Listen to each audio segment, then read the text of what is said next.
What is up, everyone? Welcome to Equinox Jiu-Jitsu. We are live from Renzo Gracie Austin here in Austin, Texas.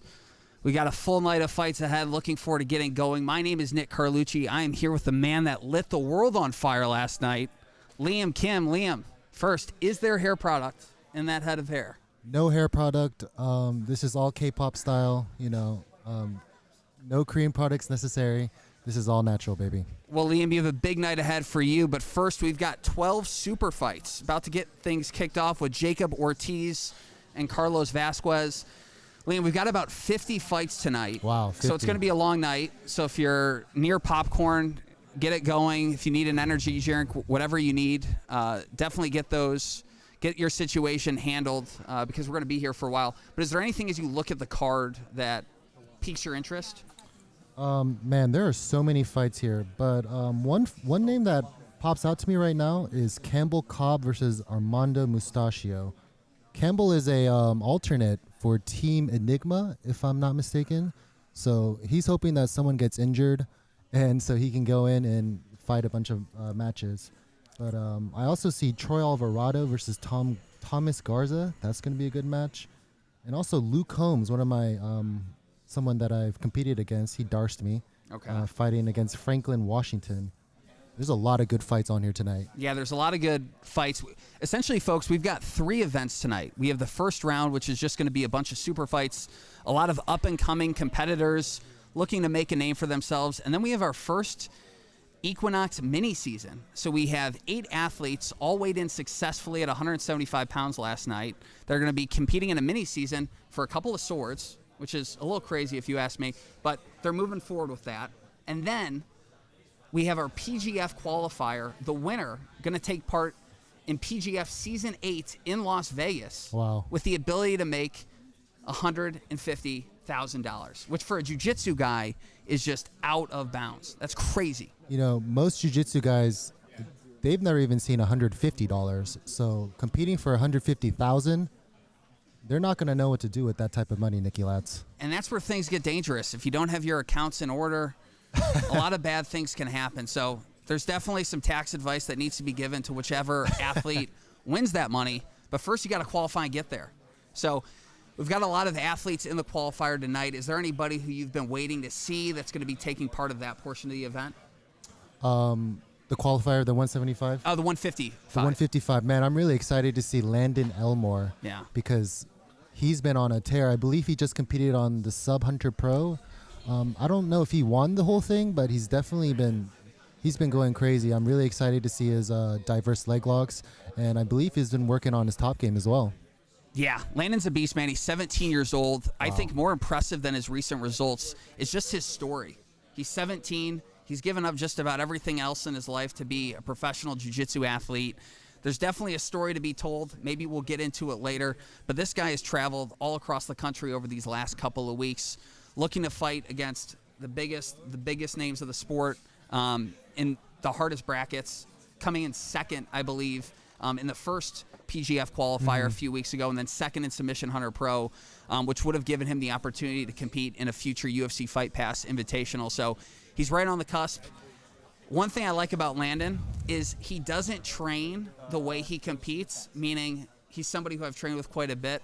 All the flying submissions, the things that you see that as a training partner make you a little bit skeptical of training with him, he never does that in the practice room, which I really appreciate. So looking forward to seeing him out here tonight.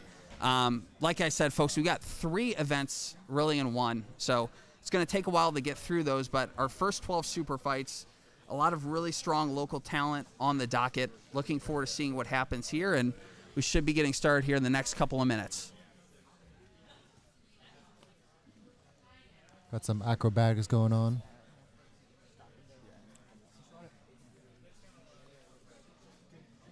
So we got our first match here, Jacob Ortiz against Carlos Vasquez. Jacob Ortiz and Carlos Vasquez.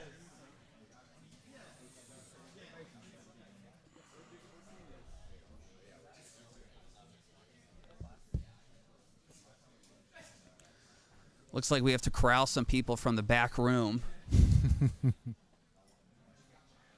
but it's nice to see folks filing in on a Saturday afternoon. There aren't many places you can go where you get free entertainment, not necessarily free, but under $50, a massage, and candy, and legal advice. I mean, this is unprecedented, Liam Kim.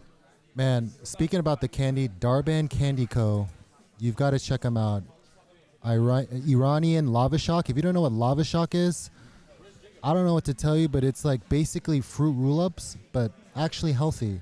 So, you know, if you want something healthy, make sure to check out Darban Candy Co. And we'll give them a special shout out later tonight. But it is good to see Equinox support local businesses. We have a couple of sponsors that we'll get to later in the show as we wait for Jacob and Carlos and what will be the first of potentially 50 matches tonight. Wow, we're in for a really fun night. Yeah. It's still no sign of Jacob Ortiz or Vasquez. Looks like we're moving on. And that's what you got to do. So we were unable to locate Jacob and Carlos. We're moving forward with Dylan Gray and Casey Clendenin. They're going to kick things off tonight as folks get settled. And Liam, I don't know about you. I like how folks can sit on the mat and just be right on top of the action. Yeah, it's a very intimate setting. Jiu-jitsu, as you know, is a very intimate sport, so I guess we got to get the spectators intimate as well.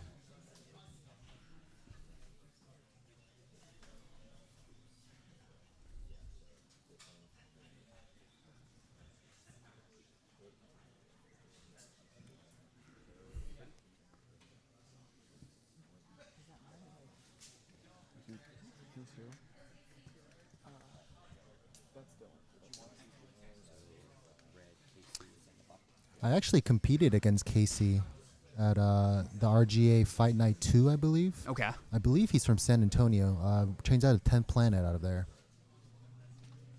So Casey's going to be in the red.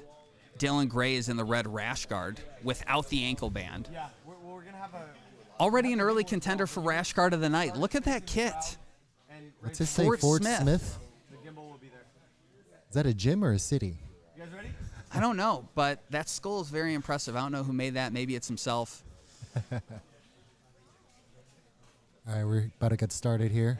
Yeah, For the next one, put red on the top. Jacob Norton's going to kick things off for us here as the referee. One of the best refs in Austin. Here we go. Some heavy collar ties to start things off Pulls guard. already. Casey really aggressive trying to pass the legs here. Passes the guard pretty easily. Yeah, and already stepping over, looking to move to north-south. And the room goes deathly ill as soon as the athletes get started. Just a beautiful transition to mount. But as I say that, Dylan Might just lose rolls it. him over. Now Yep. he's in top half guard. Looking for a triangle. Yeah. He's already got a trap triangle on. Beautiful flexibility, Scooping the cuts leg. the angle. Needs to cut the angle a little bit more. Now he's Yep. transitioning to an American or Kimura. Kimura. To a straight arm. Oh. And he taps. Wow. Beautiful work from Casey Clendenin. That was about 30 seconds. And based off Casey's reaction, it seems like something popped. And you hope that Dylan's okay, but a beautiful straight Wow. armbar by Casey Clendenin. A nice start to the night.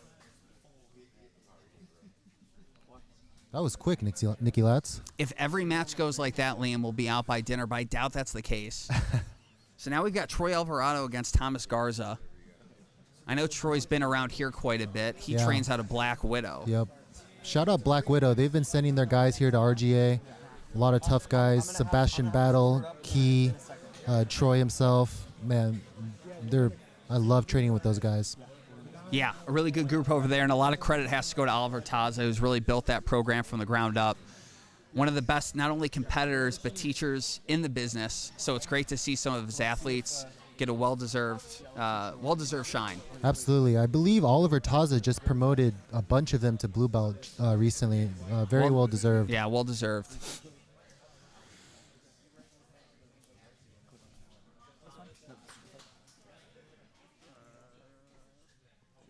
So I saw Troy earlier. I don't know where he is now.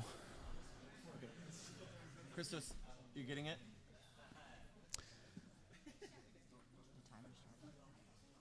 Yeah, this has always got to be an awkward moment. If you're Thomas, you're the first one on the mat. You're just patiently waiting for your opponent to show up. Yeah, you don't know if he's in the changing room. You don't know if he's in the bathroom. You don't know if he's across the street at In-N-Out. And there's a lot of things and places that Troy could be. And I saw Troy walk in, so he's definitely here.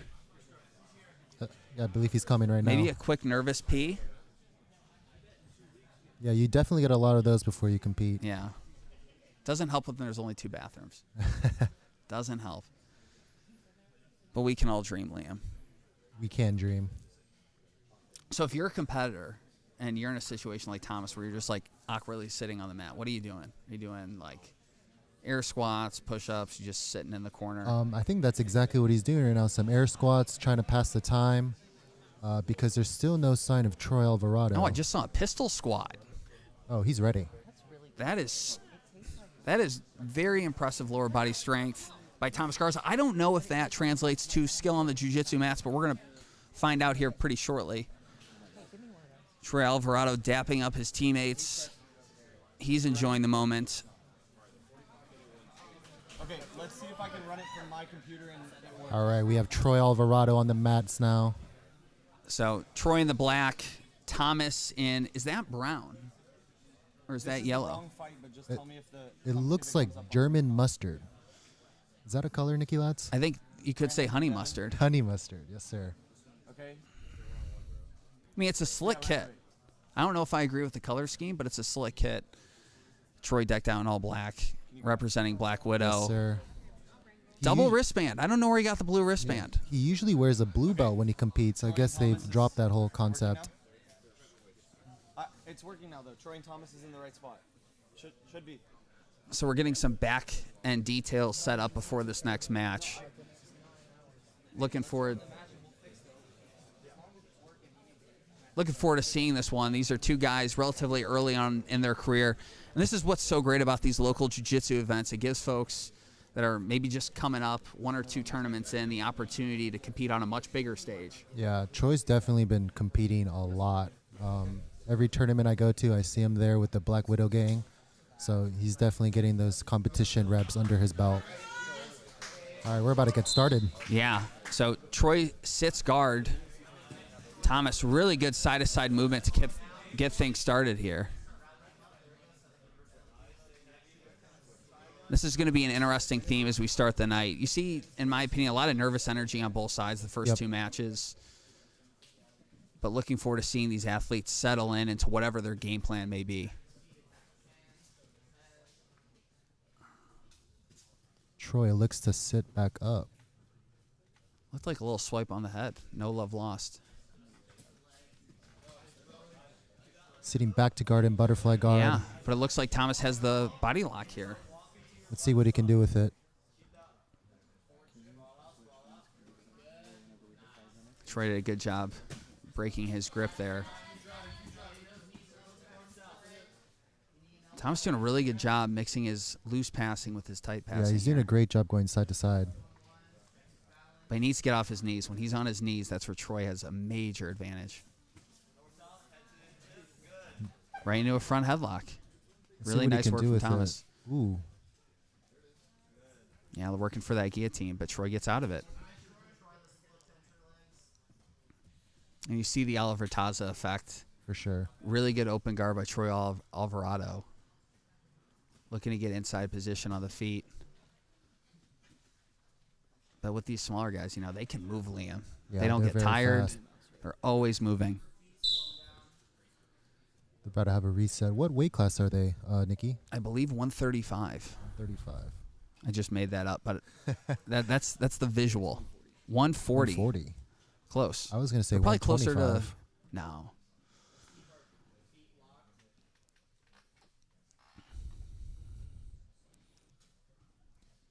We got Dominic Mejia in the corner of Troy Alvarado. And that to me is the coolest part about Austin and going to these local shows. Yes, is sir. just who else is in the room. You know, you look around the room and how many really strong jiu-jitsu competitors there are that are here. It's just great to see all these athletes. Maybe they're on a much bigger stage, show support to the guys that are in the room with them every day. He's looking for an A block. Looking for a toe hold. Toe hold. Yeah, more of a standard toe hold, but in that reverse closed guard position. Yep. But Thomas doing a good job keeping his toes straight.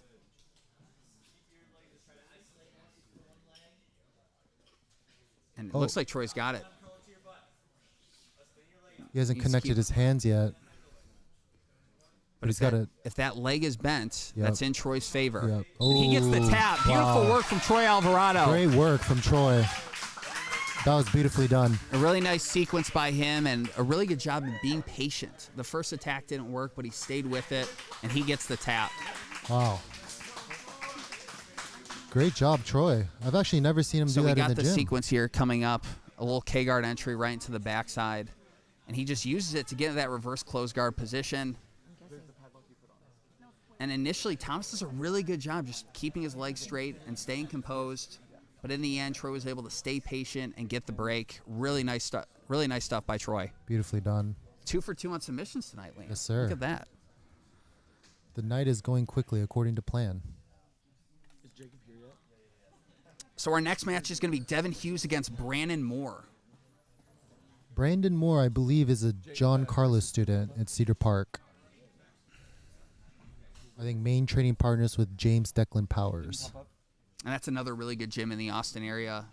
That program is primarily coached by Giancarlo Bedoni, 2-time ADCC champion. So, you know Brandon's going to come in ready to go, very well prepared. Yes, sir.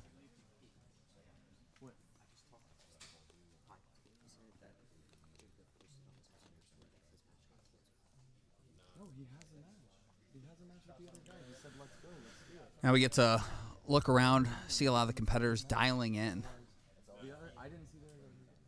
Nicolette, what do you think about listening to music before you compete? It depends what kind of music. Because I see a lot of athletes, most of them, before they compete, are always listening to music, getting in their own world, just really zoning in. But personally, for me, I don't ever listen to music before I compete. Really? Yeah. What's your, if you're here for a rules meeting pretty early, what are you listening to? Anything? Nothing. Just hanging silence. out? Silence. Silence in my head. Okay. Moving on to our next match, we got Devin Hughes against Brandon Moore. Brandon in the red ankle band, and Devin with the white American rash guard.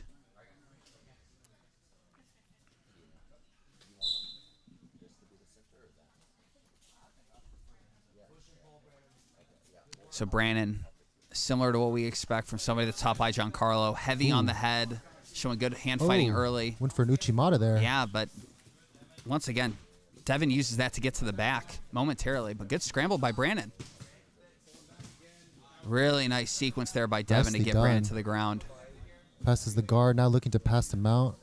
Now in a front headlock. Crazy sequence here, but Brandon's in tough spot here. Looking Now for we an got arm Devin and trying to go for guillotine. an arm and guillotine. He's staying with it.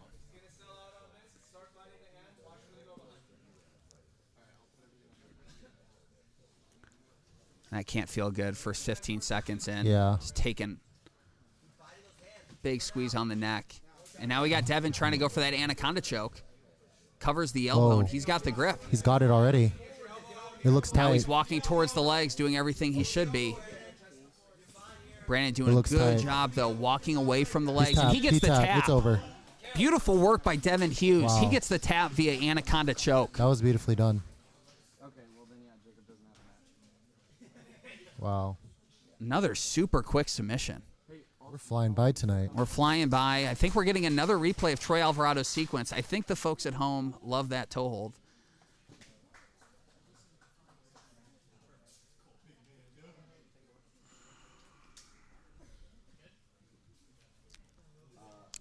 So yeah, 3 matches so far, 3 submissions. This is exactly what we want to see, especially for athletes getting their jiu-jitsu career going. And next we've got Ray David Ramirez against Mark Martinez. Ray training out of his own home gym today. Yes, sir. I know he's a consistent training partner with you, Liam. Tell us a little bit about Ray's game. I believe Ray was a high school wrestler for all 4 years.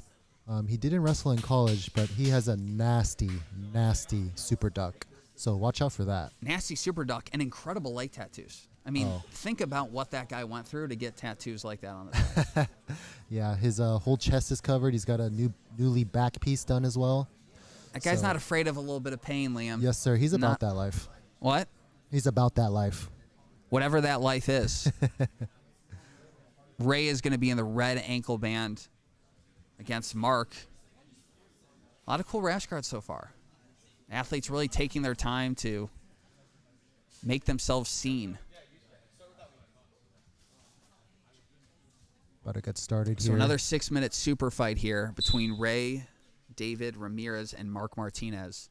And both guys super low stance. Yeah. One thing about Ray is he will never pull guard. He's always looking to wrestle. Looks like Mark's the same way, man. Both guys moving like wrestlers right now. Low stance, good feints. And very calm, I would say, compared to the 3 matches that we've seen so far Yes, tonight. sir. But yeah, these guys are head-to-head, really in each other's faces. Beautiful work to the single leg as Beautifully Mark, done. and he takes down Ray. He's Beautiful got a sequence. front headlock in, though. Looking for an arm in guillotine. Yeah, Ray just kind of going full meathead here. This is a technique Passes I've the- seen at LA Fitness used multiple times. But usually they're fighting over a Smith machine, not to break somebody's neck off. Yes, sir. Beautiful work, though, by Ray. He actually took him over the wrong side, Liam. And now he's into this high tripod position or butterfly half. Yep. Ooh, he's got to watch out for a Choi bar. Okay. He's good. Back to the feet. But both guys really relaxed, which is nice. Ooh. You could tell Mark has done a fair amount of stand-up in his career so far. I like that Diashi Harai attempt. Yeah. Both guys seem very well seasoned on the feet. Yeah. And this is the next iteration of jiu-jitsu. Yes, sir. You know, I think we were kind of coming out of the leg locks where predominantly a lot of people would pull guard, try to get in on the legs of their opponents. Now guys are so good everywhere. And not only traditional wrestling, but also judo. Yeah. Yeah. That combination of judo and wrestling is something really beautiful to see when it's done correctly. Yeah. Mark's doing that right here. I mean, this guy hasn't taken a back step yet.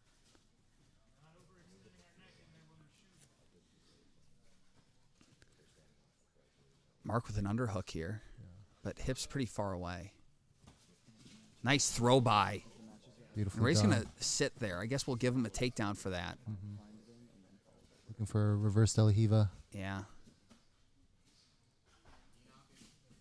Beautiful knee slide by Mark. Man, he is just all over the place. Nice misdirection. Just constantly moving forward.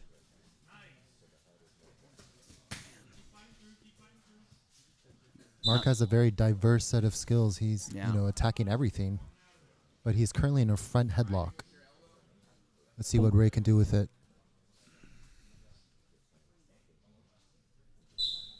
See if he can get the hands to the mat.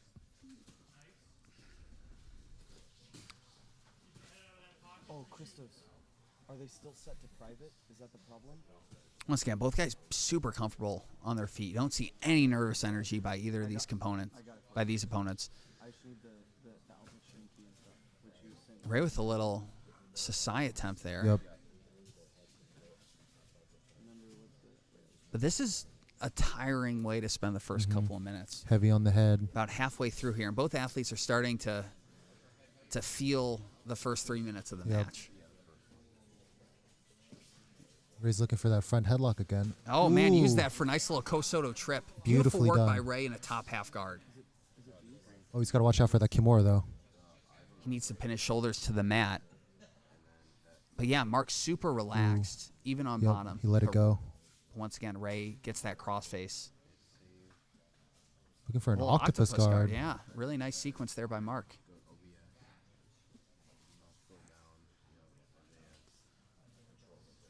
This does not look like your typical blue belt match with how It these does guys are not. moving on the feet. Ooh, that was...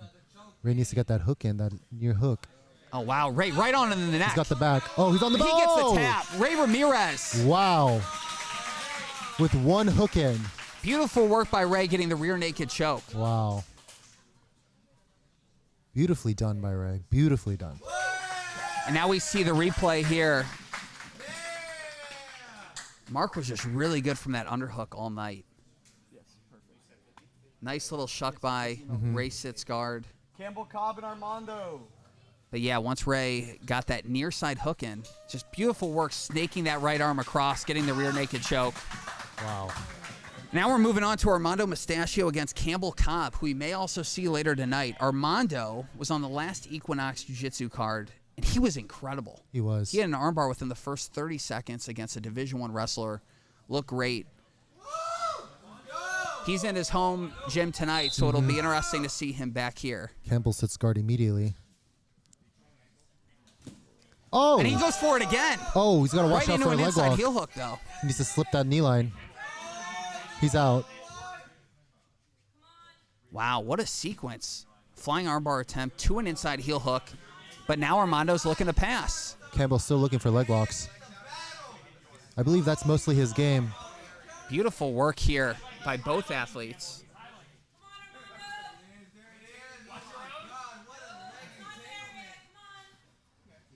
This is what you want to see, Liam. Wow, a lot of fast action tonight. And with a 6-minute match, this is what you hope for. Guys that throw caution to the wind and just go for it. Yes, sir. Oh. He's got a toe hold. He let it go. And now he needs really to watch nice his sequence. legs. Both athletes very mindful of where their legs are, especially as they go for their own attacks. Well, yeah, because Now we're in 50-50. run a match. Let me run a match and it will show up. Okay, I thought you were right. No. Yep. Let me run a match. Oh! And he gets the tap. Beautiful work by Campbell Cobb. Was that a toe hold? I heard some pops. And we hope that Armando's okay, but a beautiful sequence there by Campbell Cobb who gets the finish. And we may see him later tonight in the mini-season event we might. coming up in part 2. Okay, back to fight order. Wow. It's been all action tonight, Nicky Latz. All submissions so far. This is exactly what the fans at home want to see. And, I mean, this one from the jump, we have the replay here on our bottom screen. Armando going for the armbar right into an inside heel hook. And it was just all action the entire time. And what led to that final sequence was Armando going to a toe hold. Ooh. And then he gets put in a toe hold. Yeah. So you hope he's okay, but an incredible sequence there by Campbell Cobb. No, it should be. Yeah. Wow, what a way to start the night. Campbell Cobb is slick with the leg locks. Okay. Slick with the leg locks. That's a nice looking jersey. Those is. turned out better than I thought. Campbell Cobb, number 25. Okay. So now we are on to our 6th super fight. Sebastian Battle, another Black Widow athlete, Yes, sir. going against Christian Matthews. Do you know anything about Christian Matthews? This will be the first time that I call one of Christian's matches, Okay. but I have seen Sebastian in the training room a bunch. Yep. He's worked really hard in the training room. Another Oliver Taza student. What do you So- think about Christian's shorts? They're glossy. He's trying to make a statement. He's trying to build his brand. All right, Here we're we go. getting 6 started. minutes. Heavy collar ties. Oh! Just ripping on the heel. Oh! Whoa. And he gets Oh the my tap. gosh. Beautiful work from Christian Matthews. Wow. He just came out flying. Intensity 100 out of 10. That was insane. Incredible sequence. Christian Matthews gets the tap. Wow. Wow. I'm at a loss for words right now. Everything was just hard and fast. Hope Sebastian's ankle is okay. My goodness. He just hips in here just the whole way through. Strong guy. I don't know if Sebastian owed him money, but there's something there. Something's that we in don't the know. air tonight. I don't know why this computer's not working. I'm gonna do Now we're moving on to Christian Torres and Nathaniel Porter. debugging on this computer now. Nathaniel Porter, number 23. Don't know if that's a Michael Jordan reference. I mean, he looks like he may be playing soccer, but now he's doing jiu-jitsu. A little bit multi-sport athlete. We got Christian Torres from B Team, I believe. Yep, he's got the B Team shorts. And they're Getting going. started. We're getting things moving here.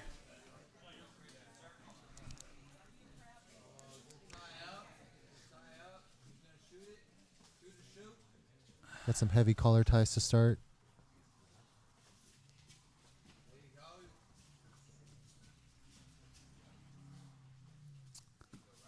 So these guys, we haven't seen a single guy outside of Troy Alvarado pull guard tonight. Yeah. So everyone is really looking to wrestle.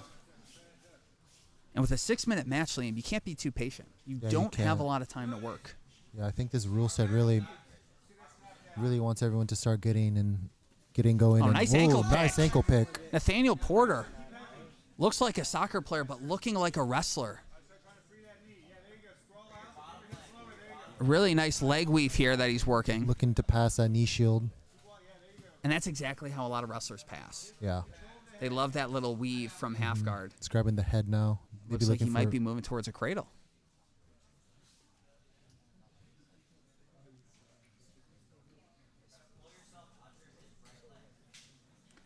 So now Nathaniel on top. Christian's trying to get a right leg in there and retain some sort of guard. I think he's looking for a low elbow guillotine, perhaps. Yeah. Now he's got that arm in. And I wonder what's the purpose of that elbow sleeve. Is that show? Is that injury? Is that Might be a soccer player thing. a skin thing you don't want anybody else to see? I don't know. There's a lot of things that it could be.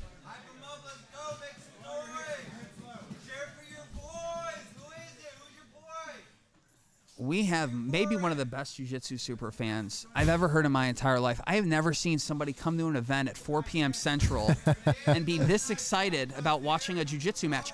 This is a blue belt match, folks. We have a guy that's 10 out of 10 excitement, and it's 4:30. That's crazy. That's exactly what we want here. That's crazy. Now he's working for the old school 10-figure guillotine. Whoa. It's back in Oh half my guard. gosh, right in front of the super fan. The folks at home are going to love this.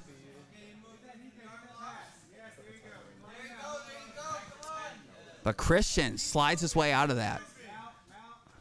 Christian's getting his guard passed very easily. But now he's in mount. Looking for a katagatame, it looks like, from mount. Right into an arm triangle here. He needs to really drop his hips if he's going to want to finish this. And Oh, it's tight. Liam, this is like an old school catch wrestling style. Like, that's his style on top. He's looking for the finish right now. I'd like to see him sprawl his hips back. Yep. Now he's going Back for the into mount. Might be just trying to cook him a little bit. Christian's doing a really good job staying composed, which is easier said than done when you've just been battling fire for 4 minutes. Yep, he's out now. Now he's going for a shoulder crunch.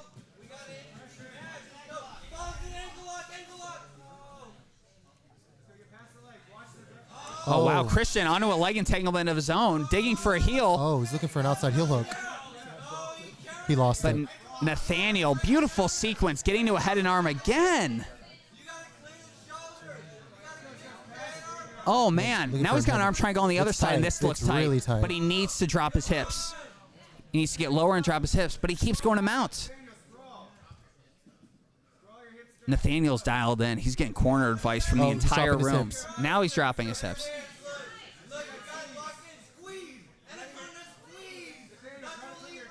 We've got 30 people in the audience telling him to squeeze. I think he knows exactly what he should be doing, but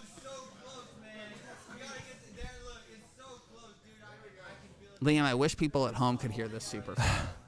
This is about as good as it gets for a jiu-jitsu fan. I love the energy. Christian looking to escape mount. Oh, But looking for here an we arm. go. Christian Oh, reverses the position. Christian's surviving. Nice, right into a clamp guard. Christian's now looking to body lock pass. So, Liam, you got to wonder, first 4.5 minutes have been all Nathaniel. He's got to be tired. He is. Squeezing on both sides for that arm triangle. His arms got to feel like Jell-O at Yep. this point. For sure. What really makes you tired is those really hard submission attempts. Yeah. And Nathaniel's done about 2 to 3. But he's still looking to pass. And it looks like he's about to get it. Oh, wow, now he's going for a darts. But you know, a B team, they work that darts defense a lot. Yep. So it's got to be tough to darts Christian Torres. Yeah, Christian's making it difficult. The key with the darts, you don't want your chest facing the same direction. Yeah, you want your chests to be facing towards each other.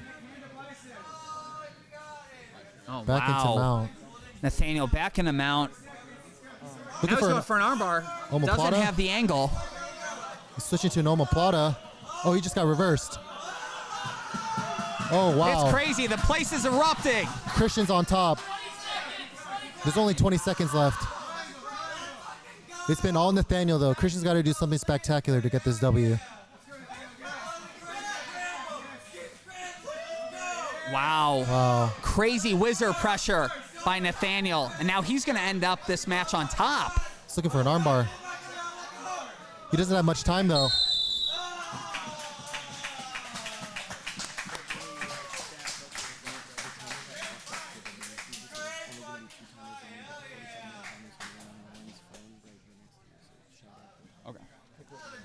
Wow, what a match, man. Yeah, that was the first match to go the distance. And how about the energy in the crowd? And Liam, I'd be remiss if I didn't mention there's a liquor store right next door to here. And you got to think maybe some of these people that are very loud at 4:30 in the afternoon visited there before they came here. I mean, Yes. that's not out of the realm of possibilities. As Nathaniel gets the win. Great job, Nathaniel. And Liam, we can see here just the array of attacks that Nathaniel put on Christian. Head and arm, omoplata. Yeah. Lots of grit shown by Christian Torres. Nothing to Yeah. hang his head He on. survived. Franklin and Luke Holmes, right? Wow, how do you follow that one up?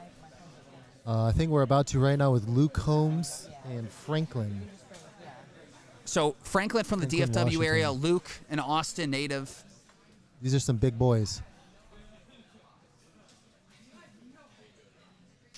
And that's a unique looking level black kit. A little Yep. purple.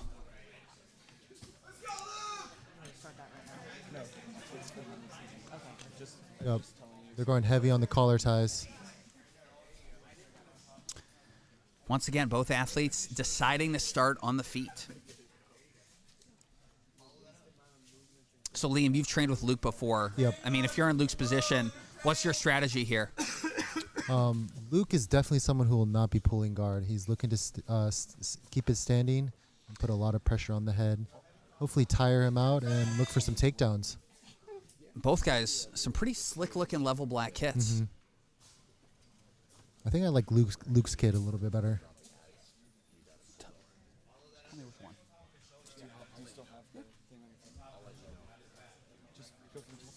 Oh, with a nice double leg. Great job, Franklin. Franklin on top. Luke going for a scoop grip. Oh, he's entering legs now. Luke here, really nice leg work.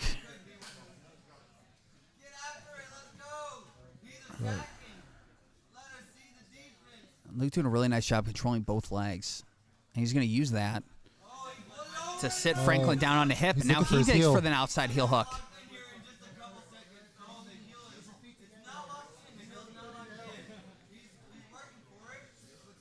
A crazy leg entanglement here. And Liam, the underrated part about a local jiu-jitsu event, it is the constant coaching from all sides of the room. That's the best part. That is the best part about local jiu-jitsu. As Luke goes for a toe hold of his own, Oh, trying to get a bend in the leg, not able no, to do wasn't so. able to get it. Another match with a crazy pace. Yep. He's using to use the body lock pass to pass. Looking to clear that knee. And the toughest part of being in Luke's position is you were just in a crazy scramble for the first minute of a match, and now you got to really slow things down. Mm-hmm. You have the body lock, keep everything really close, but Oh, as I say that, nice little sumigashi attempt by Franklin. yep. Luke's staying on top, though. He's staying heavy. Really nice work from Franklin there. Yeah. Let's see what Luke does to try to pass his high knee shield, though. And how rare is that? You see a overhead sumigashi for a guy your own size. Yeah, that that was- arguably is bigger. Yeah, that was wild. Yep. Wow. Luke, really Yeah. nice work getting chest to chest. Yeah. Luke is Not keeping able a to lot keep of it, nice though. pressure on. Yep. He's starting to fatigue Franklin. Looking for a go behind. Yep. A little bit knee block, go behind. Beautiful. Really He's looking nice for the sequence back. here by Luke, but he's unable to get his knee to the mat before Franklin does. But a good look at the Dagestani handcuff. Wow. I know Luke likes MMA. But really nice work to control that far side wrist, but he's not able to keep it. Taking a note out of Habib's handbook. Looking to And there's reset definitely here. some things you can learn from those guys, even though they're Yep. competing in MMA. The ground control of that group, just absolutely incredible.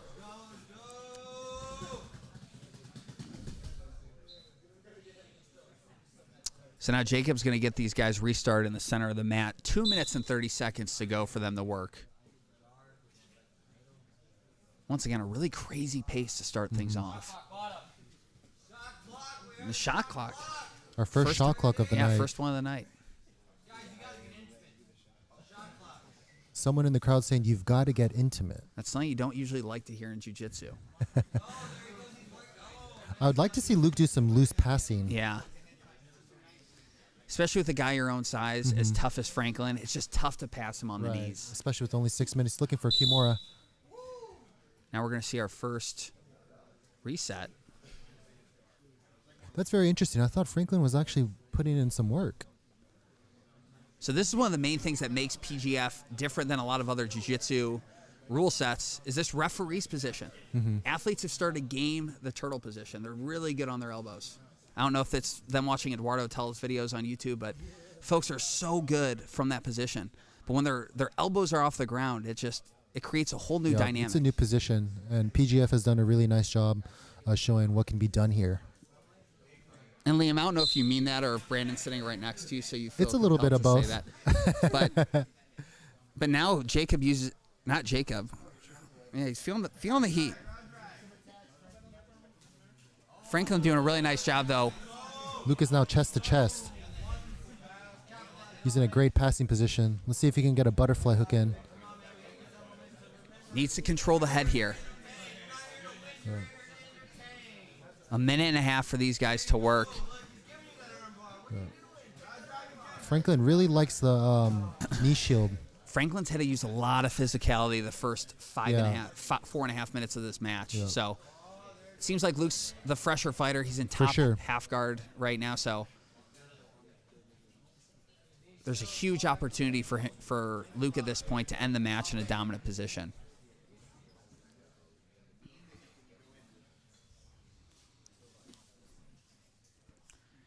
Now Luke finally does have the head controlled. I'd like This to is see where it's going to be really tough for Franklin to get on a hip and actually attack Luke from Yeah. bottom position. And Luke uses that to get to top three-quarter mount. Yeah. But, man, Franklin's Oh, really physically nice chair tough. set. He's got a getting hand that around the second neck. hook. Yep, he's got a garrote in. Oh, man, he just winked at Liam in the commentary booth. He's going for the choke. He gets the He tap. got the Luke tap. Holmes with the finish. Beautifully done. Wow, a lot of finishes tonight, Nicky Latz. A lot. Let's keep it going. 6 minutes plus the aggressive stalling. It's just, None of that. it's all finished. Beautifully done by Luke Holmes. Yeah, really nice sequences here, mixing leg attacks with some strong upper body work. Luke says black on black action. I like that.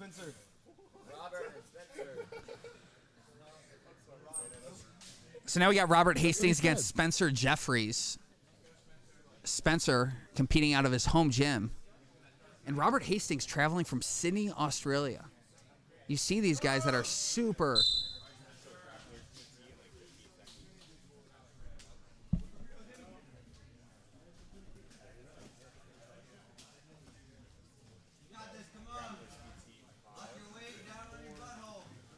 Oh, he's in a... Tonight's event is brought to you by the Grapplers PT, a physical therapy specialist for jiu-jitsu athletes. Whether you're recovering from an injury or looking to keep your body competition ready, the Grapplers PT has you covered. Visit thegrapplerspt.com to schedule your free consultation today. Shout out Shelly.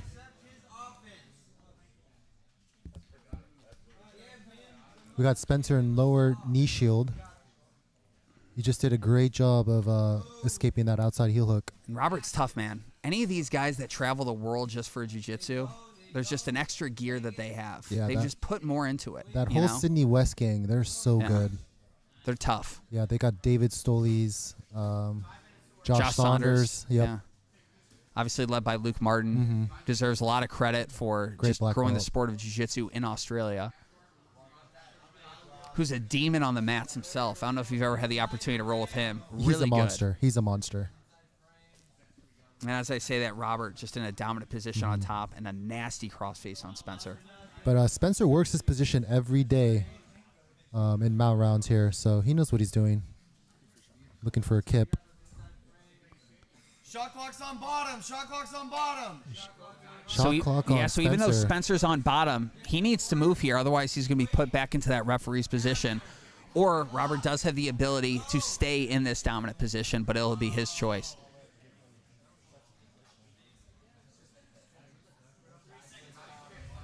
Yeah, not really. And there goes the flag.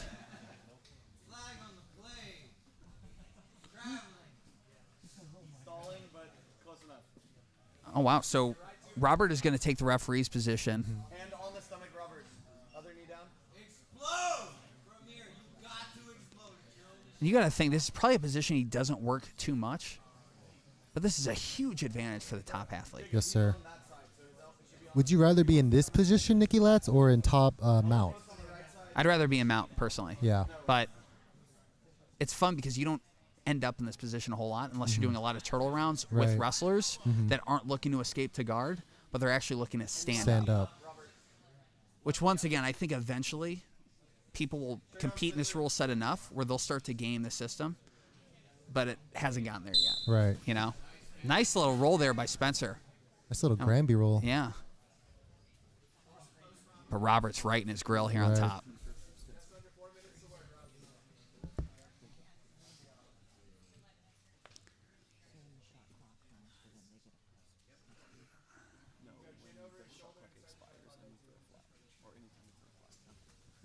Robert digging for that underhook.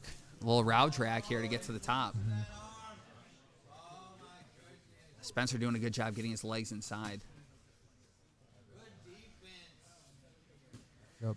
Passes to north-south. And that's where you're seeing a lot of high-level jiu-jitsu athletes pass to now. Guys are so good at getting a knee in and able to re-guard from side control. Guys just passing directly to north-south.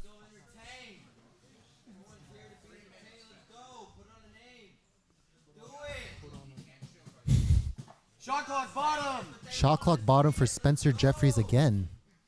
Now we got Robert on top trying He's looking to for a isolate Kimura. him. Yeah, this is a tough position for Spencer. Yeah. Looks Maybe like a he's Lex working. Kimura. Yeah,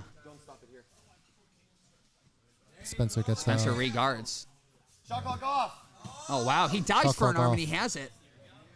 Right to it. Looks like a Barada Plata. Oh, he's got a he's got a nasty Lex Lex Kimura. Beautiful work from Robert Hastings, and he takes a bow to the fans. Beautifully done. That was nasty. He just dived for the Kimura. Yeah. Now we get to see that sequence here on our bottom screen. Tried for the row drag, and then just sat back momentarily. But eventually, just beautiful work diving for the arm.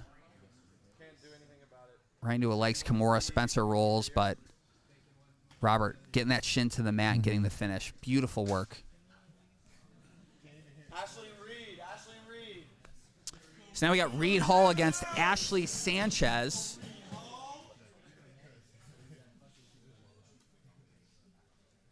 Reed Hall in the purple rash guard. Ashley in the black rash guard, representing level black.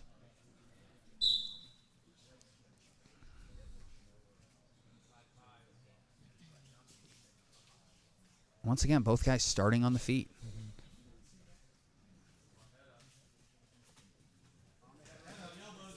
And it looked like Reed was inviting him to take him down. This is exactly the position he wanted to be in. Nice little X-guard setup here from Reed. He's going for that leg. Oh, Just ripping the whoa. ankle lock, and there he goes. Reed Hall with the straight ankle lock Wow. finish. A lot of ankle lock finishes today.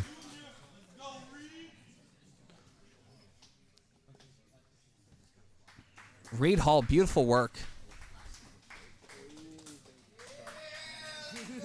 Already, folks, we're on to our last super fight. Stephen Graham against Kayshawn McCoy. We're already on the 12th fight. Who's counting? So, folks, like we said, there's 3 events in one tonight. You have our first round of super fights. Then we have our 175-pound mini season. And then we're going to finish things off with the PGF qualifier. The winner going to Las Vegas in March for PGF Season 8. Amazing. Las Vegas, Liam. Las Had some Vegas. good times in Las Vegas. Yes, sir. I just went out there for Worlds and got finished in my second round, but we try again this year. It's not about what you did on the mats. It's what you did after.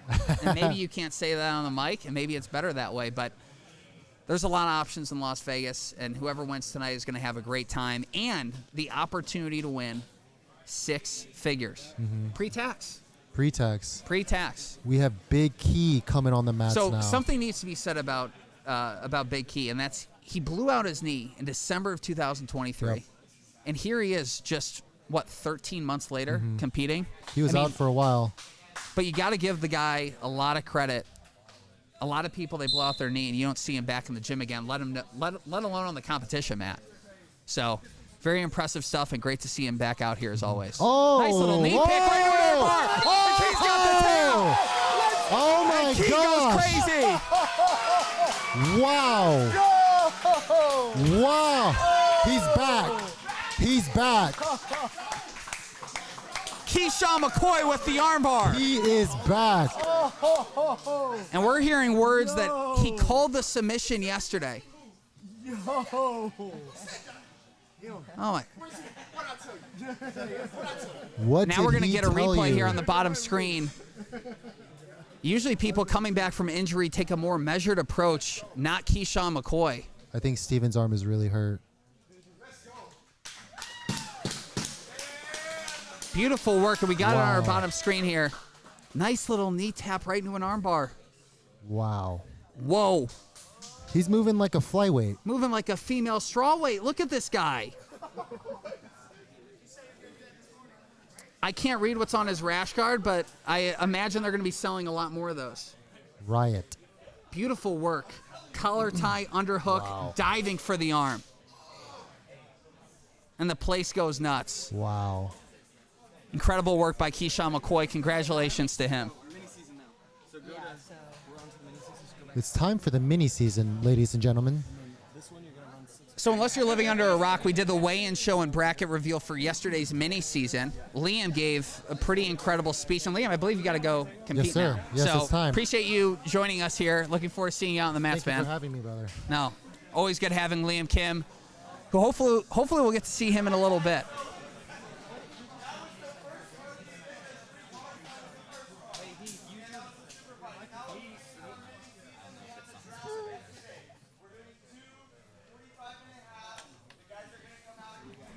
So we're at a jiu-jitsu tournament.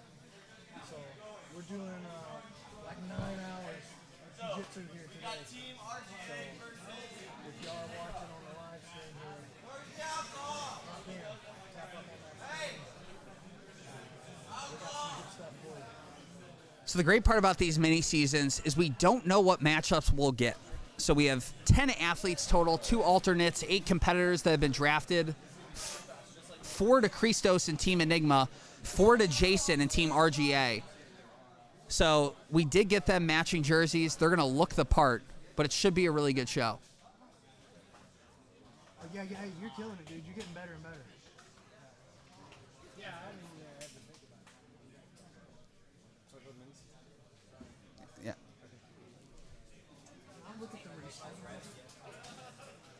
So give us a minute here, folks, as we get things squared away for the mini season. Then, to end things off tonight, we've got our PGF qualifier. The winner is going to Las Vegas in March for PGF Season 8. Should be a good show.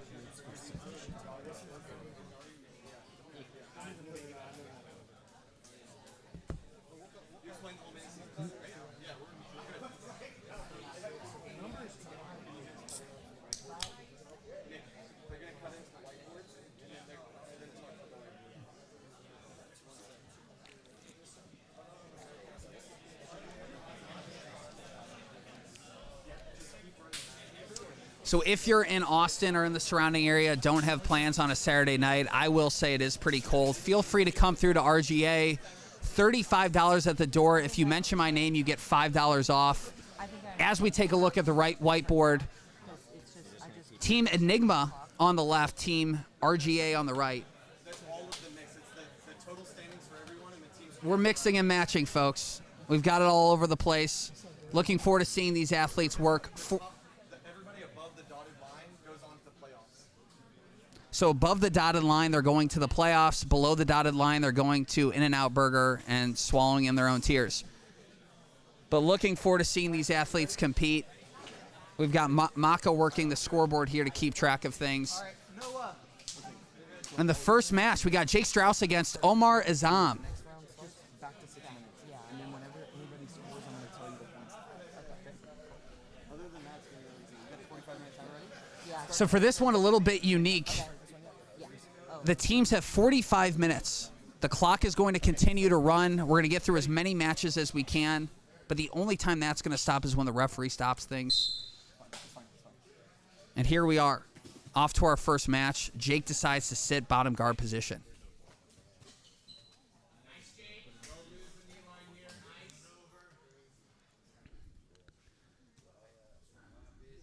But Jake's been here before. Staying very calm for having both of his hips off the mat.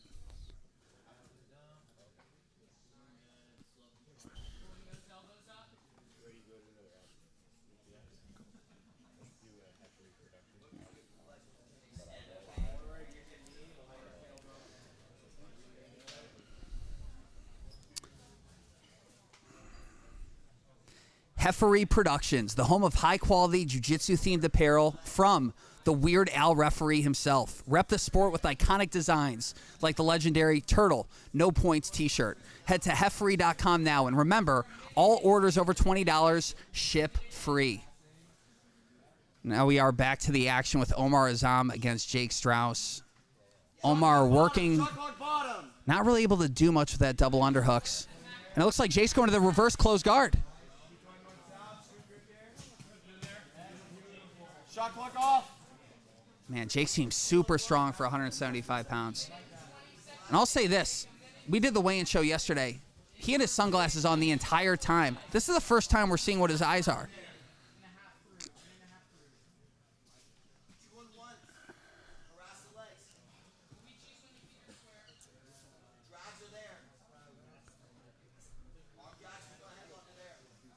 Omar's been really aggressive from top, just hasn't really been able to get anything going. But really hope to see Jake open things up and try to get into some of these leg entanglements.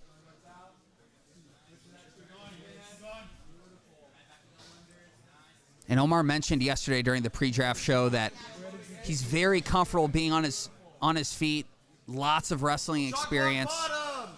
And he competes a lot like a wrestler, really loves that double under pass and doing a good job making Jake move. Shot clock's off. And now he's got a Kimura. He's going to use that to take the back. But Jake doing a really good job keeping that knees and elbows tight together, and now he's in top position.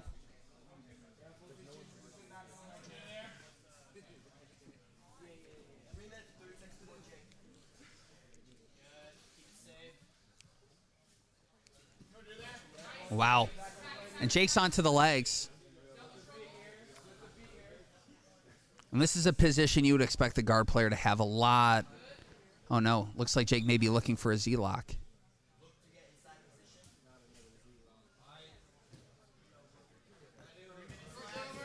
Man, Omar gets out of there quickly. I think all the fans at home would appreciate that.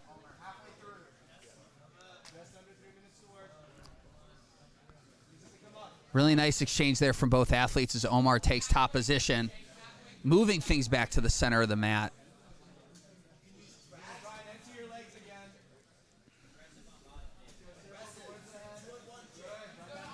Beautiful work by Omar. But Jake scrambles to top position, and now he's in the close guard of Omar Azam.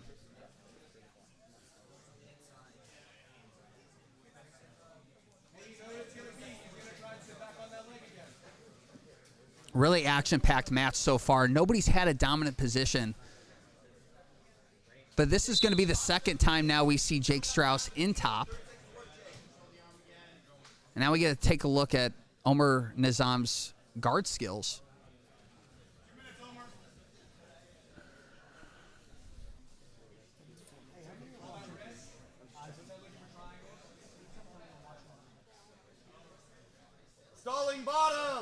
Just got our first stalling call of the mini season.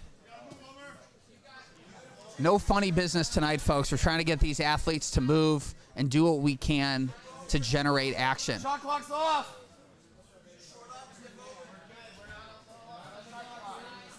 It looks like Jake has top head and arm, or top half guard with a body lock. Doing a really good job stapling Omar's hips to the mat.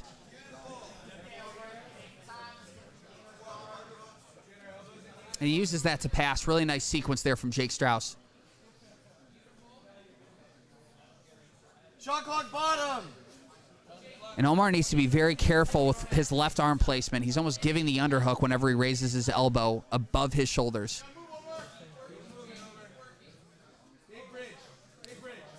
Jake's just staying really heavy. And now he turtles. Jake uses that to take the back. Got one hook in, now going for the other. And Jake's got the body triangle. He got a clear path to the back here as they run into the wall. And he ends up on top. Beautiful sequence from Jake Strauss. Body triangle mount.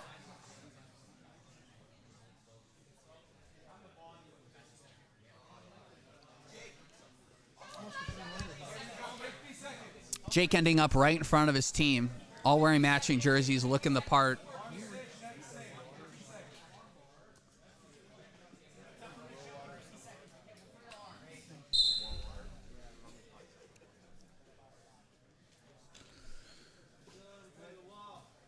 And if Omar wants to work that kip, he's going to need to get Jake on a knee, which is easier said than done.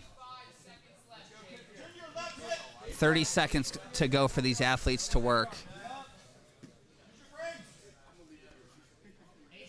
Jake staying super heavy on top, has his ankles crossed. Omar's going to need to uncross those ankles in order to either get to... And as I say that, the penalty flag has been thrown, so we're going to see a referee's position before this match ends.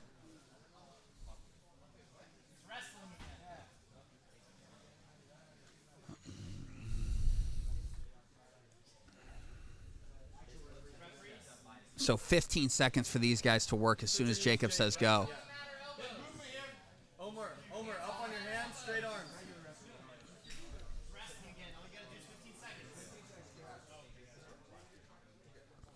Seatbelt, straight to the seatbelt. Go for the choke, Jake.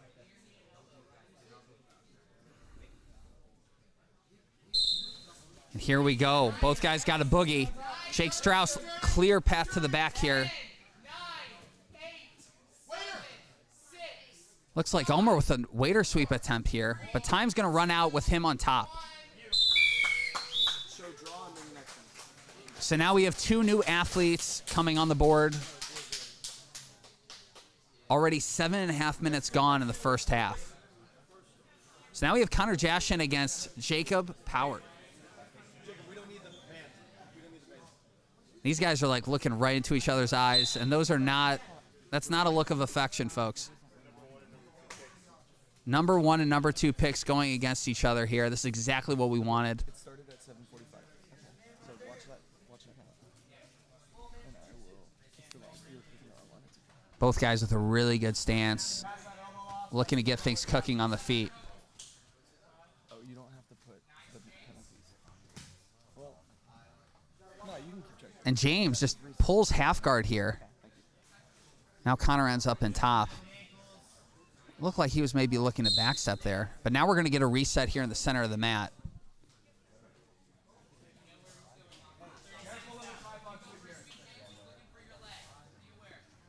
James has been super active on the competition circuit these last couple weeks.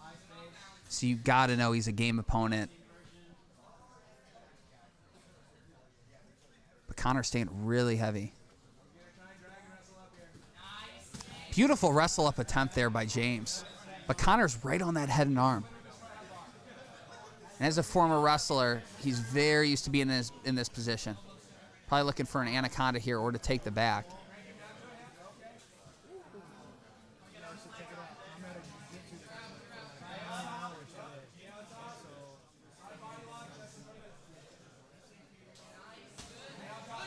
Really nice work by both of these athletes. Connor just staying really tight here to James's hips.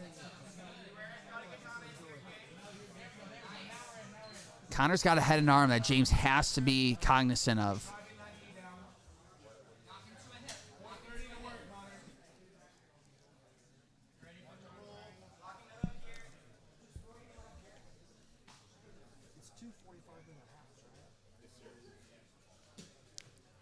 Connor, beautiful little sequence, and he uses that to come up to mount. But James is familiar with this position. He does mount rounds every day with some of the best guys in the world. And he uses that to get to a hip here. But Connor uses it to get to an armbar. Beautiful sequence there.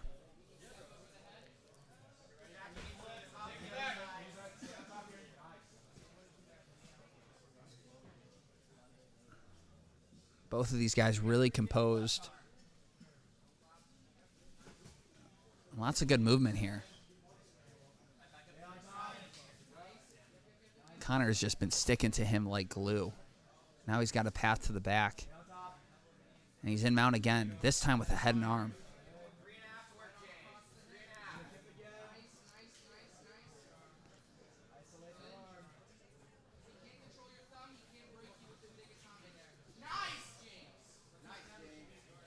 James looks really comfortable, even in those, what many would consider to be pretty bad positions. Pretty easily got Connor off of him, got to a hip, and was able to re-guard. And now James is going to end up in top position.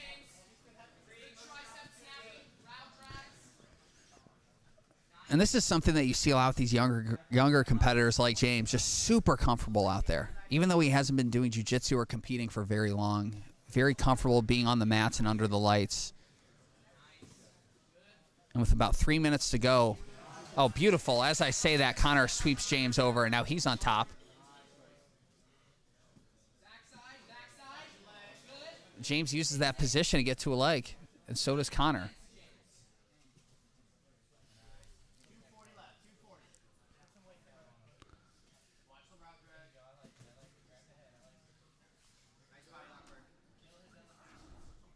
This has been a really fast-paced match. 2.5 minutes for these athletes to work.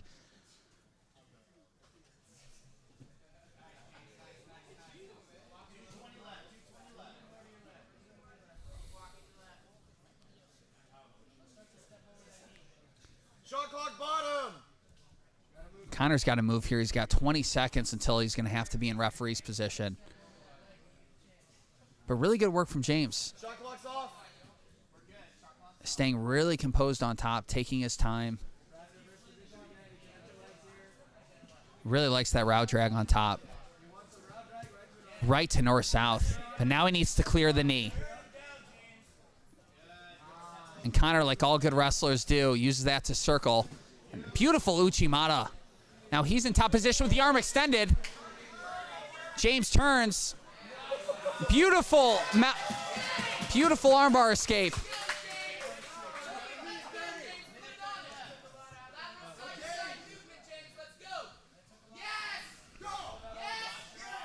And now James is going for an arm of his own. The durability of those 19-year-old joints, folks, nothing like it.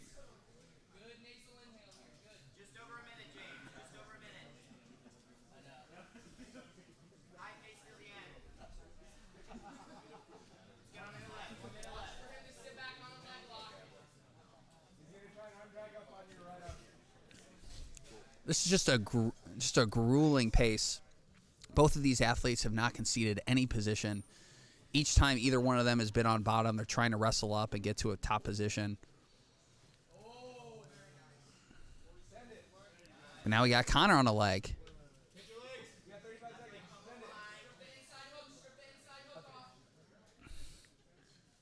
James needs to be cognizant of where he is. Connor digging for that heel hook.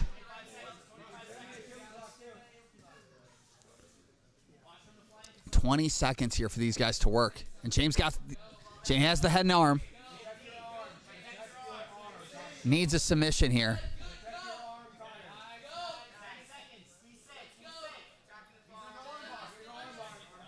But Connor, once again, wrestling through the position, not accepting bottom.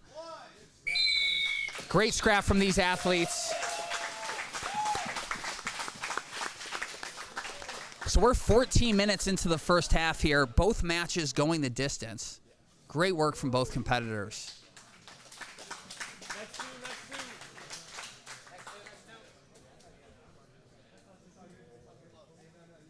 So now we got Elijah LaMontagne against Niaz Bagirov. If you're bored and at home by yourself, say that last name 3 times without breathing.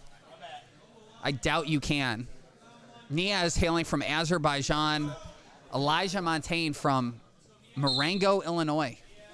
Not a town you hear much about.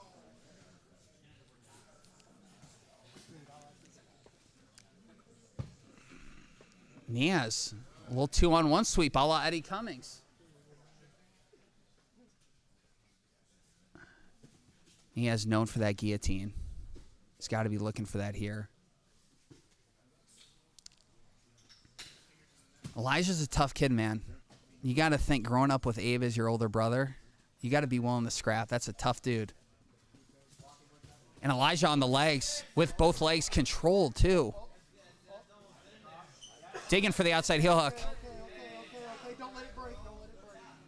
Jesus Christ. That was a hairy situation there. It's just these people.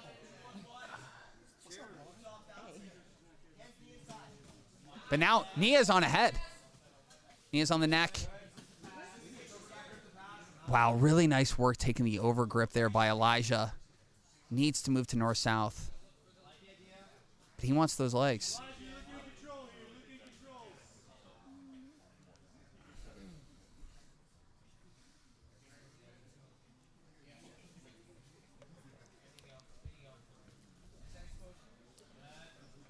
Elijah going for the reverse close guard. Taking notes from his big brother.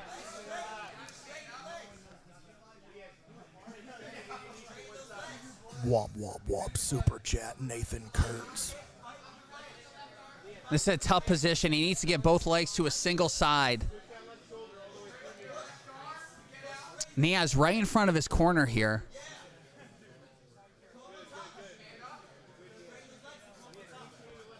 And this is one of those iterations of the sport that we're seeing play out before our own eyes, the reverse close guard. I guess you could say the resurgence of that position. Really tough spot to defend against. And he gets the tap. Beautiful work by Elijah LaMontagne. Just so we can keep that, hit 3 for RGM. Really nice work, and Elijah's going to stay on the mat. 3 points for him. Next from Enigma.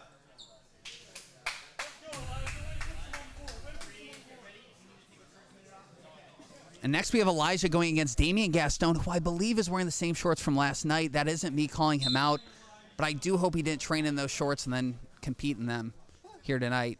But you never know these days with some of these guys.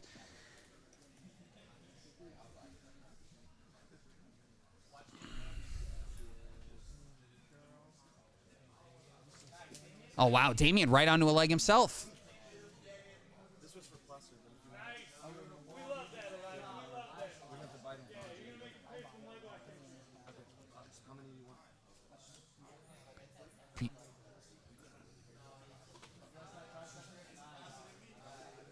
So you got to think there is a component to this match where Elijah's got to be a little bit tired. Super high pace in that first match. Damian gets to come in fresh. Damian doing a really good job keeping both legs controlled, and now he's going to use that to come up on top.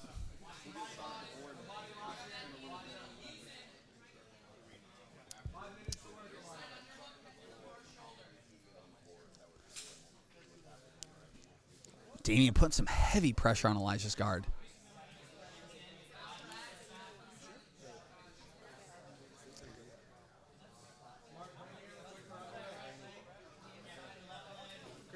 Damian's really cooking Elijah here from bottom position, putting his weight on Elijah's upper body, and he sits back.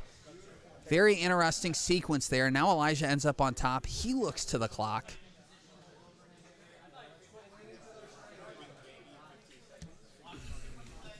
Now Elijah steps through, look for a knee bar there.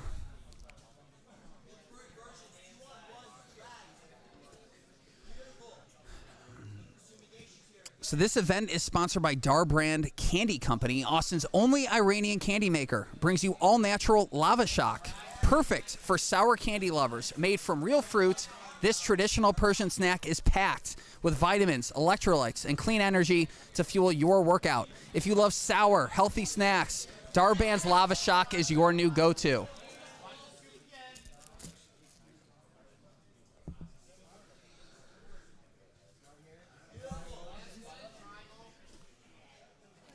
Damien had to look at a knee bar there.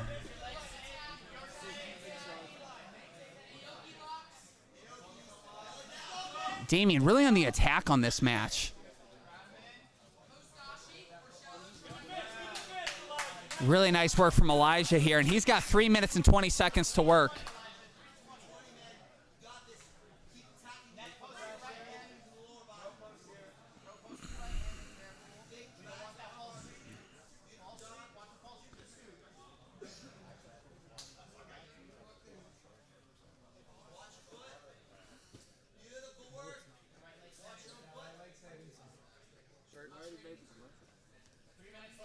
Elijah really needs to be mindful here. Looks like Damien is kind of effortlessly rolling through these positions as he goes for a toe hold of his own.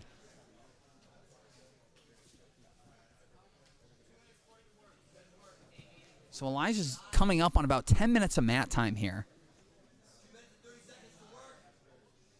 And he's looking at the clock.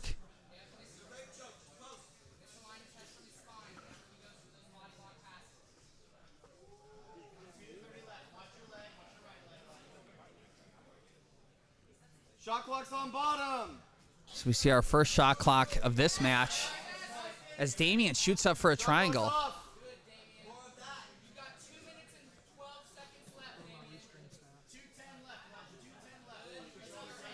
Elijah has his arms extended here, needs to be careful as Damien tries to look for an attack on the arm.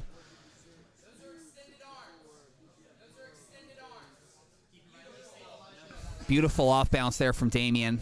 Definitely looking to get into the legs here.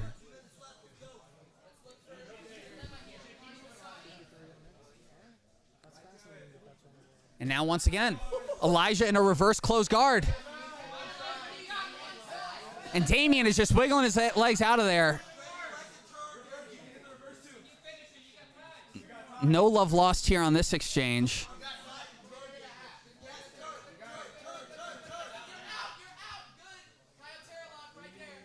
Beautiful sequence there. Damien really had to scurry to get out of that position.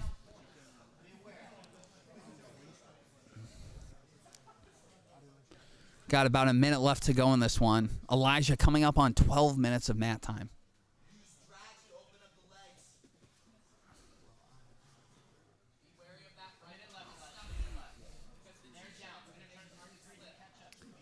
This is what I wanted to see. Elijah starting to work from his feet to pass the guard to Damien. Shot clock bottom.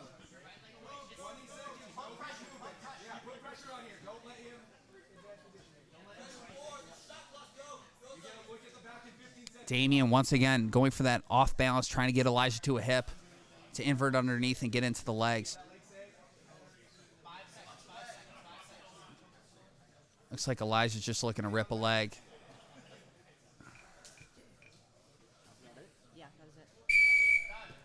So with 20 seconds to go, it looks like Elijah is going to end up in top position.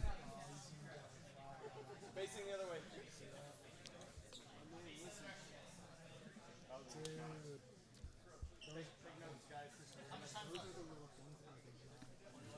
We're at 23 seconds. No. Oh, and the whole thing. 21 seconds. 21 seconds.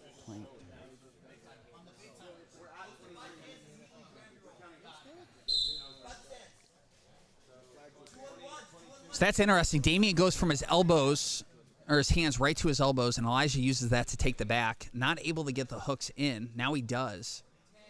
But he's got short time to work here for a choke. Now he transitions to an armbar, but not enough time left. And this one's going to go the distance. Good work there from both athletes, but this one's going to be a draw, and we're going to see two new competitors from both Renzo Gracie and Team Enigma. All right, last one from RGA, first one from Enigma. So now we got Drew Simmons against Jake Strauss. And this is always one of those interesting situations. You don't know who has the edge. Is it the guy that's coming in fresh or the athlete that's already had the opportunity to compete? And Jake uses that to jump guard.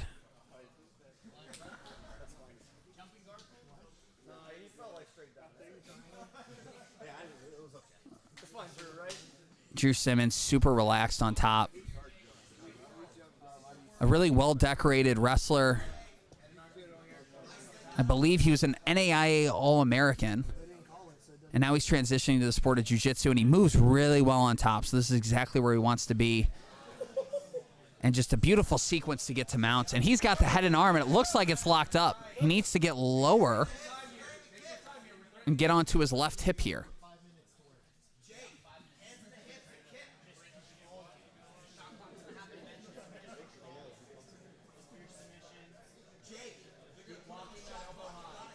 Shot clock bottom. Thanks, James. The corners are starting to get really active. Drew doing a good job. Ankles are crossed, making it really difficult for Jake to kip his way out of this one. He's going to need to unlock Drew's ankles and get to a hip.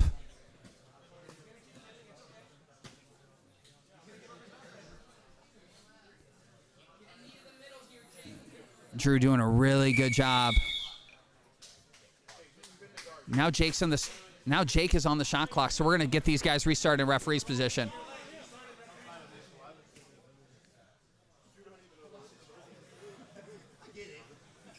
Behind the elbow, straight arms. Straight arms, Jake. Straight arms, Jake.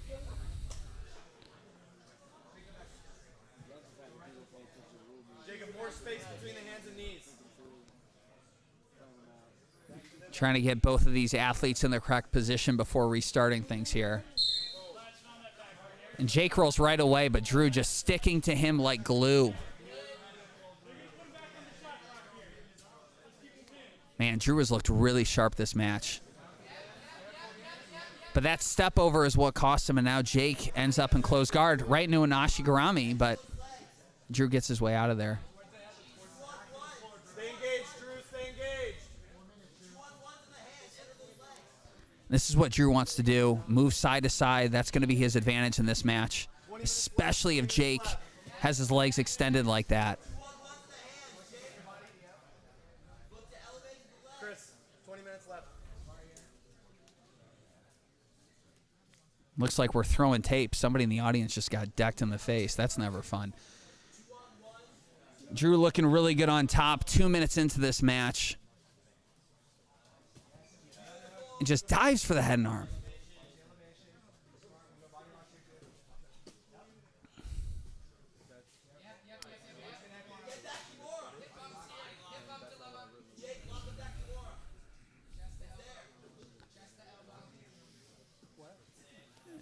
Jake there with a nice sequence for the straight arm lock. He's looked really good on bottom tonight.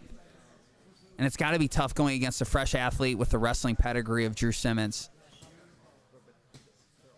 who's really tough and does a good job staying close to the ground as he's moving side to side. Great head position.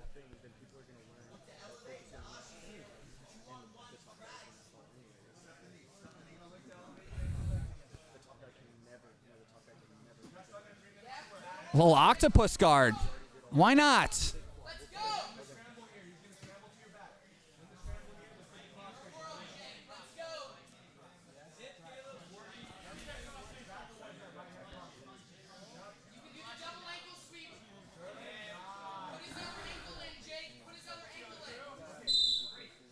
A good stoppage there by Jacob as they go into the metal pole. We're going to reset these guys with 2.5 minutes left on this match.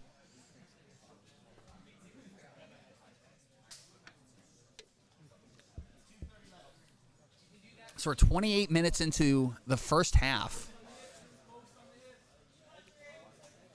This is Jake Strauss's second match of the night. And he has his hands full with Drew Simmons.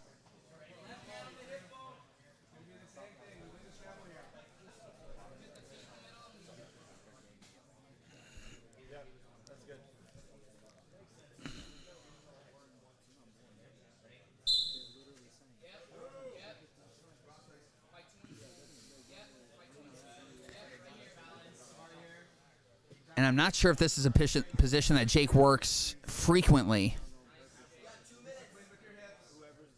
But this is a tough spot to be in. This over-under position from guard. And now Jake's just diving for a leg. But Drew, just a vicious crossface.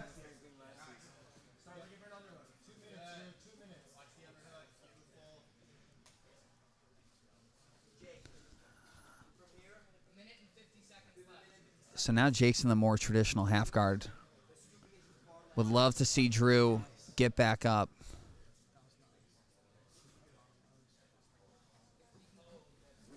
Oh, wow. Smooth.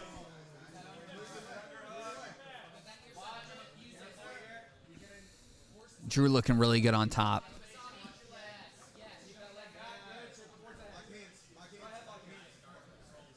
This is a position Drew's going to be much more comfortable in. Jake trying to get that right knee inside, and he does. Once again, right into this octopus guard again, but Drew uses it beautifully to get to north-south. So we got about a minute to go here.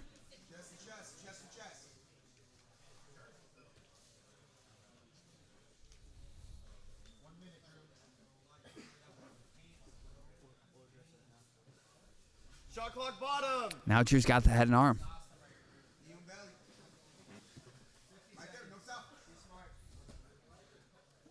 I'd love to see Jake continuously move, and he's ended up in this position quite a bit. Let's see what he can do with it here. Working on short time with about 30 seconds to go.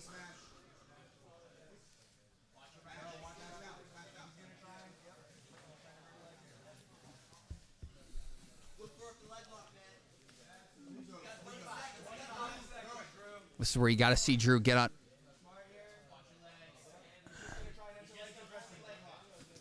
Jake in on a leg here. Jake used that to get to top position. Nice sequence to end things here. But Drew just wrestles him back down. And this one's going to end in a draw.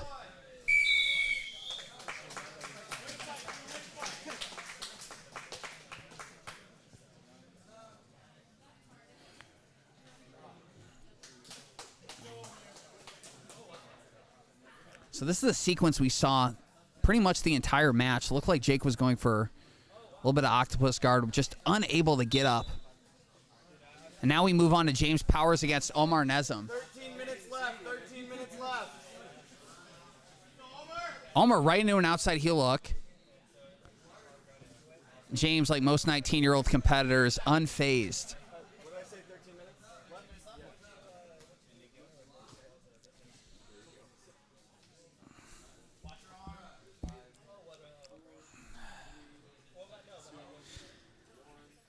Equinox Jiu-Jitsu 4, sponsored by Enigma TV. Because why pay $160 up front just to watch Jiu-Jitsu when you can get Enigma TV for $6.99 a month with no contracts, no commitment, and no flow nonsense? Stop letting overpriced subscriptions hold your grappling fandom hostage. Download the Enigma TV app today on iOS, Android, Roku TV, or Fire Stick TV and start watching Jiu-Jitsu on your terms.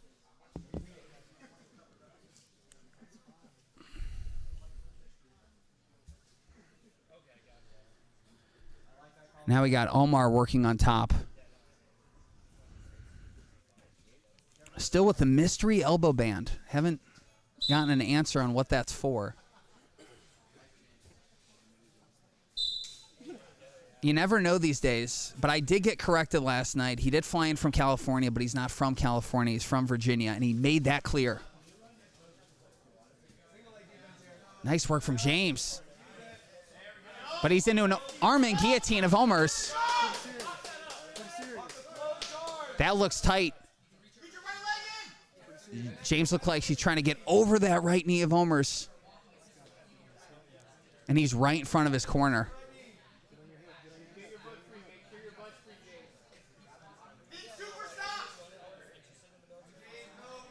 Put your left butterfly in and turn it into an anaconda. And Omar just staying super composed. And now he's in full guard. James trying to clear the knee. Omar able to re-guard.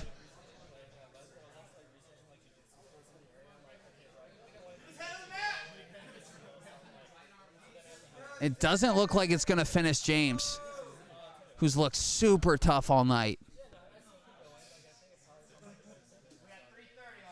And this is the same guy that last week was in San Diego trying to fight off the guillotines of Jontas Gracie, so he's been in deep water before. Beautiful sequence there. And now Jacob's going to stop him to get him to the center of the mat. Really nice sequence there by Omar Nizam.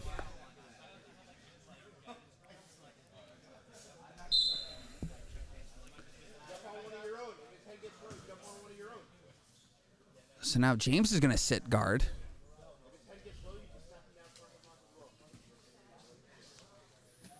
Nice inversion there by James.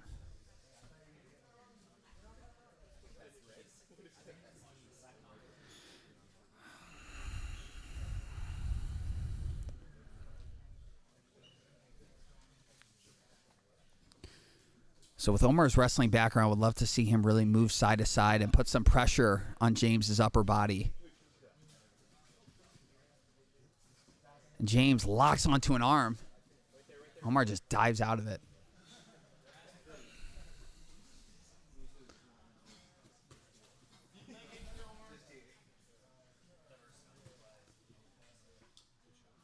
Man, these young guys like James just invert so well, so comfortable off their back, even onto his side.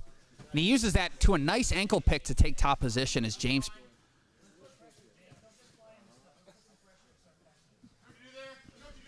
But now we got Omar locking up an outside Ashi. Moving it to 50-50 here.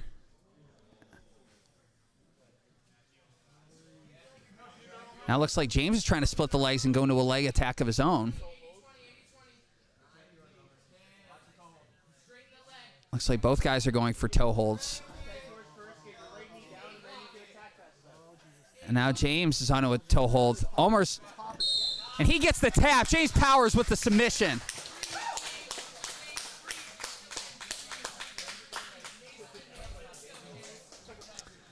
Beautiful work by James Powers. We see that final sequence here. James initially gets sat to a hip in 50-50, counters for a leg attack of his own, and is able to get the finish. Really nice work. And he stays on the mats against Connor Jashin, who's got a little blood onto his uniform.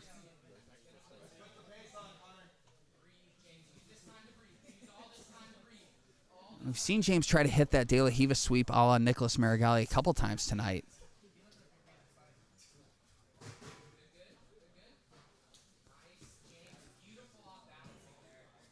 My knee hurts just watching that sweep.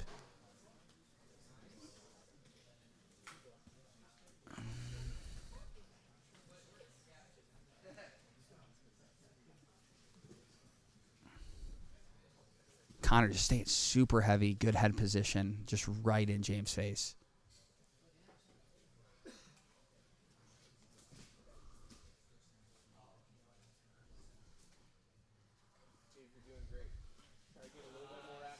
Nice pass from Connor. He's looked really good on top tonight. And this is the second time these guys have competed with each other tonight. So we'll see what lessons were learned from the first match, but Connor's looked really solid on top all night.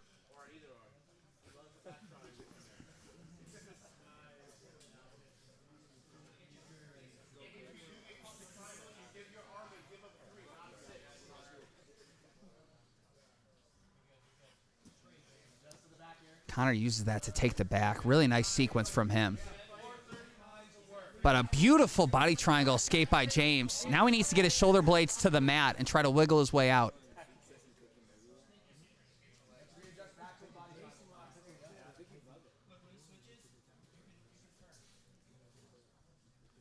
Really nice sequence from Connor. This looked really tough all night. There's something to be said about these athletes that are doing multiple matches in a row. I mean, James is coming on, I believe, 10 minutes of mat time straight.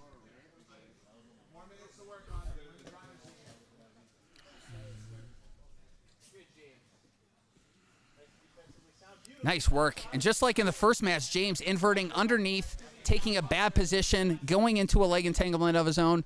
looking for a little calf crush right here.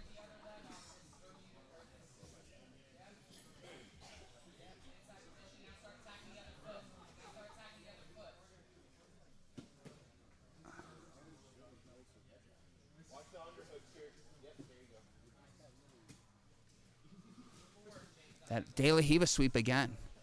Really effective getting his opponent to a hip. But James has got to be feeling it. Been on the mats for about 10 minutes straight. You're halfway through, James. You're doing awesome. You're doing your job right now. Get that elbow. Turn towards him. Turn towards him. Connor's into that head and arm again. Putting a lot of heat on there. The hands up. If he comes off, you're going to back roll over the right shoulder. But you're good right now. But Connor transitioning to a front triangle. But once again, now he's in reverse close guard.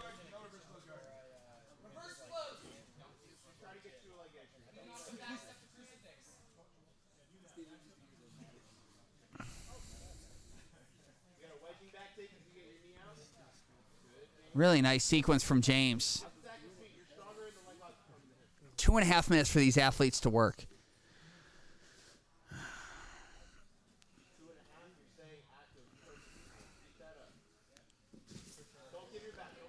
Wow, beautiful sequence here. Once again, Connor into that head and arm. Now on the other side.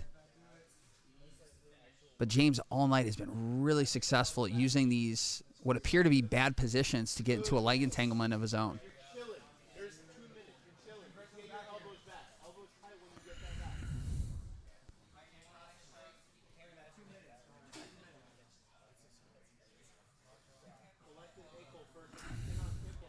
Now Connor's just ripping the Americana. That's it's really nice sequence. Once again, using that threat to get to the back. James, you're doing fine, bro. You're doing your job. This is it. We're going to get halftime right after this. We're going to have all the time in the world. Minute 40 to work, Connor. So these athletes have a minute and a half to work. 3:30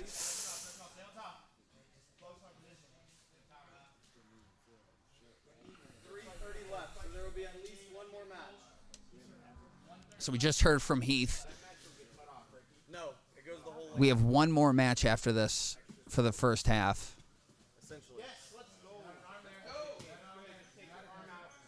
Man, once again, Connor's just been a demon on top. Beautiful work by Connor. The durability of those 18-year-old limbs, there is nothing like it. There's no peptide in the world that can take you back in time and give you that kind of dexterity, folks. Dive over the top and front head. His head is close. Snap him right down if you feel his head low enough. Watch the arms. Watch the arm bars and triangles here. Only 35 seconds. So about 30 seconds for these guys to work. Just super fast pace so far. Once again, they've been on the mats together for 12 minutes tonight. He's got a calf crush here.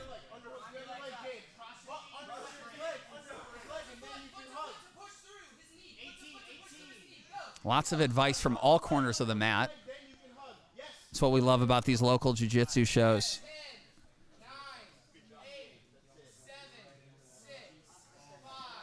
Just a really good match as Connor looks to take the back again, but not enough time. This one's going to go to a draw. And we've got 2 minutes left in the half. Niaz, you're out. All right, Cameron and Elijah.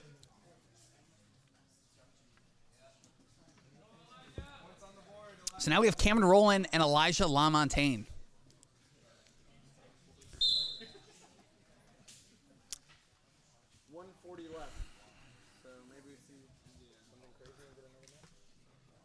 So unless something really quick happens, it looks like this one could be the last match of the night. But Cameron on the neck already.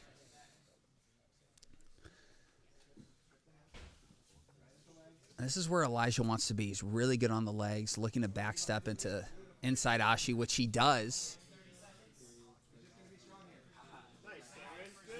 Man, Cameron looking really smooth.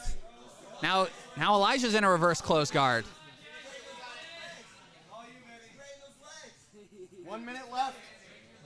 If there's a finish here, Now Cam's trying to look to his corner to see what to do, and he's able to get out of it. Cameron surviving the initial attack, but now he's in bottom north-south.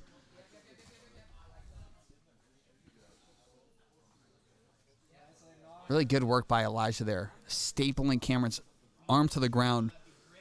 But Elijah's moving on bottom. 30 seconds to game time, the match will finish.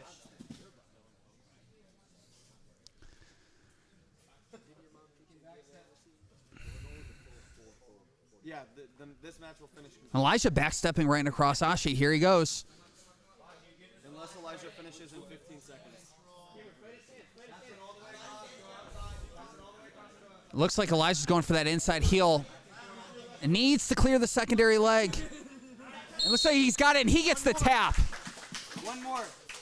He got it with 3 seconds left, so there's one more. Elijah LaMontagne with the submission with 3 seconds left, so he's going to have another match.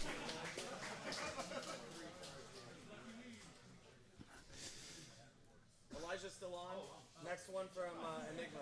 And now Elijah is going to stay on the mat, and he's going to take on Damian Gaston.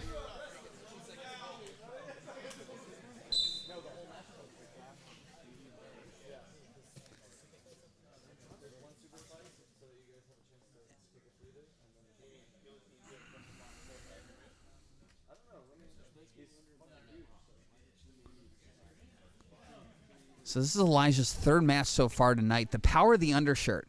I didn't know with these jerseys how many guys were going to wear an undershirt, but you guys always seem to surprise me with your fashion choices. Yesterday was the Elton John sunglasses. Tonight it's the undershirt.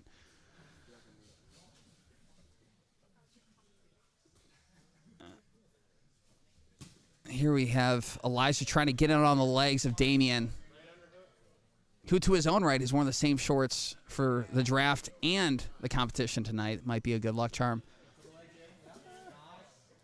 Once again, Elijah in on the legs.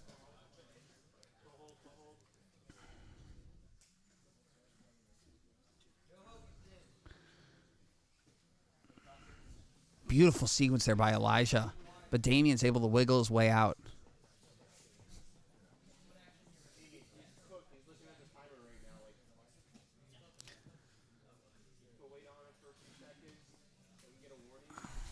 Nice little wrestle-up attempt by Elijah. He gets his hips in and gets the takedown.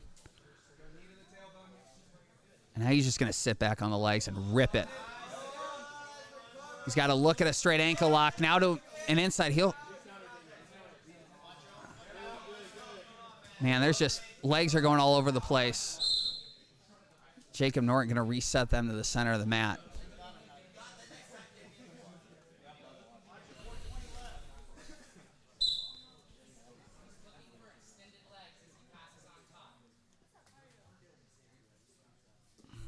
So about 4 minutes in the first half, and I promise this is the last match. Just submit him, the match will be over faster.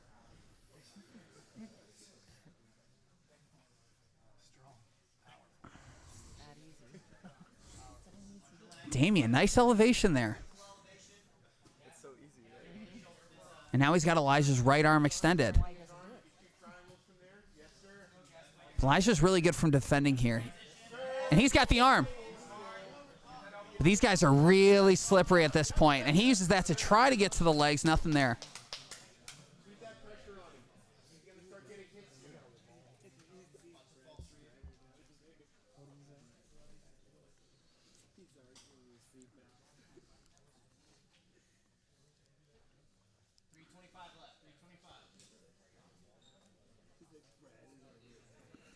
Damian going for that far leg. So about 3 minutes for these guys to work. Elijah on top. He's been on the mat for about 9 minutes consecutively here. Don't know if he's looking at the scoreboard or looking at me for inspiration, but he's not going to find it. 3 minutes to go.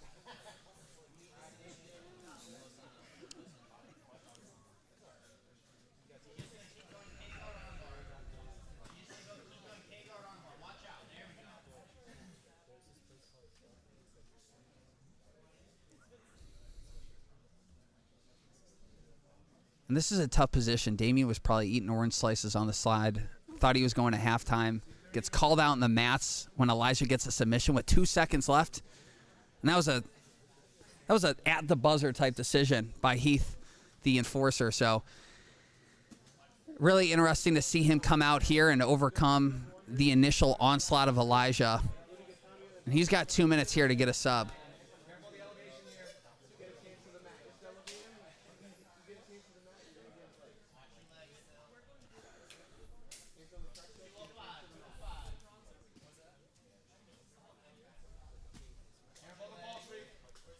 This is definitely Damian's side that he prefers to play guard at. He's been able to get into the legs from here all night, but Elijah doing a really good job getting his knee line cleared. Would love to see Elijah stand up and pass side to side, but when he's been on the mats for over 11 minutes, easier said than done.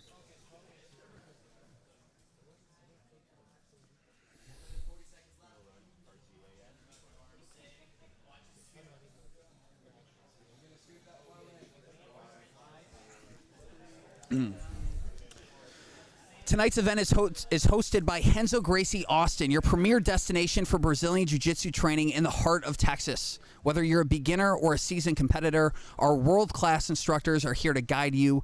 Join our community today by visiting RenzoGracieAustin.com to schedule your free trial class now.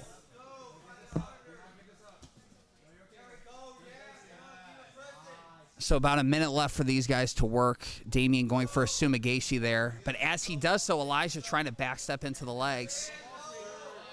But Damian, a peek at the legs here.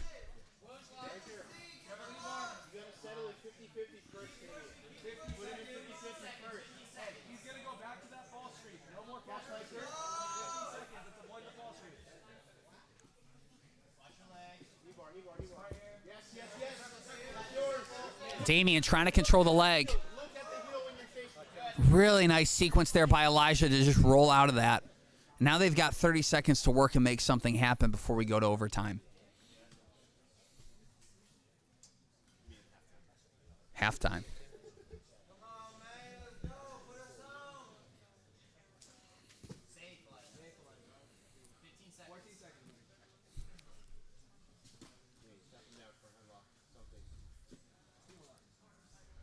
In a really high-paced match, and it looks like this one is going to end as a draw.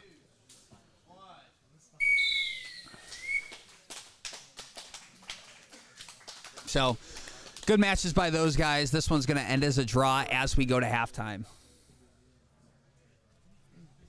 All right, guys, that's the end of the first half. We're going to run one super fight to give these guys a break, and then we're going to do the second half. If you want to see the standings, they're over here on the whiteboard. It's also, Baka, Anna, move out of the way, please. So now as we... Elijah's sitting on top at 6. James Powers has 3. Team RGA has 6. Team Enigma has 3. The dashed line, everyone above the dashed line. So Heath is giving instructions, essentially saying that Team RGA is in the lead right now, and to give these athletes a break, we're going to have one super fight in between the first and second half. So we're going to have Timothy Cundiff against the Pride of Chile, Alan Magenzo.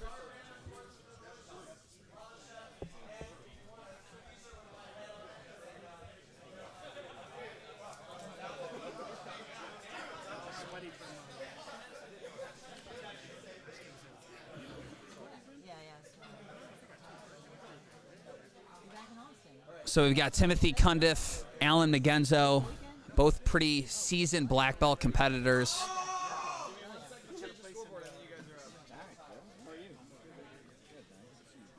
Oh man, that's the super song. What's up, man?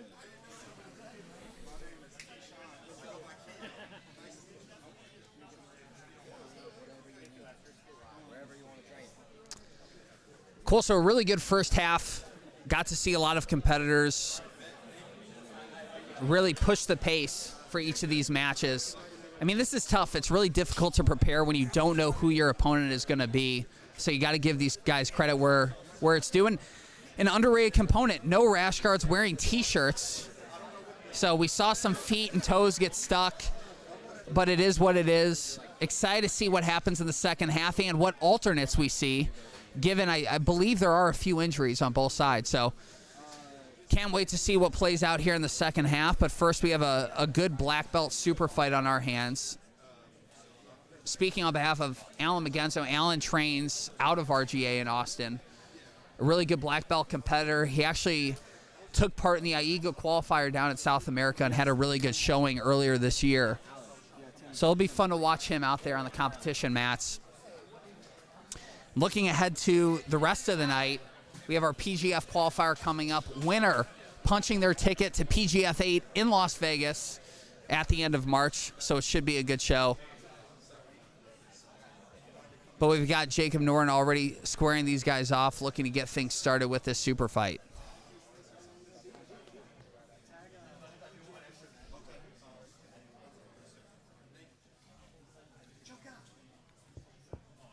What's up, man? Congratulations. Look great.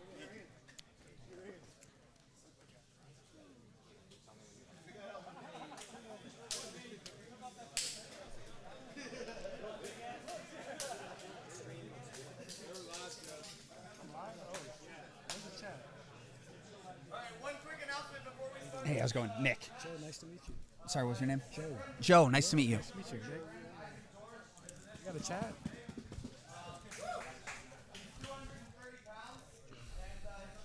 Gotcha. Wow. What's up, Christos? What's up, big dog?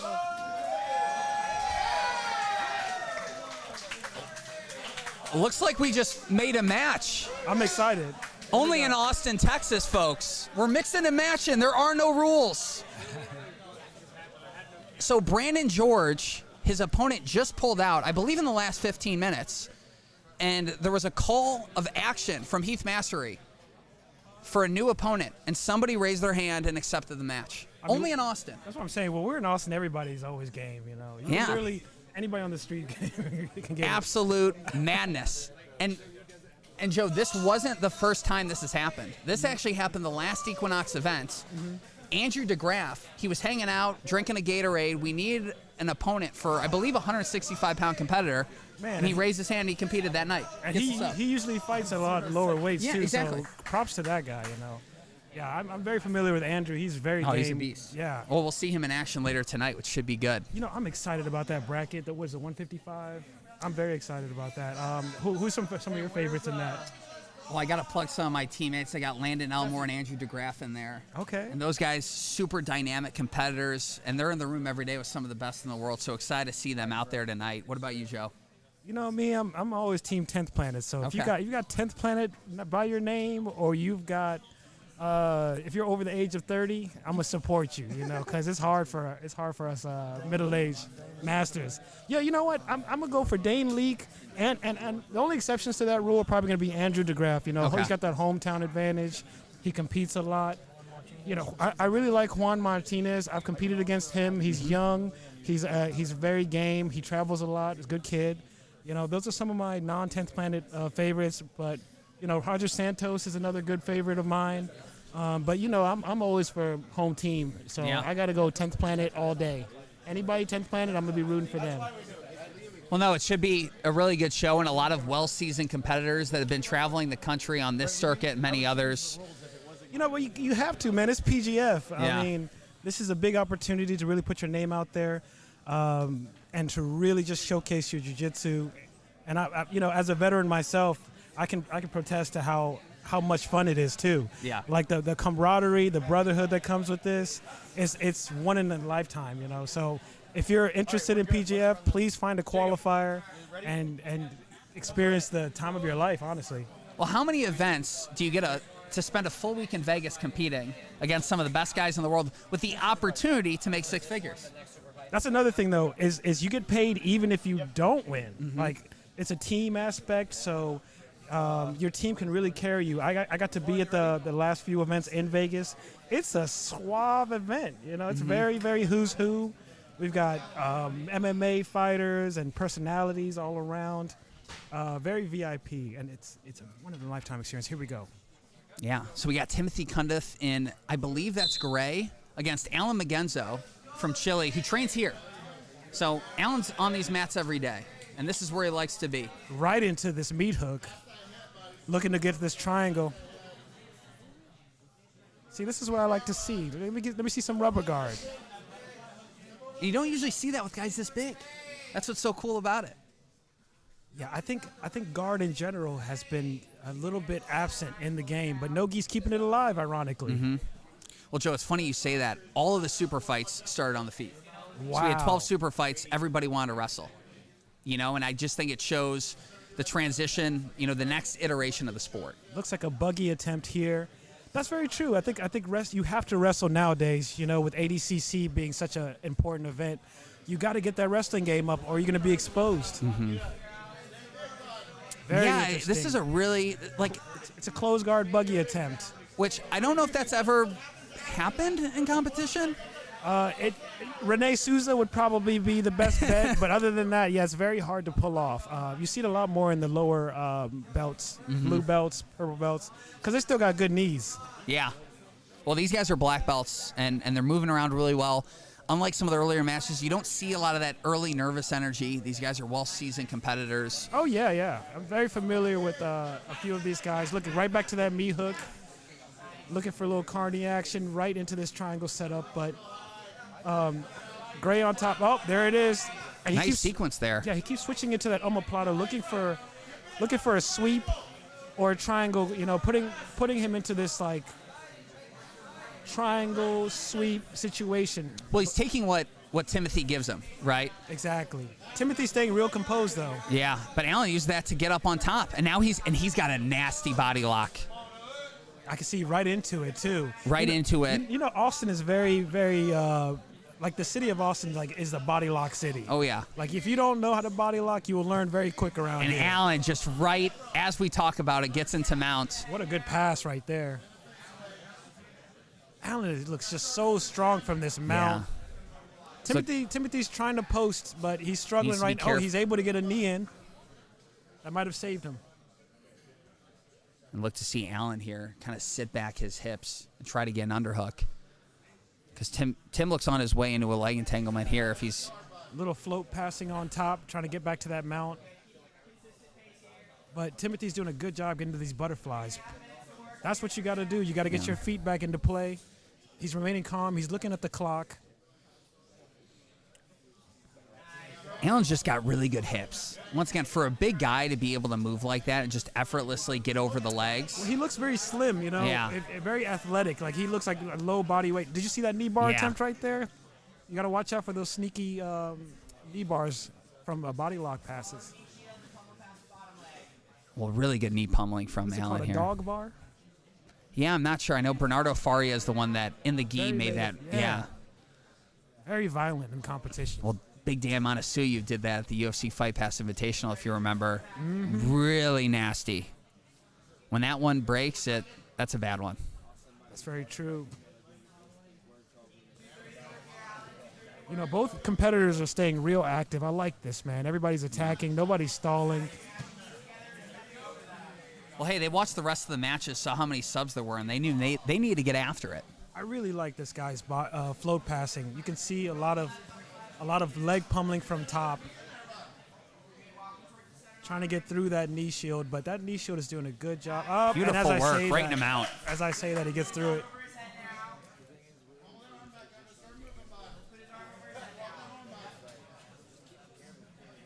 Man, what an event. I'm just looking around.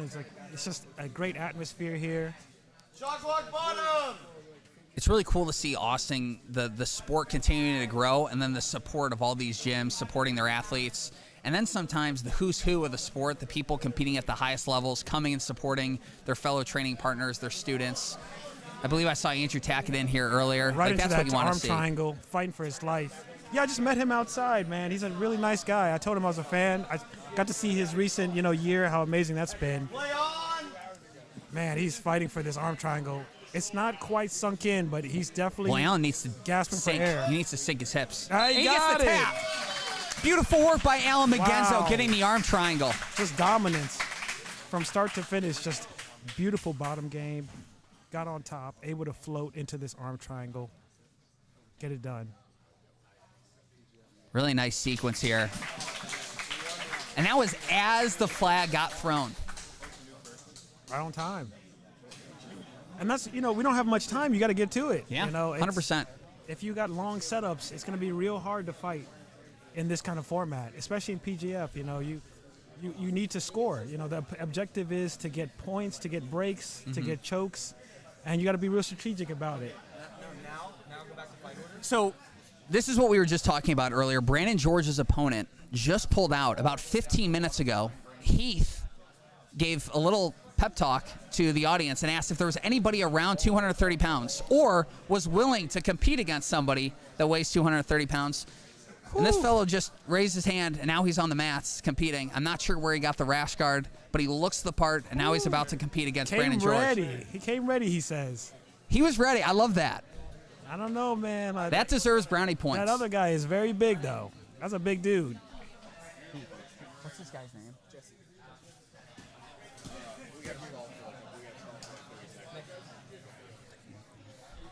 You know, So shout out to Jesse for stepping Is up. Brandon a purple belt? He's a purple belt, but he's a very good purple belt that competes against a lot of brown and black belts. Okay. I mean, as normal purple belts nowadays, I feel like as soon as you tough- become yeah. a blue belt, you're in the fire now. You know, in Nogi Especially in Austin, right? Yeah. You never know who you're going against. Exactly. So something to give Brandon a shout out on. He actually subbed Pat Downey last weekend at a local Wow. event. So he's a 230-pound athlete. He looks like a bodybuilder, but he moves like a flyweight. I mean, he's really good on the legs, and he moves really well. Okay. So it should be a fun one. Man, Jesse's got his work cut out for him. I mean, but he's game, so we'll see. He looks comfortable. He looks calm. He looks like this is just another day in the office. We'll see, you know, how he can deal with this Icelandic-looking Big dude. Yeah. That's one of those dudes like thousands of years ago when they came on shore. Yeah, you dude. ran like your life depended on it, Joe. Jesus. You know, I was more of a gatherer than a hunter. I just kind of picked the fruits. Here we go. Yeah, and you see, he's really comfortable from guard. So you were talking about the guard position earlier. That is crazy. You're gonna He see pulled some- guard. yeah. He's so big. Just wrestle him. But hey, man, this is jiu-jitsu. Guard is You never just know. as effective. Nice little ankle pick. As I say that, right on top. So if you're in Jesse's shoes, 10 minutes ago you were sitting on the sideline drinking a Red Bull, just enjoying your Saturday night. What's your mindset heading into this match? I've been through this many times. I've been the little guy who goes against a giant purple belt. And the key to this is your energy consumption. Like, he's got to be very strategic.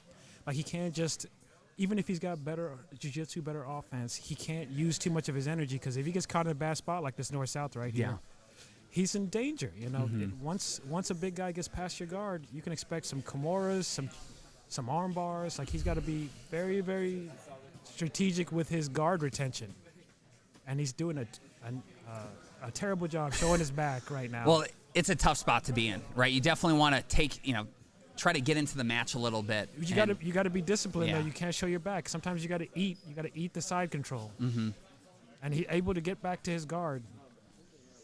Good job by Jesse to get back to his guard, but also just not a great job by Brandon. You know, he slides right into the legs.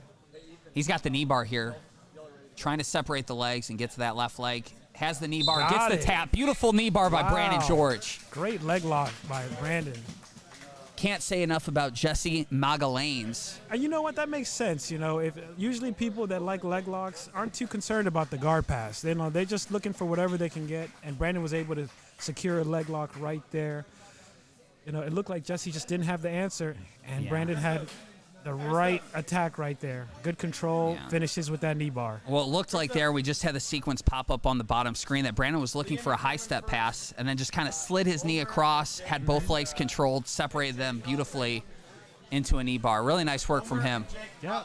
And you know what? Jesse had a knee brace on, and sometimes, you know, you smell that, you know. Sometimes you have blood to in the work on water. Monday, you know? So we're getting I believe the final sequence here, or just them shaking hands. Yeah.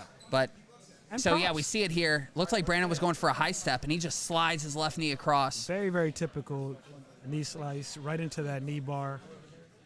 You know, it looked like Jesse just did not do a good job of getting to the right angle, the right side. You know, he should be looking for that high running man escape. It's tough, though. When 10 minutes ago you weren't competing. So we're getting things started here in the second half of the mini-season tournament. We've got Liam Kim against Cameron Rowland. The fourth time these guys have competed against each other. Fourth So time. they're pretty much brothers at this point. Yeah. You know, you could face somebody multiple times. You really do learn a lot about them. So, Joe, I'm not sure if you tuned into the draft last night, but Liam just set the stream ablaze with his speech. I mean, What do you say? a lot in a short amount of time. So Liam, very gifted on the mic. We'll see if his talent on the jiu-jitsu mats is the same. Ooh, As Cameron just grabs for jumping guillotine. Oh, they're letting loose. Kim tried to pass from that guillotine, but Liam just does a good job of trapping a leg. And, you know, that's what we need in PGF. We need personalities, too. You know, you can be good at jiu-jitsu, but... Well, it's just part of the equation, right, Joe? Like it's just part, yeah. But this is a wild sequence here. Yeah. Cameron's kind of on the wrong hip, but Liam just muscles his way out of it.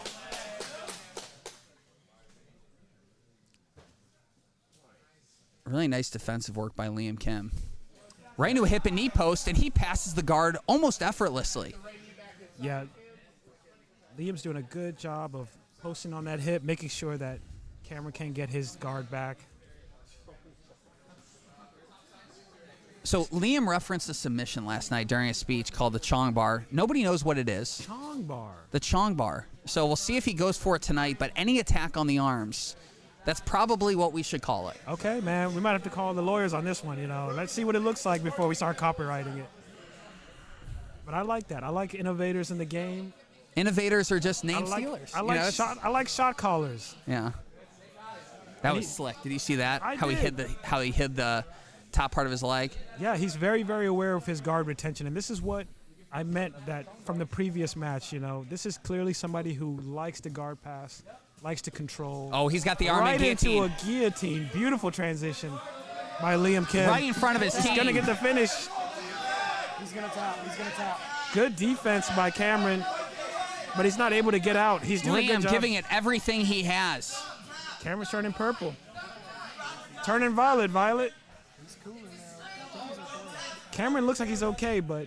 Looks like Liam may be going for a triangle here. Good transition. Right into an omoplata. Or a triangle. Wow. Reverse triangle here. The combos. Cameron does a good job getting his feet in play. He's going to get out of this. And now we're into a reverse close guard again. I love a little reverse donkey. It's great for getting out of stuff, but transitioning right into leg locks, as you can see, right there to that ankle lock. Not able to secure. Liam's right back into this pass. Liam. Really nice sequence by Cameron to get up. And I really like the way Liam is compounding these attacks with his guard passing, you know. Every time Cameron tries to get up, he faces a guillotine. Every time he goes down, he's right into that guard passing. Little foot sweep action. Now, right now, I mean, if this is judge's decision, I got Liam winning. You know, he's been the aggressor most of the time. He's showing more attacks. You know, he's had Cameron on the defensive. But if I'm Cameron, I'm thinking, I'm got a little bit of advantage too. You couldn't sub me. Now it's my turn. Yeah. And something that may have an effect on both of these athletes. Liam's fresh. Cameron already had a match tonight. So I don't know who you would think has the advantage here. And you can see it. You know, he's already sweating very, profusely. But he doesn't look like he's backing down. Neither man taking a step back. I like this. Oh, wow, and Liam sits. Well, it takes a lot to, shoot a lot of these Liam into submissions. a false reap.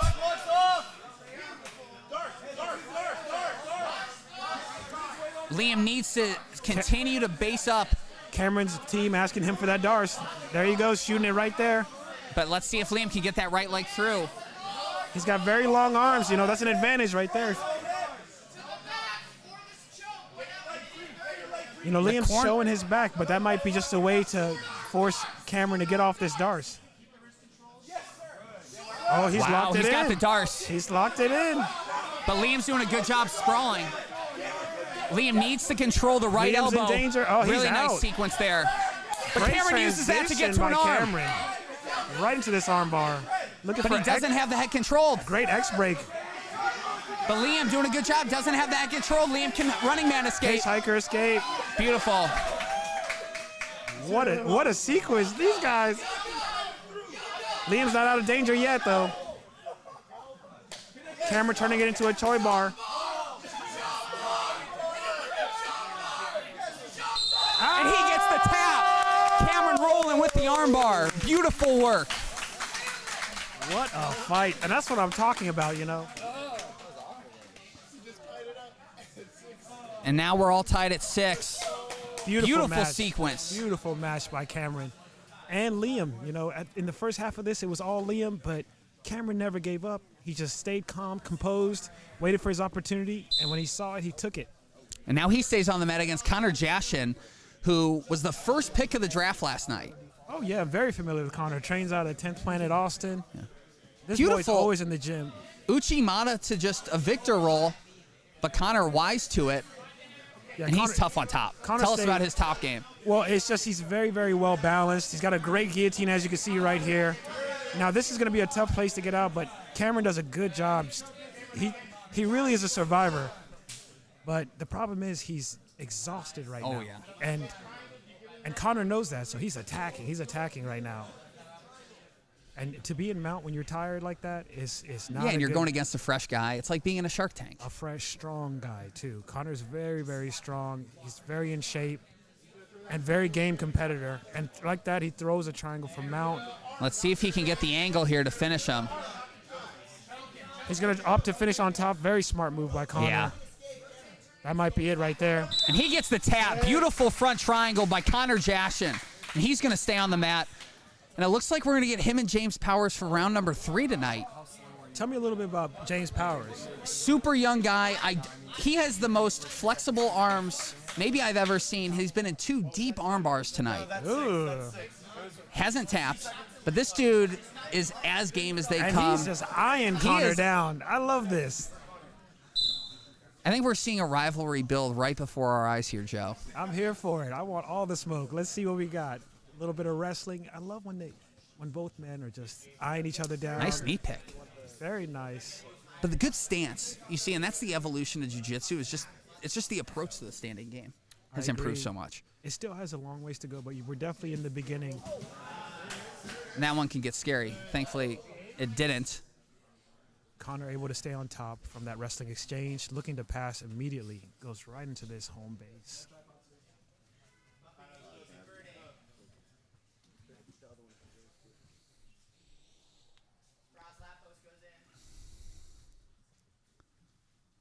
Yeah, James been in here quite a bit. He loves his daily Hiva guard. He's had a couple of really good sweep attempts from here earlier tonight, but Connor's just been a demon on top. Yeah, that De La Hiva backfired real quick. He's been in this position quite a bit. He's actually had James in deep water throughout the night, but James has usually found a way in those positions to turn those into a leg entanglement of his own. Well, we'll see, man. It's like Connor's staying real composed. He doesn't do any major movements. He just stays tight. He looks to forward the position, get to that mount, and get to the finish that he's been killing with. There he goes, right into that mount. Joe, he's been in this position probably 5 times tonight with one of James's arms above his head in a head and arm, like a fully locked head and arm. James has used these each time to get into a leg entanglement. So we'll see what happens from here. I'm here to see it. I'm ready. Let's see, because the thing is, if a competitor gets into a similar submission, they usually adjust. So we'll see how Connor adjusts to that. You see Connor step off the mount as he felt James try to escape. Well, Very smart I move. wonder the psychology of Connor. He's been in this position a lot, and he hasn't been able to submit James, if that makes him a little bit hesitant to try for the same submission. Well, you can just see he's very methodical. He's taking his time. He's not rushing anything. Little Pirate's crucifix right there, punishing James. Oh, great escape by James. He took advantage of that little space right there, little Kazushi action. But I do know Connor's got some. He's got some guard game. Let's see it. Let's see if he's not too tired from his previous match. And that's what you got to wonder. Third match against this competitor tonight. How much gas is still left in the tank? Exactly. In a quintet style, you don't want to be playing too much guard. That's just too much energy consumption. You need to be on top. And controlling the pace, controlling the intensity. Breathing and recouping on top as you attack. And that's where I think usually James would be on his feet trying to pass. But it's tough to tell a guy to stand up and really move side to side when you're tired. But now we see James have some success cutting an angle, but Connor using that to... Little baby bolo action. Yeah. Little matrix inversion. I like that. But James is very aware. Squares back up. Goes right back into this knee slice. Conor controlling that wrist. As you can see, he's doing a good job, and that's preventing James from really making any forward momentum. James is really struggling to control Conor's legs. Oh, nice reverse De La Riva inversion there. Great inversion. Uses it to sweep with the leg drag. Beautiful. You know, he stole that from me, if anybody else. That's my move. Well, I thought for a minute there he tried to go into a leg attack of his own, but he used that to come up. Exactly. You know. Yeah. We see James kind of do the same thing. Yeah, we're getting into a little bolo action. Very Hoffa Mendez, early age, you know, Jiao Miao. But now he's looking for an Achilles lock of his own. So 2 minutes left for these guys to work. Their third match together tonight. And this is a good example of how leg locks can be used for sweeps. Mm-hmm. They're not just for attacking, you know. They're a great way to get back on top, especially somebody is pressuring very heavily on top. Look at that. And inverting, looking for this reap. Really nice head and arm. Yeah, but Conor's right in on the neck too. Both men threatening an attack at the same time. Who's gonna back out? Yeah, this is one of those, if you're watching at home and are new to jiu-jitsu, it's like, good luck trying to explain this. You almost just have to let the sequence play out. Because James does have both legs controlled, even though Conor does have the head and arm. But now Conor uses that to get on top. It looked like James let go of the legs. Yeah, it was a little game of chicken right there. Both men didn't want to give up the position because it would have led to a really bad submission. Man, really nice work by Conor. Good job by James, too. Every time Conor goes for an attack, that gives him a little bit of space that allows him to get on top. We got 56 seconds left on the clock. I mean, this is going to judge's decision? So this is, both competitors would actually leave the mat. We'd have two new, this is part of the mini season. So 2 new competitors would come on the mat if there is no submission. Okay, good. And this is their third match Get 'em out. tonight. Both have went as draws so far. Yeah. So I mean, it's just evenly matched. Both solid, defensive-minded players. You're going to get this result. and it's just tough to latch on to anything at this point of the night. That's why you got to have a good guard passing. Yeah. You know? As you saw earlier, Conor was able to get some submissions because he's not staying on the outer perimeter. Both these men are keeping each other on the outer perimeter. And it's hard to catch anything there, especially when you're sweating. So 10 seconds to go here. These guys have spent about 18 minutes on the mats together tonight, and this one, like the both others, is going to go as a draw.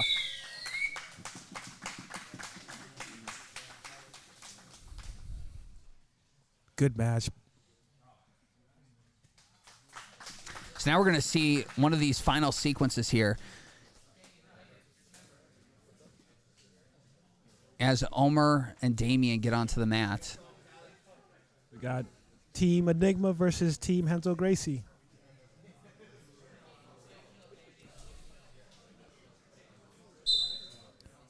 Both competitors need a score.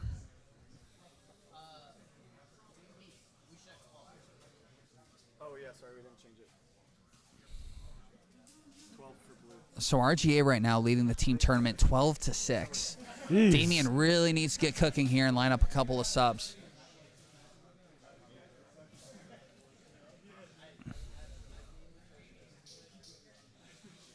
Little feeling out action right now. Yeah.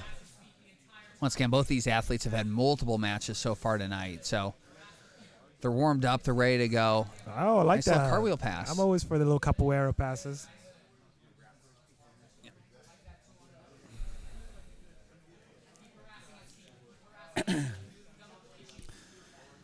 Tonight's event is brought to you by the Grapplers PT, a physical therapy specialist for jiu-jitsu athletes. Whether you're recovering from an injury or looking to keep your body competition ready, the Grapplers PT has you covered. Visit thegrapplerspt.com to schedule your free consultation today.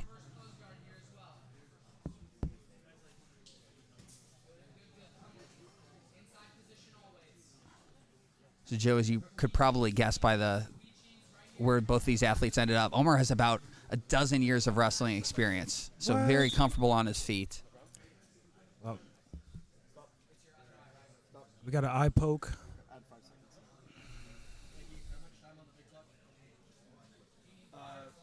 15 minutes. Seems like he's okay. Both Yeah. men, you're ready to go. A little bit of an eye poke here. Or not. Or maybe just a calibrated, stoppage. It's a little strategic John Yeah. Jones. It's all about the mind games. Second half, you're tired. Your third match here. And the sleeves are off.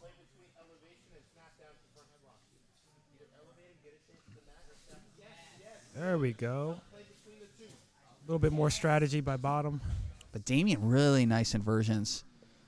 Wearing a shirt is kind of an advantage and a disadvantage. Totally. Because a person on bottom can get their foot stuck in there. Well, that was something I was saying during the break, Joe, is it's an added variable that you're just not used to in jiu-jitsu, and it's a very little thing, but it can make a difference. It's like wearing gi pants. You get a little bit more friction too. What are your thoughts on athletes being able to do that in no-gi competition? I think you can wear whatever you want. That's what I like about no gi is that we don't really have much rules or restriction for what you wear. Mm-hmm. But equally as it gives you a benefit, it also can hurt you too because it's generating more heat. It gets a lot more sweaty. It's not good for friction if you're on bottom and somebody's on your mount. If you're trying to escape, it can actually backfire. We saw it there. It looked like for a minute, Damien's toes were stuck in Omar's shirt. Mm-hmm. And we've been trying to find out all night, Joe, what the elbow band is for on Omar. You think maybe he's got like a little fungus among us? You never know these days. Yeah. And he's team undershirt. Haven't been tracking that. That would be an interesting betting line, how guys with undershirts have done versus guys that aren't wearing undershirts. It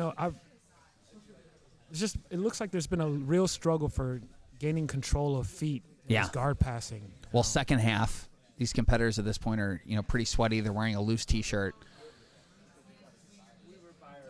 It's tough to really get a hold of everything. That's why, we just saw what you were talking about, Joe. Toes get stuck in the shirt. But what I was saying is I think in situations like this, position before even going for the submission is so crucial. I agree. Getting into a dominant position first, because you can't just grip and rip something. Yeah, they seem to be skipping certain positions. They're going to the position. It's just side control, but Yeah. they're skipping a whole bunch of other ones. They're skipping all the little steps. Exactly. And that's what I mean by they're keeping each other out in that range, the outer ranges. So by the time they even make a move, the reaction time is too far away. It's too slow. Plenty of time to repummel if you're bottom. Oh, nice work by Omar. And that's what we want to see all night from these guys. Just really good side-to-side movement, but Damien was able to get a knee inside. Nice flying attempt there. Yeah, a little Kimura action. That's a great way to pass, controlling the Kimura and using that to take control of the back or take control of side control.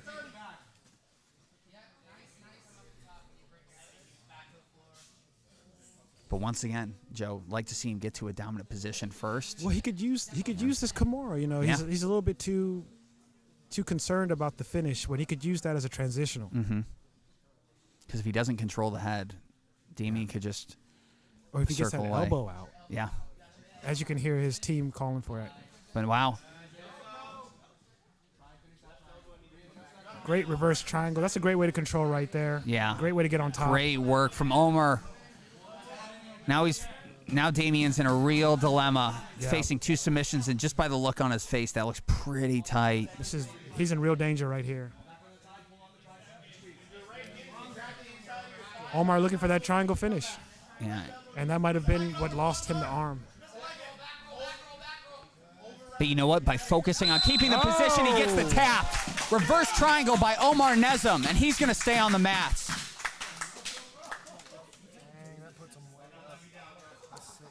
That's a great strategy for passing the guard. Flying We see it Kimura here. lock. So there was a moment, too, where Omar lost control of the Kimura, but because he kept control of the triangle, he was able to get a hold of the arm again and finish Yeah, with the that's a triangle. legit triangle. And you see it a lot more prevalent nowadays. So now we have Jake Strauss against Omar Nezem. No love lost here. Love to see the physicality here in the second half. Yeah, but is that strategically a good idea? As you can see, Omar almost got his back taken. Does a good job recovering. But now Jake ends up on top. Yeah, so that's what I mean. A lot of that wasted energy now. You're on bottom, and you gotta now keep your guard.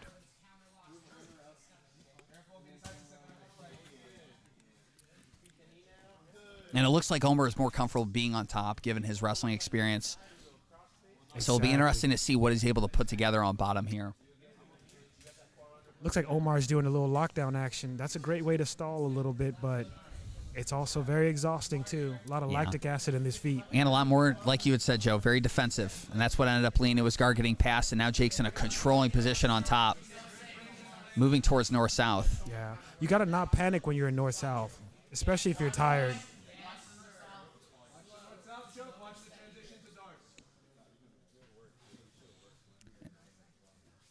There's definitely a lot of pressure on Jake here. His team being down 18-6, they need a sub. And that Kimura is a great idea.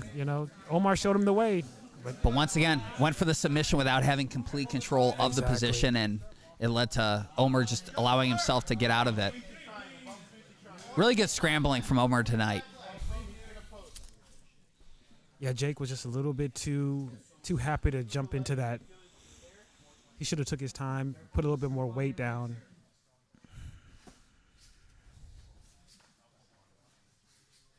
Shot clock top, shot clock top. Both men breathing heavy.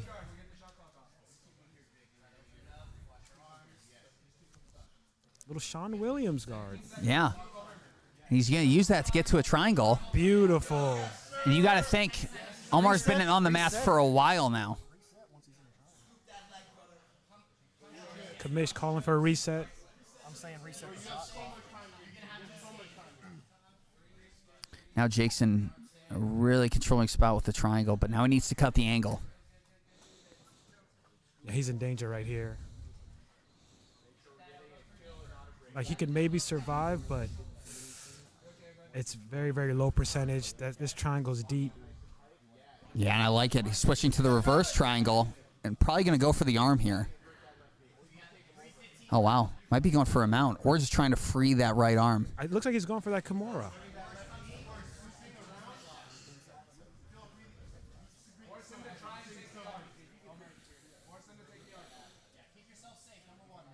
Now Jake's just sending the choke. I don't think he has the shoulder line covered he's to wasting finish a lot of it. energy if he tries to go for the choke, but Omar has no choice right now. He's just trying to look for an opportunity to posture up.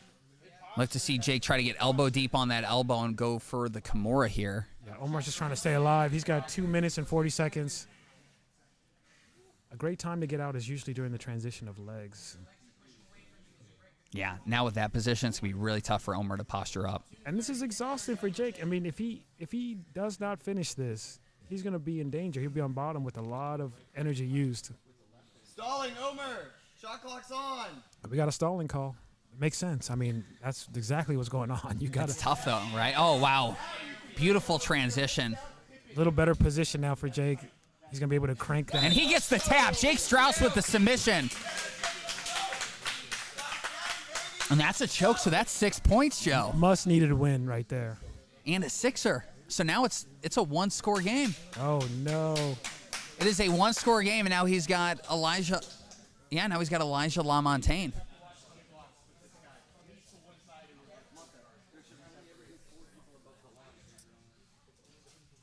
What a turn of events.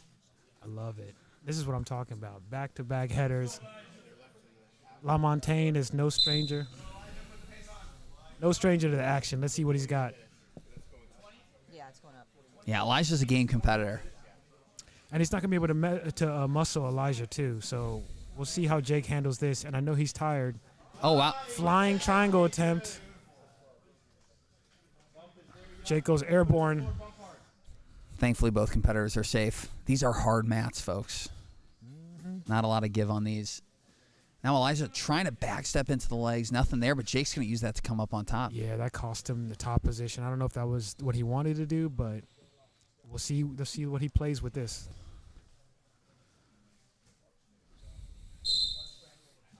You don't want to let the person that's tired back on top. That's letting them breathe. You got to drown them.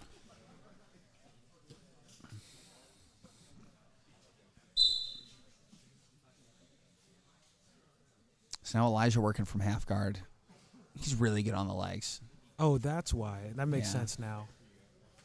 So he loves this butterfly hat position. Look for him to try to control both legs and create some sort of off balance to get Jake onto a hip. But Jake using that really nice knee slice there. Great Or more, hips. there was more of a tight waist pass, but really nice work from Jake Strauss on top. But it looked like Elijah was using that overhook too. So Elijah using a little knee shield action. Comes back Elijah on top. using that to come up on top. Smart choice by Elijah. Elijah passes guard. Looking Nice for a work darce from immediately. Elijah. So this is what you have to do. Exactly. Really drown your opponent. Get the position first, then work Jake's towards the breathing, submission. breathing heavy. Now Jake's got to stay calm in this position as Elijah jumps into this knee bar. Wow. Jake needs to keep moving. Yeah, Elijah's doing a good job controlling that knee line. He might get this. Oh, he's got a counter leg lock of his own. Got to watch your own feet. Right towards the commentator booth. Front headlock. Restart them in front headlock. We're going to get a restart here with 3 minutes and 57 seconds to go.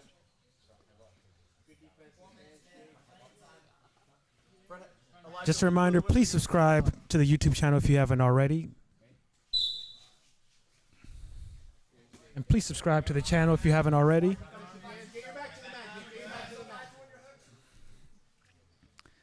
Come on, guys. We need you to hit that super chat. Old school guys, womp, womp, womp.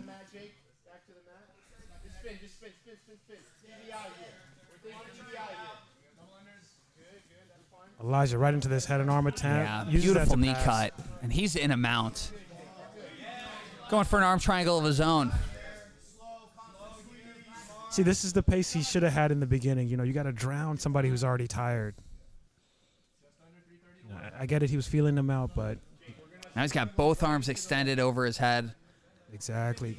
Great job by Elijah. Jake's doing a good job staying alive, but you can tell he's gassed. Shot clock bottom. Now Jake's got to move. Exactly. He's waiting. He's waiting. Right there. But as Elijah goes for the armbar there. Yeah, way to be patient by Yeah. Jake. He waited to the right time because if he would have used a lot of explosion at the wrong time, he would have been in danger.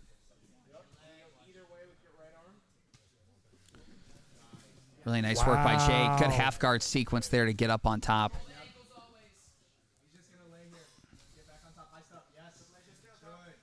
Elijah's doing a good job being really physical on top and using the advantage of being the fresher fighter. As he should. You know, it's a close game. We need a score. It doesn't matter how it's done. But Jake doing a good job staying alive, keeping this game still in play. I love this octopus guard. Yeah, Jake's been here a lot tonight. Beautiful octopus. Nice sweep there by Jake, and now he's going to end up on top with 2:20 to go. Jake right into this body lock.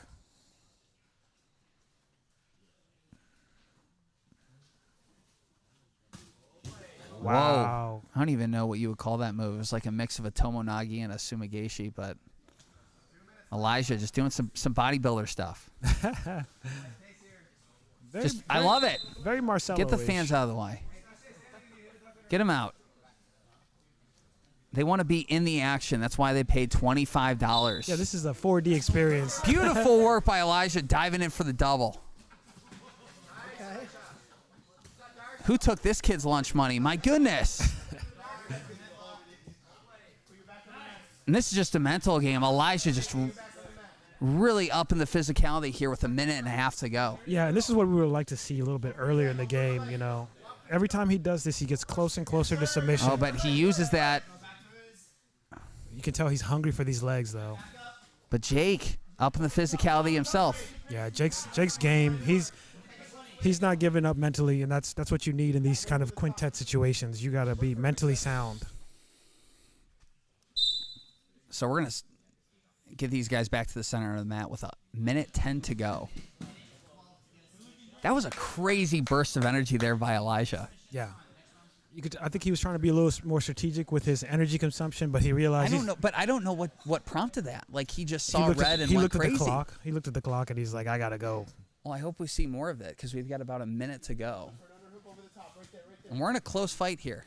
Yeah, but Jake's 18 to 12. Renzo Gracie Austin winning so far, but Jake's a strangle away from tying this I don't thing think up. there's going to be a sub in this one. Oh, But wow. as I say that, right into a triangle by Elisha.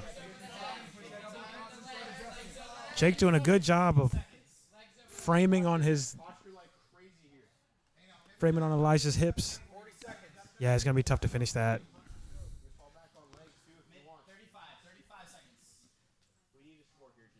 30 seconds to go here. 18 to 12. Renzo Gracie Austin winning. Jake's corner calling for a sub. Well, they need it.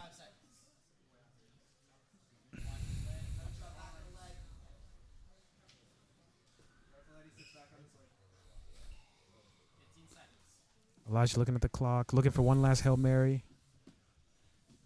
But Jake's just body lock. Yeah. Yeah, nothing going on there. Dog bar. Somebody calls a dog bar. Really nice match. High energy all the way through, but this one is going to end up as a draw. Yeah, and that was And we get Cam and Liam for number 5. the rivalry. This is like a continues. Rudy movie. I mean, this is... Rudy. I haven't seen an underdog story like this in years. Liam Kim against Cameron Rowland. Yeah, and Number 5. you can tell Liam is mad about the last match.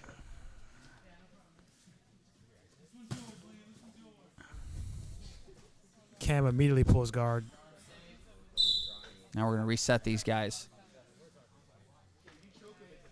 Joe, that's what's fun about these mini-season tournaments is you never know what matchups you'll get. And sometimes it's the matches you want. Sometimes it's the matches you don't want. I know but what you match. get them anyway. I know what match I'm going to get. Liam and Cameron again.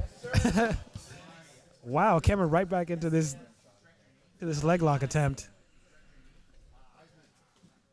But Liam is just well aware of the knee line, pulls out, and right back on his own attack. So it looks like Cameron really wants to play a little footsies. Oh, yeah. Liam doing a good job clearing his knee line. But needs to be careful of the Aoki.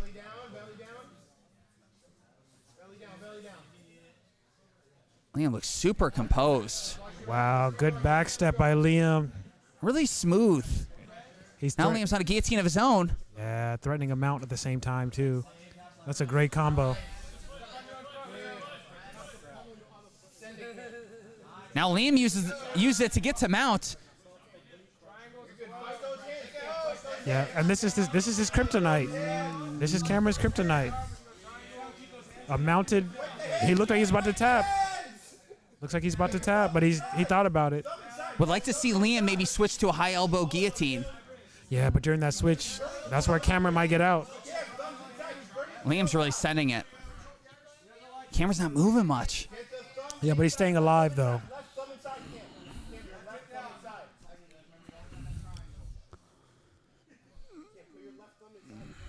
Liam is determined to get this choke. Yeah, he's sending it, man. Oh, let's go. Great job by Cam staying alive, but he was out. Composed too. He was out. he woke up.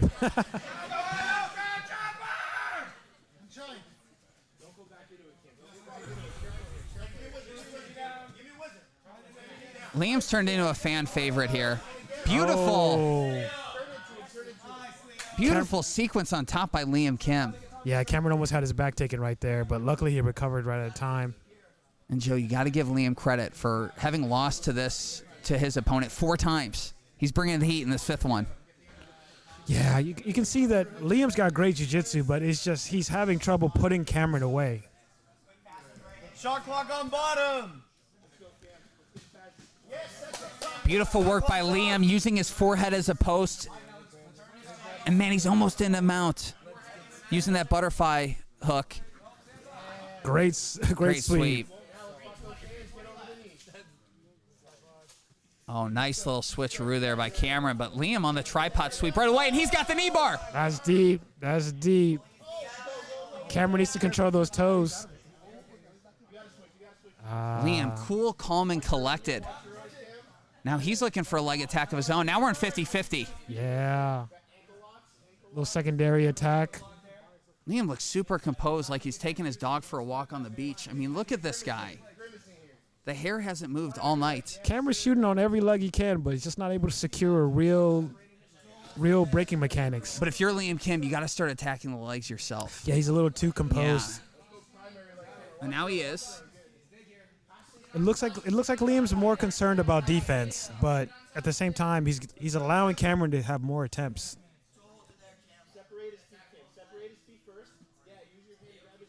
And sometimes the best defense is having an semblance of offense. Liam's got a belly's heel. down. He's got a heel hook and he gets the tap. Oh my gosh, Liam Kim with the inside heel hook. Ooh.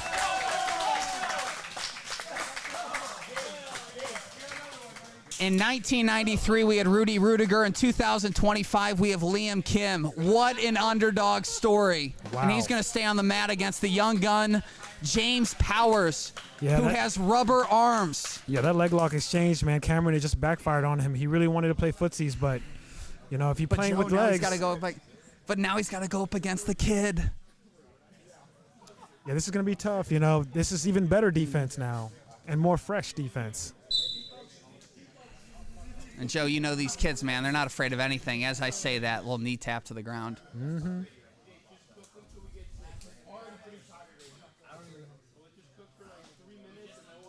Looks like Liam's going to have to play a little guard now. Let's see if he can sweep and get on top or make something happen on bottom. Looks like Liam's looking for some tripod sweeps. Yeah, thought about wrestling up, and James was like, no. A little hip heist action.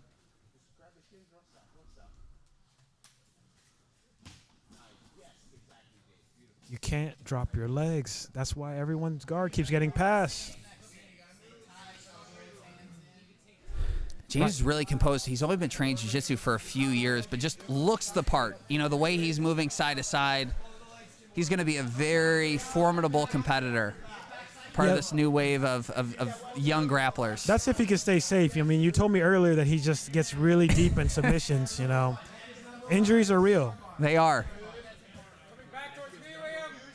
Oh, he's looking like he's going to get this rear naked choke, though. And that's why Mata Leon is always king, that rear naked choke. Man, Liam Kim just enjoying the moment, smiling at the camera, but needs to be fighting the hands. He's in danger. He's in danger. Liam needs to get out, but he's not going to. That's too deep. Looks like it's across the chin. It doesn't. That's all you need. All you need is a chin. He's in danger. And he gets the tap. James Powers with the submission. Beautiful rear naked choke, and that's 6. That is 6 points for Team Enigma. There are 7 minutes left, 6.5 minutes left. So we have 6.5 minutes left. James Powers gets the rear naked choke. Beautiful choke. And now we get James and Connor again. Number 4 for these guys. And, you know, it's going to be tough for a submission on this one, but we'll see if one of them can get a submission. Starting out on the feet. As expected. But both guys, like I said earlier, really good stance. Yeah, it seems like a waste of time, you know, if you're evenly matched on the feet. Just get it to the ground. Let's go. There you go. And it looks like James heard you, Joe. Jumps guard immediately. Smart choice. The approach was a little wild, but I like the idea. Right into that calf slice, using that to beautiful leg lock attempt.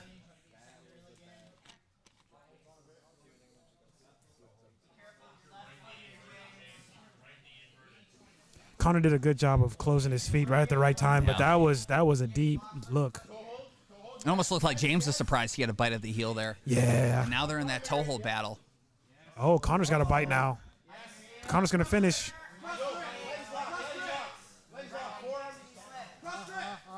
That's deep. Oh my God, oh my God, oh my God. James doing a good job of hiding that heel. But Connor's sending it right now. Great job by James. Both men had a great look on heels, but, you know, they both stayed calm. These are scary shootouts. And now we see James on the toe hold. Connor does not look phased at all, though. Yeah, that toe hold is a little bit... leg was straight. It's not leg tight was too enough. straight. Yeah. The entries are there, but the braking mechanics It's Really what- nice it's what sequence need again work. from reverse de la Hiva. Yeah, I love that. I love that because if he was able to kick that foot out a little bit more, he could see Connor's back too on that. But that's a position you got to be careful too. That could lead to LCL tears if you try to force it. Good switch, James. Stay on his legs. Stay on his legs, James. Stay on his legs. These are good attacks. You're only down by 3. And this is where, I wonder if it's an hour and a half ago if James tries to come up there on top. But you got to pick and choose your battles when you've been competing for, 20, 25 He looks minutes. comfortable on bottom though, Yeah. because he had moments where he could have came on top and he kind of just sat back down. And I think he likes that reverse de la Hiva entry. Little kiss of the dragon. Wow, beautiful work there. Connor ends up in mount. Yeah, and as I say that, it backfired. But once again, he's been in this position a lot with James, and James somehow has been able to buck, get to a hip, and end up in a leg entanglement every time Connor has been in one of these positions. Yeah, I think Connor's going to look for that triangle setup again, maybe an arm bar. Like we talked about, Joe, he really needs to prioritize the position, taking the back here versus just kind of shooting for the submission. I agree, and with that And he Kimura does. lock, Nice chair sit to can. the back. But James comes up on top. Yeah, he's a little bit too high up on the shoulders. Connor had opportunity. Oh. Eddie sits back. Beautiful. James didn't keep moving there. If he would have, it might have been trouble. That was a smart play by Connor. Like you said, position before submission. Especially once these guys are super sweaty and tired. And that's a young kid move right Good- there. good In a body rotation. triangle, Yeah. turning through. Yeah, my spine is too old for that. Our ribs would break in half, Yeah. but not his. Little mermaid action, trying to get out from James, but Connor just able to just stay on top. Right back in this Kimura, looking to take the back again. Very smart. Yeah, I've been really impressed by Connor's positional game. Maybe a you know reverse he's- triangle. Oh, James does a good job of trapping the leg. Nice work, though, by Connor. He's got the one arm. He messed up. The hand was up. The James hand was messed up. He messed up. Oh, my gosh, this is nasty. Yeah, he's gone. And he gets the tap. Connor Jashin with the choke. That's tough. And that's 6 points for Renzo Gracie Austin. Yeah, that's tough. Hey, way to fight to the end, but Jesus.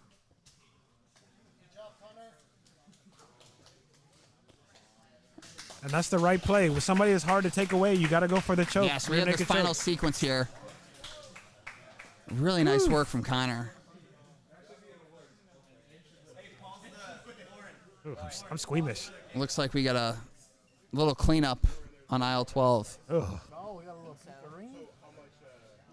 Rooney, somebody zoom in on So we've got 2 minutes to go. Ugh. So we've got 2 minutes to go in the bracket. 27-18, Renzo Gracie Austin is winning. We hope James is okay. Oh, he's fine.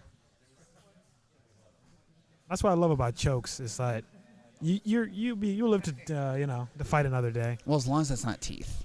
Oh no, That's the one thing that gets Oh yeah, nasty. yeah, spit out teeth. There we go. Heath doing it all tonight. Yeah, that putting was- the matches together, cleaning out the mess. That was a veteran play by Connor. He just kept going right back to that back.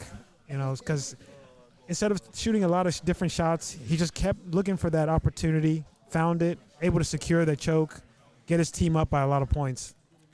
Real smart play. Well, Joe, like we've been talking about, the back half of this mini-season tournament, he did a really good job getting the position first, trapping the arm, and then when there was nothing else to defend the choke, going for the choke. Yeah, and he noticed he was about to slip off in the front, but at the last minute he adjusted and pushed his butt back and controlled the back. And now we see our standings here, the whiteboard. Connor Jashin, 12 points tonight.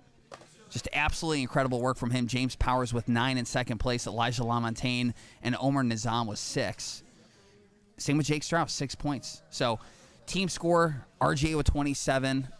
They're well ahead at this point. Team Enigma is going to need at least 2 scores and relatively quickly because there's 2 only chokes. a little less than 2 minutes to go.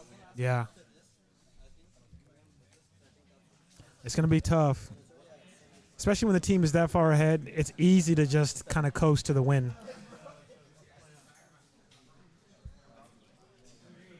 Yeah, really good night so far. Even as these guys have gotten tired, as we see Liam Kim versus Cameron Rowland, that might be the match of the night. Just the backstory, the way he overcame adversity earlier in the night with a loss. Yeah, the previous match I felt like should have been Liam's too, but you know, Cameron's just so game. Yeah. I love his tenacity, his ability to survive. And but unfortunately, it kind of backfired. You know, he's the one that initiated a lot of these leg locks. And as you can see, he's the one that ended up getting leg locked.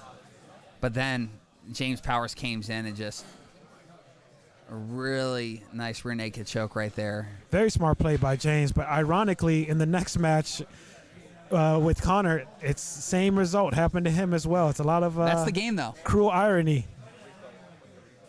All right, let's run it. So now Connor Jashin's going to stay on the mats, and he's going to go up 2 minutes left. He looks a lot bigger than against Campbell Cobb, who we're going to be seeing for the second time tonight. He had a really nice submission earlier tonight in a super fight. So he's going to be the reserve coming in for Cameron. So this is a matchup we haven't seen yet. Both guys have looked really good so far tonight, so should be a good one.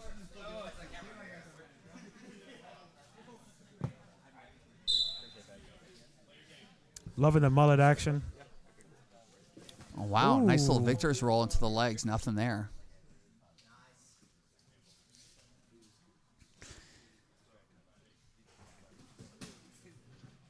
Interesting sequence.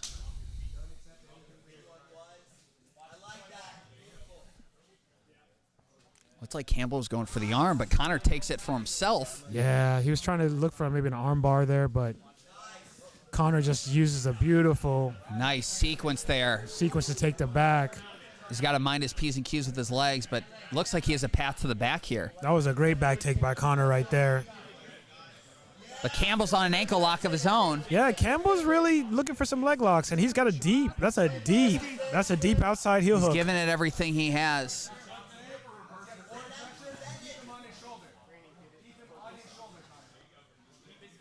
Trying to see the angle of the grip that Campbell has. That's deep. That looks real And tight. that's a legit breaking mechanics. Like, you got to be careful there for Connor, and it quickly backs out, gets his knee line out, looks for a roll maybe looking for a back roll. And something to keep in mind, Campbell needs to submit Connor within the next 40 seconds. Otherwise, this is going to go to RGA. Oh, no. So he's running on short time. Well, that explains the aggression. But, Campbell's got to get busy here if he wants a sword. yeah, he's got to disengage or maybe look for that other leg.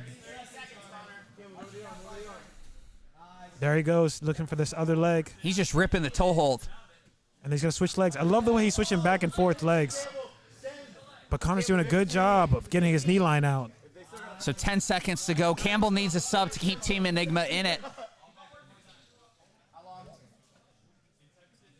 Womp, womp, womp. Super chat from the epic Matt Elkins. Oh, Marcus, So this sorry, is going to be the little last brother. match of the Sorry, tournament Marcus. event. The 45 minutes time period has elapsed.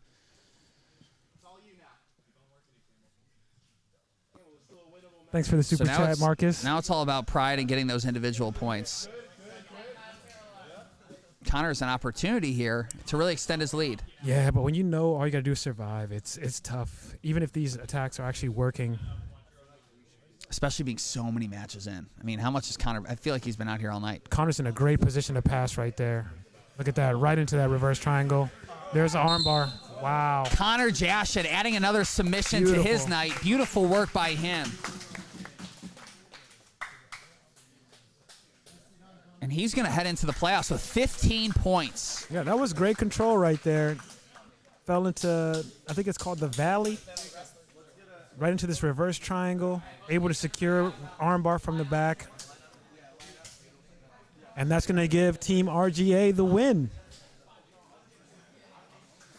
Really good work by Connor Jashin, who was the first pick of last night's draft. A little sportsmanship. Love to see that.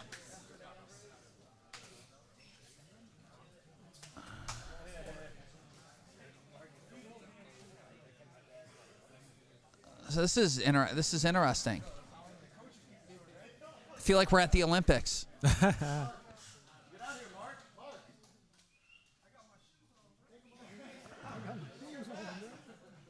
So we're trying to find an owner of the team.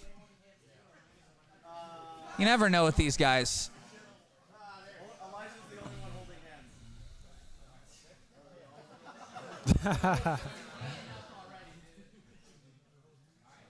They get a sword? They do get a sword. That's what I love about jiu-jitsu. They just give out random weapons. Random stuff. Yeah. I got a battle axe one time. I think I was So who's the first to do that? a blue belt. Do you know? What, weapons? Yeah, weapons. Oh, they've been doing that for a long time. But how do you go from getting a belt to being like, hey, let's give away a sword? Like, that's a big jump. You know what I mean? Like I said, I got a battle axe when I was a white belt in like 2013. They've been giving out weapons all over the country. Well, hopefully, They give out samurai swords in Naga. Well, that's what I was getting at. Was it Naga that started? I would say that trend? Naga. I would say Naga is the earliest I can think of. But it's regional. It's regional too. And that's a sharp sword. I like that. That's good quality. Yeah, so folks, there's 2 swords on the line. A really sharp sword, which is that one. That's going to go to the winner, which is Team RGA.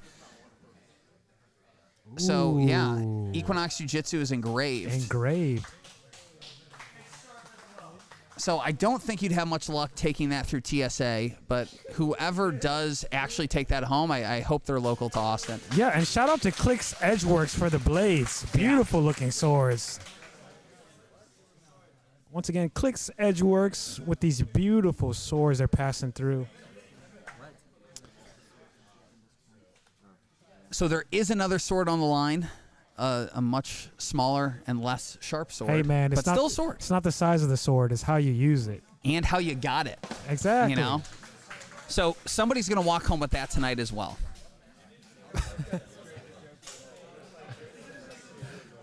So now we get to see the playoffs. So, Joe, what are your thoughts on the playoffs? From what you've seen thus far, who is the edge in your book?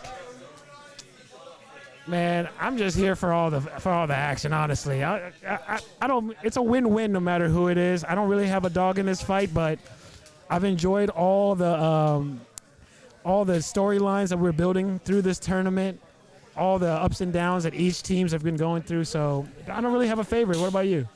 Yeah, I think Connor really showed as the favorite for this playoff round, especially ending with a submission. Oh, MVP wise, yes. Yeah. He was carrying that team as far as points goes, but it made sense just the way he competed. You know, it was very composed, waited for the right opportunity, wasn't making that many mistakes. So yeah, I completely agree with you on that. And so now we're seeing action from earlier tonight. We see Rob Hastings here, who had a beautiful legs Kimura earlier tonight. All right, Jacob, let's call these. And look at this here from Key. Big boys. Keyshawn McCoy, little knee tap to an armbar. So, Joe, he tore his ACL 14 months ago. He's back on the mats competing, subbing under 10 seconds. So shout out to Keyshawn McCoy and the team over at Black Widow MMA.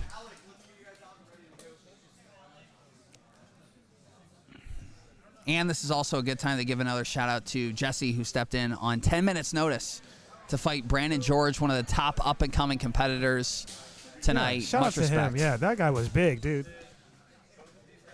And a big guy that can move, which is that's a terrible combo. scary. Yeah. Like big guy that can't move? Sure. Yeah, that's all right. Yeah. But if they can move and they know jiu-jitsu, that's a bad combo. So now we have a couple of super fights to help give these mini-season athletes a little bit of a break. Yeah, I'm excited to see this, man. I know Alec very well. Trained with him. Trains out San Antonio, but comes up to Tempe, Austin. We should be seeing some fast action.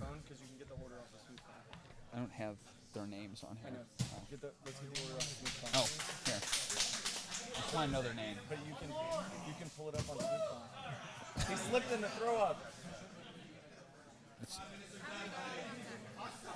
So now we've got Neil Olapani against Alec Escoval. All right, let's do it. That's from Billy Madison.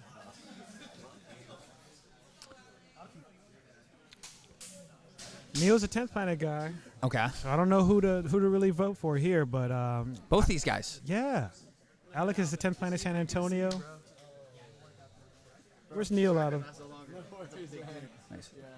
And it was literally 0 seconds notice. So this is going to be before the playoffs. Are you doing San Jose? So Alec looks to be a younger dude. Probably moves really well, I imagine. Yeah, he's still a teenager. I mean, very aggressive player. But it looks like Neil's ready for that action, so we'll see.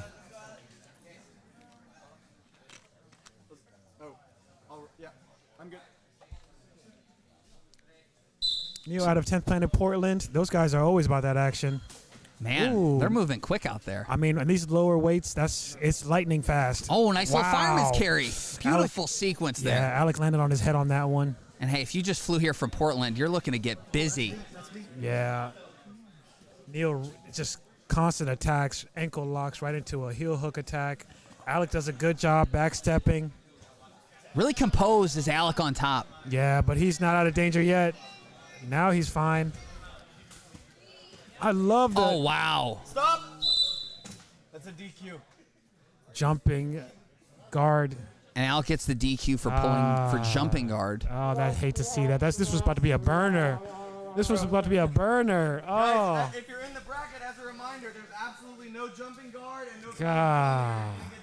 So just for the folks at home, the way that you get disqualified, no jumping guard and no flying Kani Basami. Ooh, that Trying hurts. to protect the athletes here and their opponents. Alex got to win 2 more matches now because of that. He's basically now fighting from the bottom because of a careless mistake. That was. That's a tough one, man. That was tough, but it's, I get it. It's automatic sometimes. Ref was right on him, though. Sean and Juan. So now we got Juan Martinez against Sean Miller. Man, that was about to be a burner. I needed to see that at least 4 times. That is tough. Yeah, we need another one of that one. Can we just make another bracket for them? That was. And they came out like those Yeah. were some heavy collar ties. Neil- Like, they were. And Neil we was see it just here. back- So yeah. so we see the jumping guard pull here, He should have kept his legs open. but thankfully Neil's okay. That's a lot of body weight potentially I falling on don't think Neil was going to get. Oh, yeah, that did see that. Yeah, his knee. Oh, yeah, that makes Kind sense. of turned inside. Yeah. So I'll say this: Sean Miller trains out of RGA, so this is his Yeah, home but- gym But he's going to have to deal with a very, very lanky and seasoned Juan competitor. Martinez. Yep. I've faced Juan many times. This boy has some great leg locks. His lankiness is a problem. And he's very, very well seasoned. He's competed all across the U.S. But we'll see how Sean deals with this. And as I say that, Juan's right into a leg entanglement. Sean does a good job. Knee line awareness.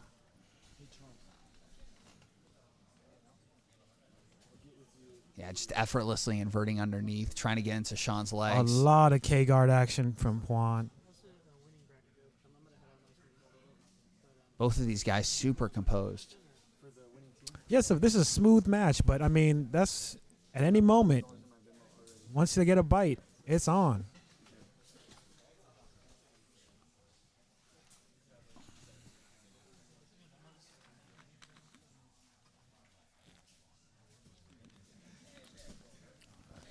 Juan's back in it. This is exciting, Nick. I mean, I just got to remind people how big of a deal it is to just make it to Vegas alone. Like, these qualifiers are just harder and harder every year. The who's are coming out. In this 155 bracket, we already got superstars lined up, and these two are just fighting for their ticket to make it and win this $100,000. Yeah, it's an incredible opportunity for these athletes, many of whom very early on in their career, an opportunity to go to Vegas, train and compete against just absolute legends of the sport for an entire week. Yeah, and be coached by legends, too. Exactly. Oh, So there's a lot on the line here, and that's why I don't think anyone's going to give up anything cheap. These guys are going hard. They realize the opportunity. As Juan shoots for a triangle there. Beautiful Yeah, sequence, he's man. got a very snappy surprise triangle. But he's super loose out there, just Yeah. very composed. He hypnotizes you with the leg locks, Exactly. and then before you know it, it's like He's- a cobra strike. And he's lulling. This Beautiful sequence here into the Yeah. inside heel hook. This is what we call the flow. These boys are now in the matrix. Both these guys just super composed. That was like a ballet dance, what we Yeah. just saw.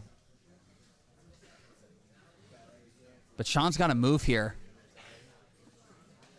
Juan, it looked like, had a nice bite on the ankle. Yeah, Sean has really impressed me. You know, it's easy to just get lost in all the movement, but Sean's been awareness is very good. He knows when to just inch out just a little bit and stay in the game and get his own Exactly. attacks off too. Like Yeah. right there, he's right back into a Used knee it line. to re-engage, and now he's got an ankle lock of his own. Yeah, but he needs to watch out for his own heel right there. Oh, now looks like he was trying to switch to an Aoki there, but nothing to it. Yeah, now he's- just gripping and ripping on that. That's a great ankle lock. attack. Sean with a really nice ankle lock attempt. Wow, he's going to use it to get to the back as Juan. Juan Bolos right to the back. Little crab right action.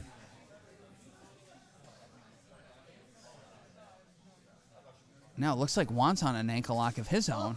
I thought those were knees. The bottle sounded like their legs snapping. Oh, wow. Oh, that's a good Juan's bite. right on an inside heel hook. That's a good bite. Oh, what? No way. That's a good bite. That's way too much. Man, Sean just looks super composed here for being in a very dangerous position. Yeah, that's too much. Once again, these young guys, man. Well, he's staying heavy on that heel, but that bite is too deep. Like, and he doesn't. Yeah, he gets got the it. tap. Beautiful work from Juan Martinez. That was a really beautiful match. Well, let's see if we get a replay here of this last sequence. I think this is earlier in the match, but just beautiful inversions from Juan. Mm-hmm. It was almost effortless. Yep. Yeah, just shot that triangle right there. He's looking for the armbar too. And this is that last sequence here. Oh, my God. Yeah, that was deep. That gets scary. His MCL is gonna hurt. Ramiro and Rafael. But great composure by Juan to stay with it. Yeah, and really nice sportsmanship by Juan too. Yeah. I would have ripped that. Not me. Yeah, we hope that Sean's okay there. That was a rough one. I need my $100,000. I'm trying to see Celine Dion in Vegas. I have not ate. So now we got Ramiro Lopez against Rafael Ferreira. Think it's fine? 6 minutes for these guys to work in the first round of this tournament. We've used 20. Hey, Michaela, can you run We got Rafael out of United and Ramiro out of Genesis Jiu-Jitsu in Fort Worth. some Texas local boys. Let's see what they got.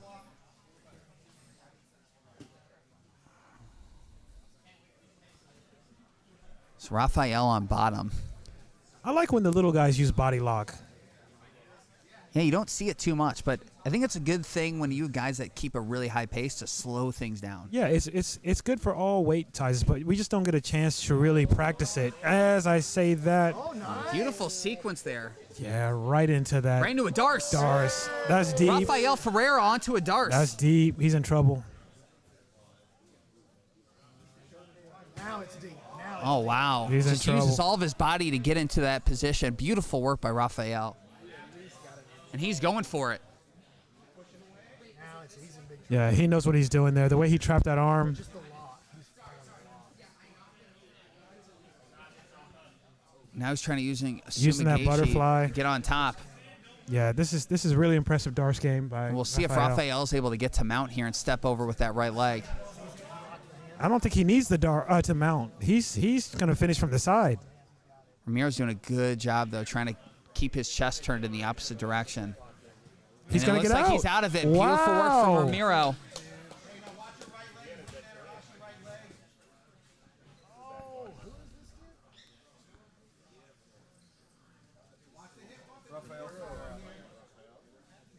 kid in the black shirt is wrong. Rafael looking for a hip bump sweep. Yeah, Ramiro right back into that body lock. Just using that to step over. And that was a mental victory for him, you know. Exactly. So, What an interesting position now And that look at Rafael that. finds himself in, but Ramiro using that to take the back. yeah, Rafael's now panicking. He needs to Oh, to calm down. Ramiro's got it locked He in. needs to calm. It's too late. That's too deep. tight. He's got it. He's done. It's done. It's over. No, this one's over. Yeah, We hear it's gargling done. from about 20 feet away, and he gets the tap. Ramiro Lopez on to the next round. Tough. That's tough. You can't panic. Well, You let's see gotta if we. stay calm. So the final sequence here, beautiful work from Rafael really early on in the match, and just Ramiro showed a lot of heart. Yeah, he was just, he didn't panic, and that's what you got to do when you're in these deep chokes. Trying to get that arm across, wait for his opportunity. But yeah, look at that. Just used But that all was of his body to that was throw a deep, over to Ramiro. That was a deep Darce, though. Yeah, that's a huge win. It's a huge win for Ramiro. So the next match here, Haifa Penny against Alexander Ustamenko. Looks like these guys have traveled a long ways away. Haifa representing Carlson Gracie from Canada and Alexander from Russia. Dang.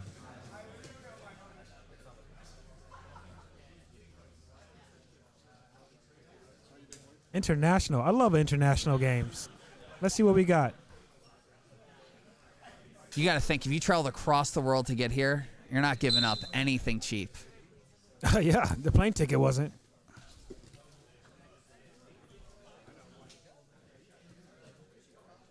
And Hood Haifa. Right into Right into this an armbar. Choi bar Yeah. action. Beautiful. Right into the armbar. Beautiful Oh, work. Looks like he's going for maybe that's tough. whenever the feet are crisscrossed like that, it's really tough to get out of it. Yeah, you see the way he crosses his legs on the head Beautiful. like that. Arm extended. He's got it. Oh my God. Wow. And Alexander fighting to keep that control of that elbow. Yeah, but He he got gets it. the tap. Beautiful work from Hugh Haifa. Amazing. Hugh Haifa penny with the submission. Yeah, that was just a beautiful display of Choi bar sequence. You can tell by the way he put Let's his leg see here. behind We the got head. the He knew what the he was doing. crisscross. Yep. And a really valiant effort by Alexander to try Yeah. to fight out of that. Really, what he needed to do was get his forehead in front of the knee and Yeah, come up. he was almost out, but you see the way he pulled that arm across his hip and he put his legs behind Alex's head. He's been doing some video study. So now we have Nestor Leon Cipriano against Angelo Giostra. Angelo trains out of RGA in Austin. So very familiar on these mats. He's competed in a couple of different Equinox events. Boy, So- stocky. Built like a tank. He is a tank. Ooh.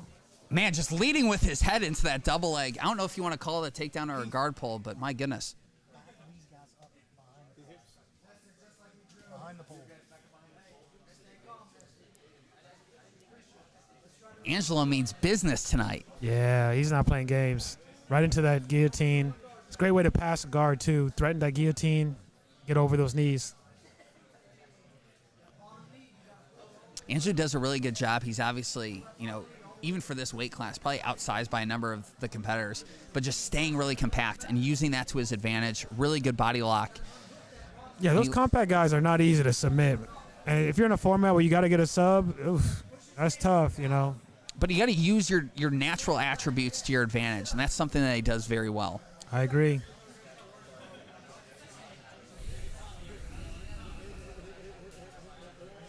There's that dog bar. So you'll see a lot of RGA guys use this as kind of a half-baked threat to weave their leg around and get to side control. So he's going to start walking towards his left, Dog bar. but then use it. So they can pummel. Yeah, exactly. See what he's doing Beautiful. here with the right butterfly hook? Very Gordon Ryan. But it doesn't feel nice on bottom. Feels like your knee's about to get snapped. But Oh, really yeah. nice work from Angelo. And now he's past the legs, trying to pin the shoulders of Nestor to the mat. Just great control.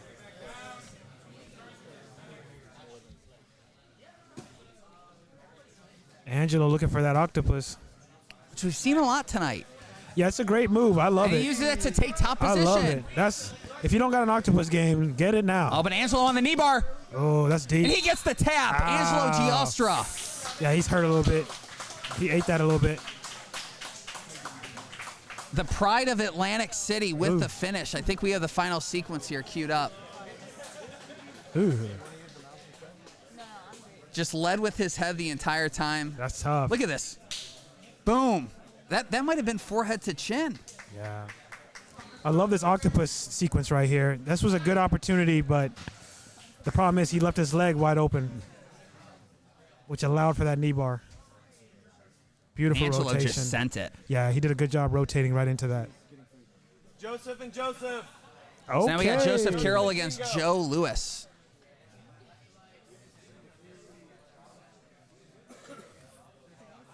Whoever loses got to give up their name.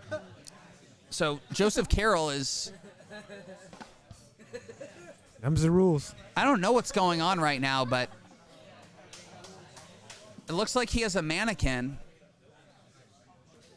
He did a lot of prep work Yeah. just to get ready for this moment. Well, I'm very familiar with Joseph Carroll, man. He competes anywhere from his weight to any weight he's allowed to. He's Incredible. he's and he's representing for the older cast. I'm a fan. I've trained with him. It looks like he cut some weight for this. It looks like he's about to herd cattle, but he's actually here to break somebody's limbs.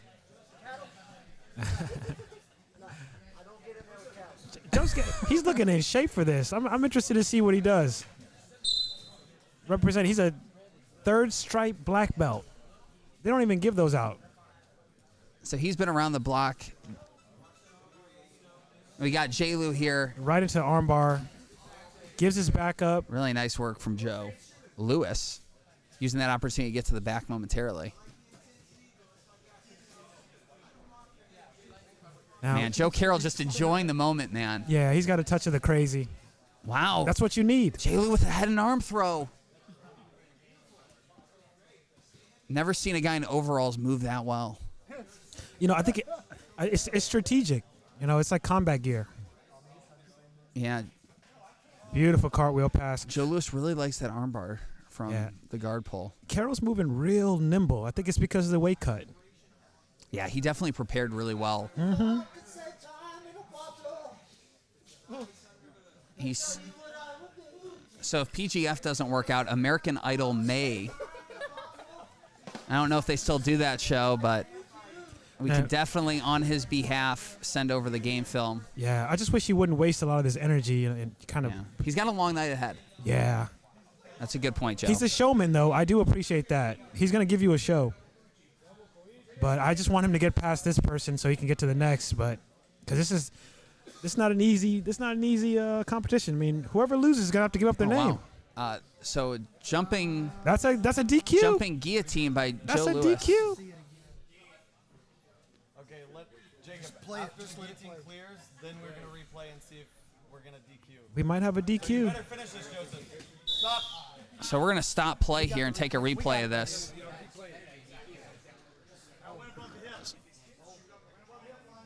One more time. Let's look at it. And up. Don't close it. Hey, closed it. That's Yeah, a and DQ. that's something for any future competitor in PGF events. That's gonna no be- jumping guard. That's going to be a You dub for work Joe very Carroll. hard to prepare for these events. Abide by the rules.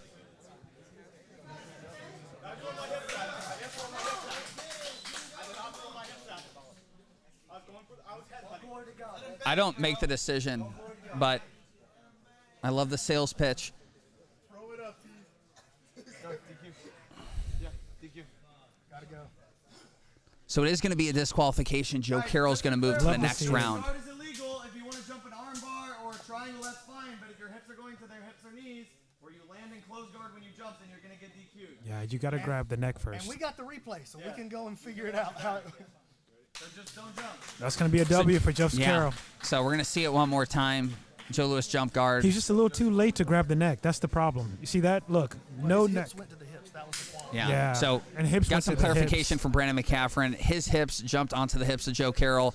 That's going to lead to a disqualification, and Joe Carroll's going to move on to the next round. Yeah, tough. Got to read the rules, boys. We're in Texas. I mean, the literacy here. And now we get to see the king of jumping submissions, Landon Elmore. And now we get to see Neil Olapani. Yeah, if you endanger your own life, it's fine, but you can't endanger your opponent's life. So jumping arm bars are okay. So Landon has been traveling the country, competing against a lot of the best folks all throughout the U.S. I believe, got second place last week he's got that at the Tackett Submission swag. Hunter Pro. He's got that Tackett swag. You see it? Yeah. Let's see if he can back it up, though. Well, Joe, I want to say he's 17, so he's a young guy. Yeah, but Neil has been very impressive. Oh, starting off with a slap by Landon. I like that. Neil Arm loves drag. that arm drag. Yeah, and it's a great low risk move. Great for non-wrestlers. Landon seems super composed as Neil just kind of cranks for the toe hold. Yeah. Neil's just Neil all jumping, go. yeah. Not as smooth as Juan's match, but Oh, wow. Oh, hey. Landon gets the inside heel hook. A little bit late And on you hope that. Neil's okay. Really tough submission there. Yeah. He kind of cranked that a little bit after the whistle. Don't like to see that. Yeah, we hope that Neil's okay. That was a wild sequence. I think we're going to get the replay here. Yeah, we can walk I through didn't it. like that from Landon. He shouldn't. You got to take care of people, man. I was a fan of Landon's, but I think he got wrapped up in the moment. I'll give him benefit of the doubt, but you got to let that go. So Landon pulls into an Arimi Ashigrami here, sits kneel to a hip, starts with an ankle lock, and transitions to the other leg for the inside heel hook. Really beautiful sequence from Landon Elmore. Yeah, it looks like he did let go on time, but it's hard. It just happened really fast. Yeah, it's really fast. Let me see the replay again. Just keep it rolling, Keelan. Can we see? I would like to hear when. He did a vocal tap. Yeah, I think he did it on time, but it looks so gruesome. It did look gruesome, but I think it was more of a shriek. Yeah, when you look at it on the replay, it doesn't look as gross. Yeah, it looks fine on the replay. I mean, it doesn't look fine. It looks disgusting. Let's hope That's a rough one. let's Hope Neil's okay. Yeah, that's rough. Nasty. So Landon's going to move on to the next round. Is he okay?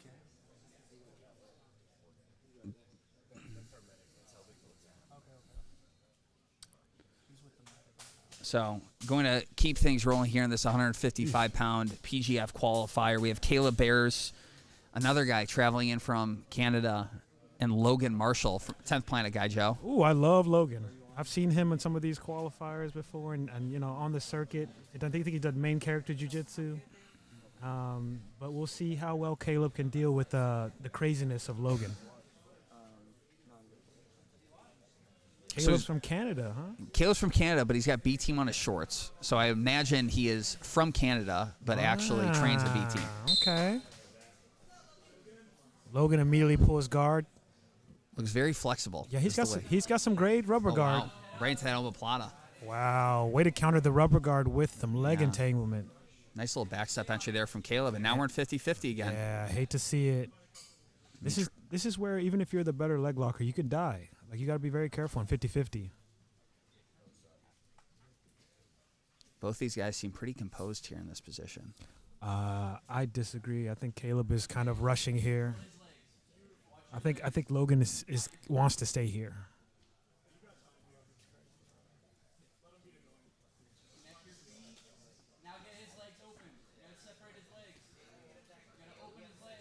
Yeah, I don't think Caleb knows what's going on there.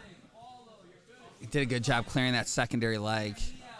Yeah. And now it looks like Logan's switching to an outside heel hook. Yeah, that's a great transition. Caleb does a good job rotating, getting his knee line out.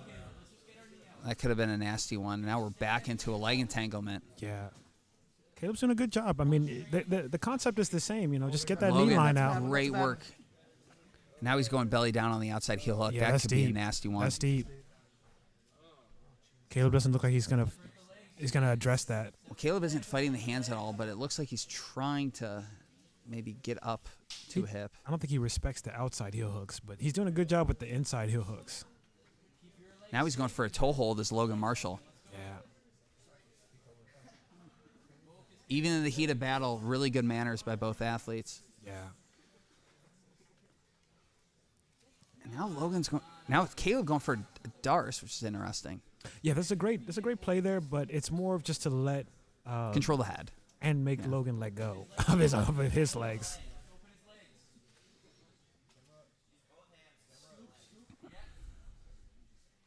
But it's a dangerous play.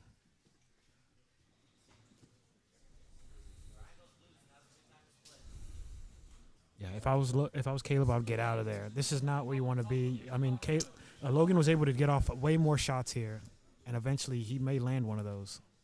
It is interesting that you don't see Caleb posturing up and trying to get to a knee and stand up here. Well, that's where you could get your heel exposed. So he's actually playing it smart. But see, watch. Now here we. Oh. Yeah, good work. Now. Hey, really good job. I stand corrected. See if he can get an underhook here and get into a position where he can pass. Mm-hmm. But right now doing a good job with that head position to keep both shoulders on the mat of Logan Marshall. Logan's using this lockdown to use it as a sweep. Very common in the 10th Planet system.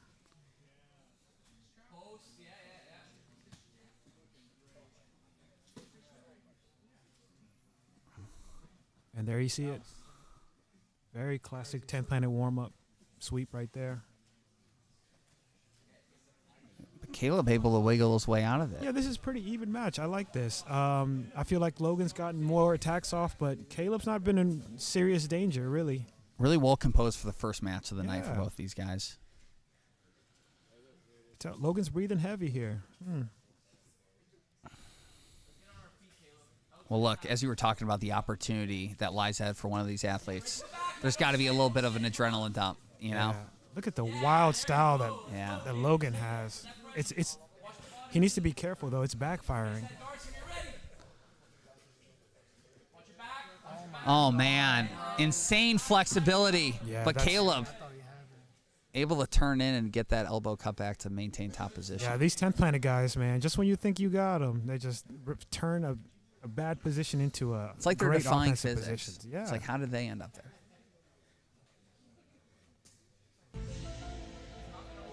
It's a double-edged sword, though, because you saw that, those were great opportunities for Caleb to take side control and take back control. Yeah.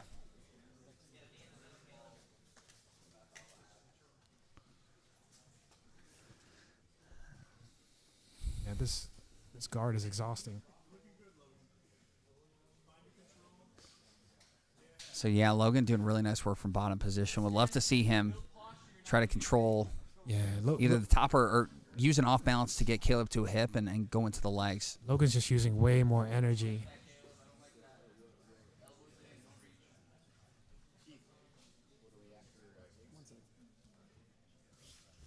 So about a minute to go in this match. There's that matrix entrance.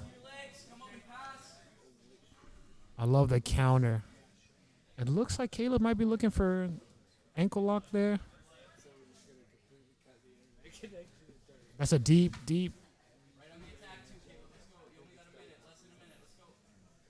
Good leg lock awareness for Caleb. He's in danger though.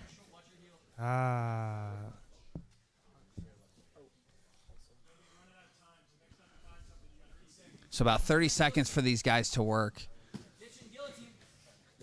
Yeah, now they're getting desperate. Yeah. But love a lot of the action that we've seen from Logan on bottom. He's obviously really good on the legs. And he's put Caleb on the defense for most of this match.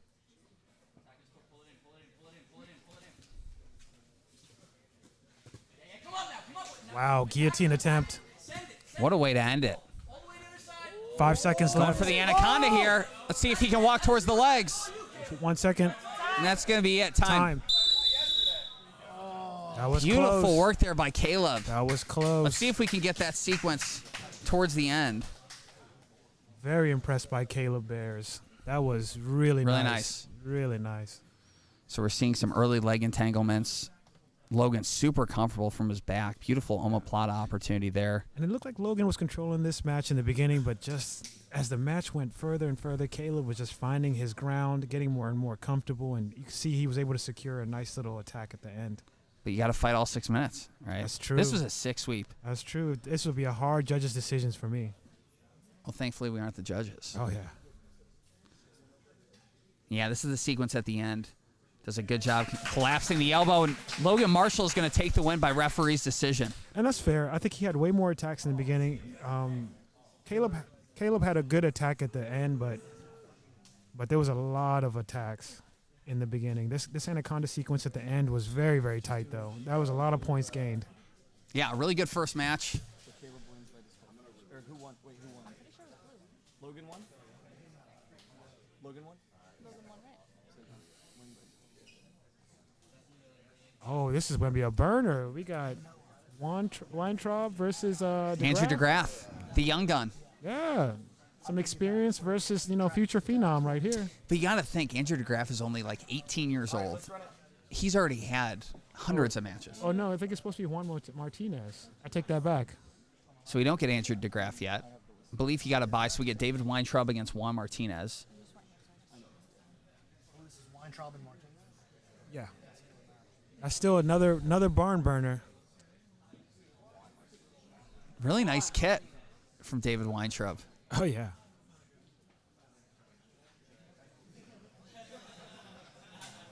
So, Joe, what are your thoughts on being a competitor? You're coming in against a guy that already has a submission on the night. Like, who has the advantage here? The new guy or the guy that already has a sub? Usually it's the guy that's already had a match. He's gotten a chance to, feel the mat, feel comfortable, get a little sweat in. The guy that's just coming in, he doesn't know how he's going to act. He doesn't know how he feels, But that doesn't mean he has a complete disadvantage. You know, he could have some lactic buildup. It just depends on how that previous match started or ended. Yeah. You know, I think that Juan got a nice tap that didn't exhaust him. He got a chance to feel out the mat. So I would give the advantage to Juan on this one. But David has so much experience. I mean, this is just another day at the park. So Juan already on the legs. And we saw in his first match, just super composed. Like you had said, was a really honorable competitor. You know, not really cranking on the submission. Held it for a while. yeah, which is good and bad. You know, sometimes if you're just letting things, you know, happen. Get a little rabbit tap. Yeah. Gracie taps. But yeah, David seems like a very seasoned competitor, taking a very measured approach. Yeah. But he needs to be careful. We already saw how Juan can just go from 0 to 100 real quick. Like that, right there. Beautiful little half guard sweep. His change of pace is really advanced. Leg dragging, Right into a really knee cut good too, too. yeah. Yep. He likes to compound his movements, very smooth. Oh man, cranking on the Aoki layer. Yeah, Those get nasty. He's no stranger to these trials too. Like he knows he's got to score points. So right now, Juan's just selling it to the judges, making it known that he's the one that's active.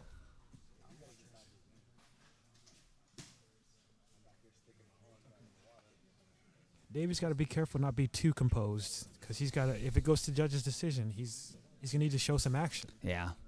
It's not going to be easy to lead in initiations against Juan. Super active from bottom. And as we've seen with these, you know, shooting triangles, things can happen in a blink. Yeah, but that shooting triangle, if it misses, it could end up in a side control for David.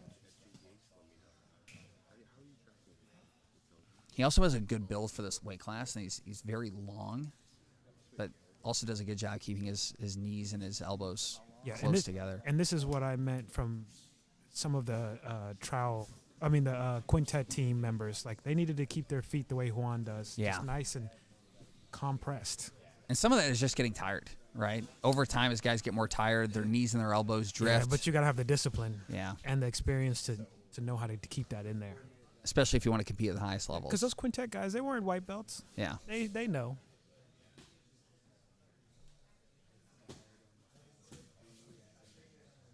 These are both pretty seasoned competitors. Yeah, these David. are black belts. Yeah. That's the difference. Like, they know if they give up an inch, it can snowball real quick. Yeah, it can end your night quickly. Just incredible leg pummeling by Juan. But David's doing a good job. He's staying in that pocket. But we'd like to see him move side to side a little bit more, try to get an angle. Yeah, just the energy consumption by David is just so experienced. And as we say that, he's got double unders for a brief second. But, Yeah. man, Juan is tough to control. Yeah, but he's using a lot of energy. You know.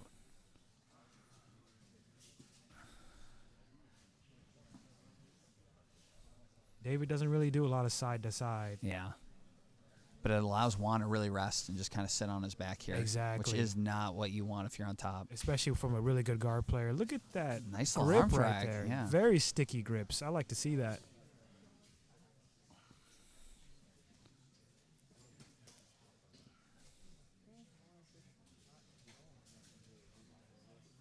There might be a stalling call on this one on David.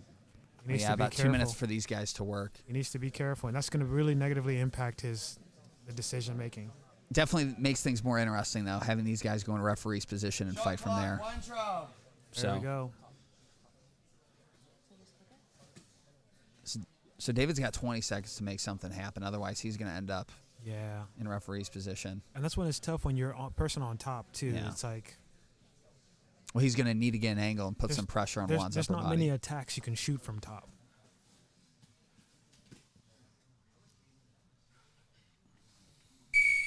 There it is. Refs are So not David's going to playing. end up on bottom in referee's position. Juan's going to have a clean opportunity at the back of David Weintraub. That's not a good look. That's too deep. Knee behind. Yeah. You're better off just sitting back and letting them get on top Yeah. than letting them get your back. But hey, let's see. Juan uses that to get to the back. Very, very smart play. Uses a half back. Slowly get to Nice the work. full triangle, body triangle, and he's just going to camp out now. You can hear the heavy breathing from David. Yeah. That's a tight body triangle. David has experience with EBI overtime, so I expect him to not be easy to submit here, but still, I mean, you got a fresh Juan on your back with crazy long body lock triangle. Well, also, if you're David, you got to think you don't have the decision. So he's got to move here, and he's only got about 40 seconds to do it. Like, if Juan can just hold this triangle, he's basically Juan, but – oh, he's Juan if he's Juan. But anyway. Yeah, David's in trouble. Shot clock, Weintraub. And now David's back on the shot clock, so he's got 20 seconds to move here, but it's going to be really tough. Yeah, I mean, Juan's just kind of have to sell some of these attacks a little bit more, though. He can maybe come up on top, take a mount. But he looks like he's going to get this one because this one's going to go to the judges. Yep. Another really solid match. Time. And that's time. So this one's going to go to the judges. Yeah. And as we can see here, some early leg entries from Juan. Yeah, I think Juan got this one, and it just makes sense because Nice wrestle up there. David was just a little too passive.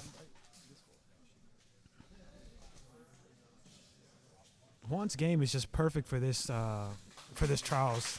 You know, even if he can't get the sub, he just showcases a lot of attacks. He's very active, and he's able to attack from bottom. That's just a good combo. And he keeps a really good pace. Yeah. You know, he keeps a very good pace. Yeah. Very fast, but not too fast. So now we got Ramiro Lopez, who's back off of a recent submission from Genesis Jiu-Jitsu against Dane Leak. Yeah, Ramiro had a great first showing. I mean, he was in a little bit of danger, but he stayed composed, able to come back, get the sub at the end. Fun one to watch. Some deep darts. Yeah, but now he's got to go against a very, very experienced Dane Leak. Dane is no stranger to PGF. PGF veteran, multiple seasons, 3 seasons PGF veteran. That's incredible.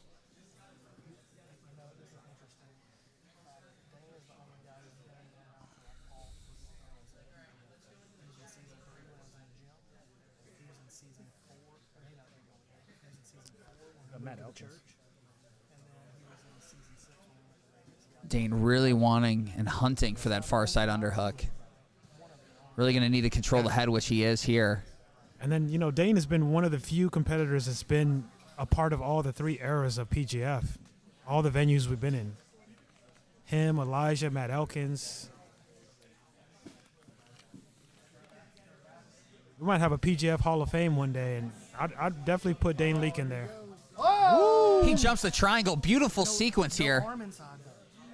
He does a little TP action. And he got the tap. No arm triangle finish by Wow. Dane Leak. And he moves on to Beautiful. the next round. That was nasty. That was nasty. And here we go, that final A sequence. flying TP. I've never seen that. Flying TP triangle, hand across the mouth. Gets the angle. Beautiful finish. That's crazy. Didn't even have a hand inside. It was just straight squeezing. I'm stealing that. Stealing that, Dane. So now we got Andrew DeGraff against Hoot Haifa Penny. Hoot Haifa. I don't think I'm saying that correctly, but I Man, hope I am. Canadians are out, man. I like this.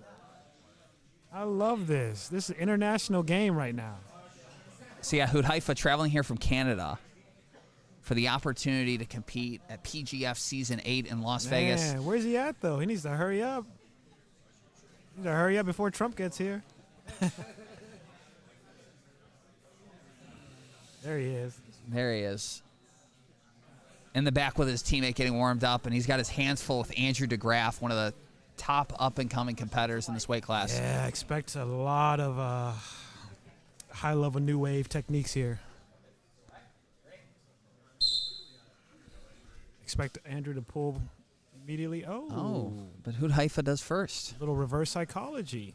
But Andrew tight right onto that ankle lock. It looks like he's looking for that other leg. Yeah. Oh man, he's got that reverse axe. Andrew just has really good control of that ankle. Reaping, switching from that outside to inside. He's got some really good sequences here to get into the legs. You can tell Haifa is just panicking right now, but looking for an ankle, looking for a heel hook. Yeah, but he doesn't have the knee line. Andrew doing a really good job hiding his own legs as he goes for attacks of his own. Modified waiter, too. Switching from like an X game to a modified waiter. This is just an open guard masterclass here, 30 seconds in.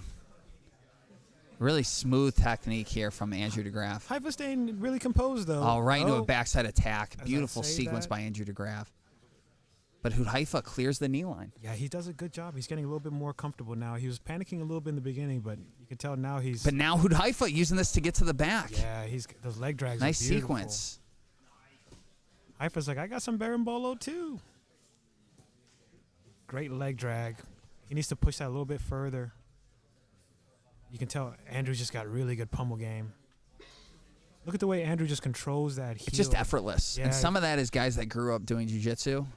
You know, this guy's like 18 years old, been doing it since he was 11. It's the reps. He's got the reps. The reps and his body, you know, was crazy molded room. around these movements. Yeah, and the room is probably he's in is crazy as well. Well, think about it. Every day he's got Dominic Mejia, Reese Lefevre, and Landon Elmore. Fire. Oh, man, right into a really tight belly down ankle lock. Yeah, Andrew's got a very conditioned upper body. You can tell it's designed for ankle locks. He's going to use this to invert underneath. And Haifa's got to be very careful here. Yeah, Haifa's legs are very long, so it kind of makes it harder for Andrew to finish that ankle lock. But if maybe Andrew could turn that into kind of like a Woj lock, put that on his ribs. Well, I believe Chris is still here, so maybe he'll give him some tips after the match. Oh, word. I like this defense, man. I saw that defense recently. And now with that, Haifa is on the clock. So he's got 20 seconds to make something happen here. He rolls through. Yeah. But once again, Andrew DeGraff on that Achilles lock. Haifa does a good job taking Andrew back to this defensive side. Peeling those legs off. What was the call? So Haifa is going to end up on the bottom of referee's position here. What? He got called for the stall. Stall? He was defending. I don't know about that one. I feel like these judges are they're strict today. Definitely trying to promote action. We don't play games around here. My bad. I get it.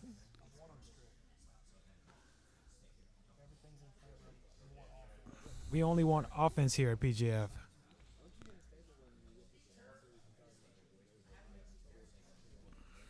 If you're defensive minded, you will struggle in these trials. Oh, wow. Andrew once again sitting back on the leg. And now we're in that same position we were earlier. Yeah, I mean, the length of Haifa is really keeping him alive. Yeah.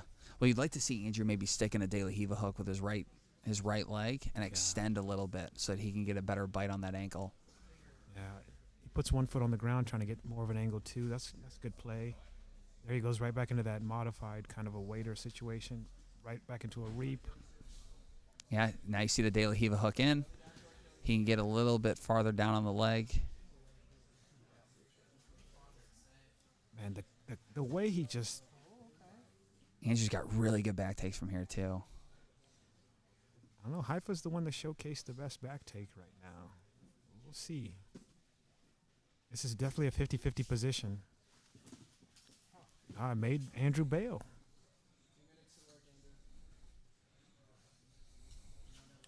Andrew inverting underneath effortlessly. But Haifa passing to that other side. Haifa's getting a little bit more aggressive now, but it's a little bit, it might be a little bit too late. You know, he should have been a little bit stronger in the pace early Nice on. work. But now Andrew's got the good grip on that same leg. So a minute 30 here for these guys to work. Haifa shooting for the back again. Yeah. Now he's going to pull guard. See, that's very, very strategically sound of Andrew. Once your opponent's exhausted, you're already up on points, take top position and just march forward. I expect to see Andrew get on his horse here, move towards north-south. He's very conditioned, too. Yeah. He's not breathing heavy at all. Well, he's more just trying to make Hoot Haifa tired at this point. You don't see his head really underneath the knees of Hoot Haifa, so there's no real threats of passing. But now you see he's got a potential body lock if he wants it. Great that hips underhook. and balance from Andrew. Haifa's now just struggling. Oh, good matrix guard entry. Right into the judge's booth. That's going to help give him some points. Now we're going to start things off in 50-50. 40 seconds left.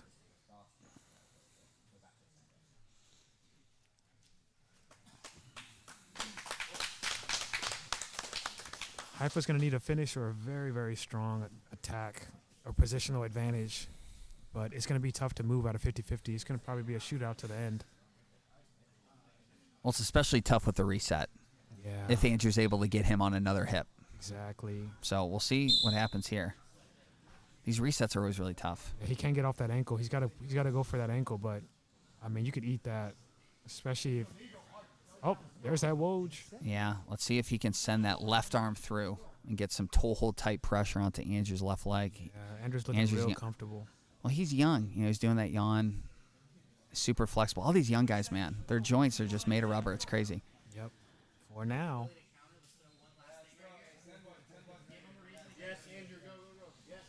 Now he's in the reverse close guard. He's got 10 seconds to work. Jiu-jitsu's not beating the allegations on that one. Yeah. Whoa! Nice little sequence there. Almost. Great match. Strong pace throughout. Great match.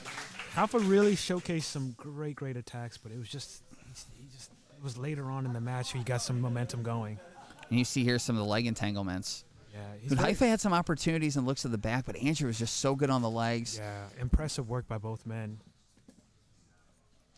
And it's obvious what Andrew's strategy was, and he stuck to it. It was Yeah, that it was- outside heel hook. Which is great. It was just better game planning. That could ankle control back and forth from that X guard game. Just so was sticky. Too much. Yeah.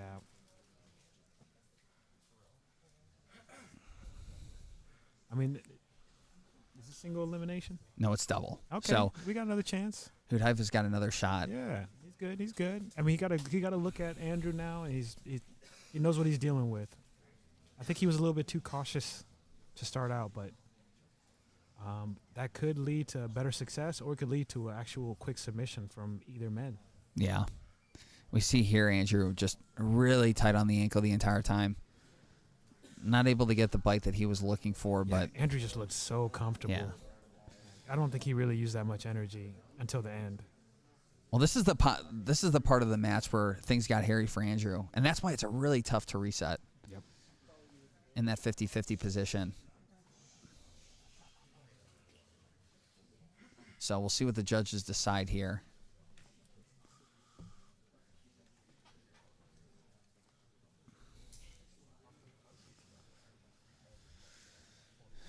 Jacob Norton's going to square these guys up, and we're going to find out who won. Wow. And Hoot Haifa is going to get the win. Wow. Haifa getting it done. It's maybe our first upset of the night here, Joe. Wow. That is a huge upset right there. And I will Team Canada come in clutch. I am Now we got Alexis Ortiz against Angelo Giostra. my goodness. What is the chat saying about that? I got to go to the chat on that one. Nathan Phillips, good call. So 6 minutes for these guys to work. Angelo takes seated guard The position. chat has spoken. They agree. Pedro Loft. Angelo, a one little on tripod that sweep all day. attempt here. This is Alexis's first match of the night. He's a very seasoned Harps. competitor from El Paso. I guess IBJJF scoring. You guys. Beautiful back take there attempt by Alexis. And he's got the hook in. Now Angelo's got to defend the choke. This is about to be a quick one. We out of here. Wow. That's across the chin there. Yeah, it's deep. That's deep. That's a nasty one. Yeah. Unless he doesn't care about his teeth. Nah. And he gets the finish, Alexis. Yeah. Ortiz.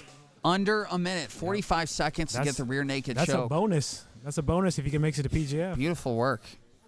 That's what we're looking for. Stone cold. Right across the chin. Now we got Brady Hilton against Joseph Carroll. Joseph Carroll back in action.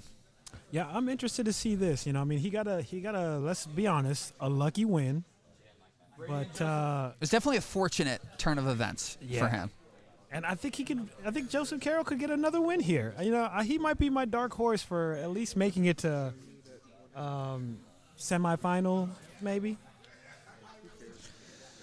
Well, he has another shot here against Brady Hilton from Odyssey Jiu-Jitsu in Atlanta, Georgia. So he didn't fly all the way from Atlanta for nothing.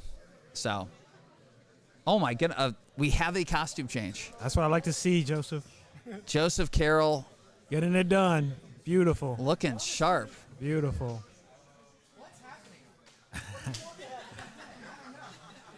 It's a very multi-dimensional outfit. Yep. It looks like he could be going to a bar on E6. Don't say be doing Joseph jiu-jitsu. Carroll 3 times. He'll show up.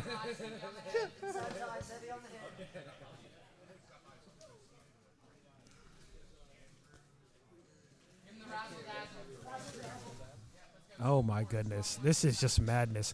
I mean, I expect nothing less here in Austin, Texas. Heffery Productions, the home of high-quality jiu-jitsu themed apparel from the Weird Al referee himself. Rep the sport, and he gets the tap. So we got the submission during the ad read. It's not what we wanted, but it's what we got. Shout out to Heffery Productions sponsoring this event tonight. Head to heffery.com now, and remember, all orders over $20 ship free. We get to see that final sequence here. Nice work from Brady. Yeah, you got to Beautiful armbar. You got to respect your elders, Brady. You got to give him at least a minute to work.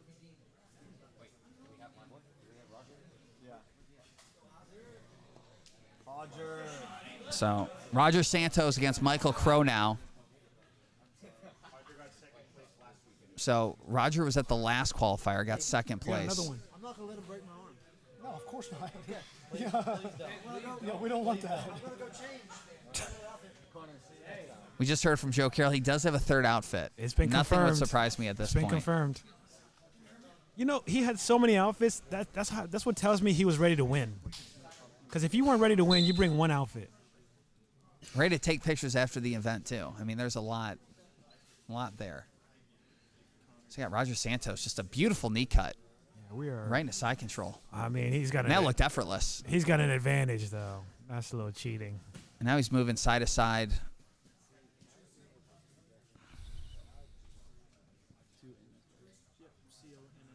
Hodger's just going right. I said Hodger. Look at my Brazilian self. Roger. We don't know. Could be Hodger. Yeah.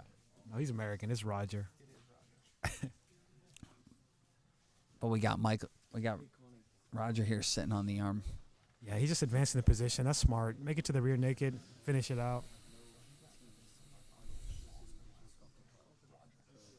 Roger made it to the semifinals in Boston. Yeah, he had a really good showing. He had to compete against Dominic Mejia, one of the top guys in the world, twice. And he said, run it back. Which I don't think anybody asked for in the weight class. So, Yeah. really seasoned competitor. Much respect to him coming out to Austin. Where did he train out of? He trains out of Back to Basics, which I believe is in the East Coast. That's a good name. I like It that is name. in Boston. So, when he sees guys in 60-degree weather like in Austin wearing winter coats, he scoffs at He them. thinks we're soft. But it's cold. And he gets the arm bar. Nice. Beautiful work by Roger Santos. And he's going to move on to the next round. Michael Crow. Great showing. He was struggling from the beginning. Got his guard passed. Hodger made it to this arm bar and just Just finished super it out. controlled there. Yep. Great transition from that body-lock triangle right into that arm bar. You seen James? James Powers? Looks like Neil's out completely. I think he got hurt. We're gonna have Sean Miller, Angelo coming up next. So a momentary break in the action as we figure out who's next here.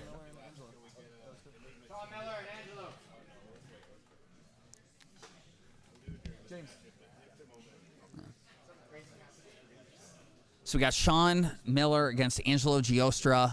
Both training partners, train out of the same gym here in Austin. So both of these guys are at home, have the opportunity to train here daily.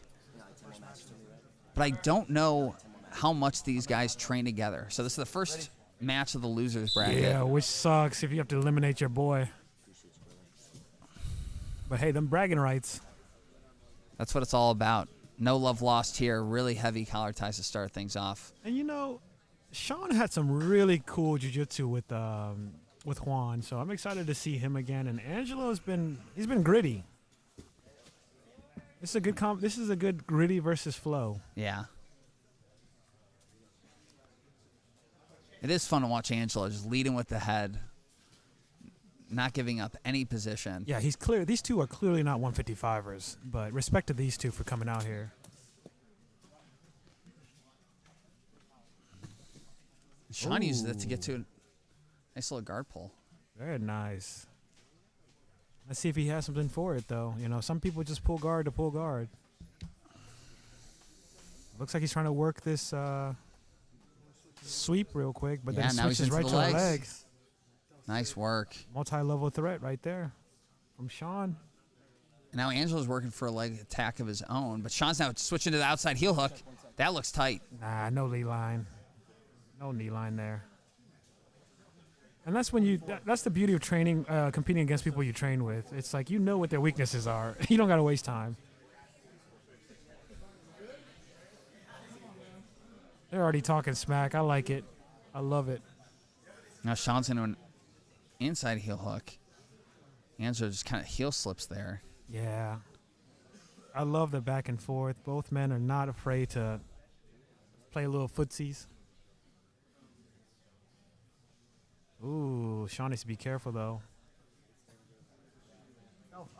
Now he's got an outside heel hook of his own. Now Angelo needs to be careful. Yeah, Angelo needs to really boogie out of this position. Sean just kind of similar to Juan, just lulling his opponent to sleep. Yeah, smart move by Sean attacking the knee brace. Oh, man. A little bit of give there. Oh, he just needs to be careful. His saved leg. Angelo, but now he's onto a heel hook of his own, and he gets the tap. Beautiful outside heel hook by Angelo. I am very We'll see the impressed by Angelo's leg locks right there. We'll see the final sequence here. Looked like Angelo was in a lot of trouble. Yeah. None of them were playing defense. It was just all Sometimes the offense. best defense is the best offense. They said, we don't need defense. It was just back and forth. You can even see And at that's the very end. nasty, the belly down. Yeah, and even look at this last sequence, how reaped Angelo's leg is. Really nice sequence. Hope Sean's okay. Oh, he's fine. He's fine. Now sticking with the losers side of the bracket, we got Michael Crow and Alec Escoval. Alex going to have to really dig himself out of a hole that he created, but, I mean... And it was an unfortunate turn of events. He was the first match of the bracket tonight. Jump guard in the heat of the moment. Gets DQ'd, but now he has the opportunity to build himself back. Yeah. We'll see. We'll see.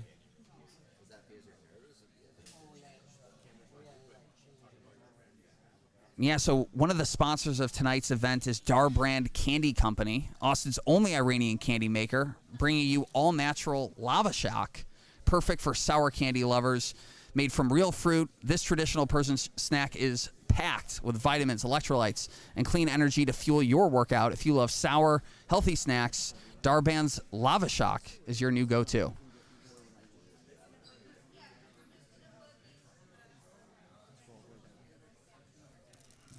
So if Sarush is around here, would like some more candy, but really appreciate him sponsoring tonight's event.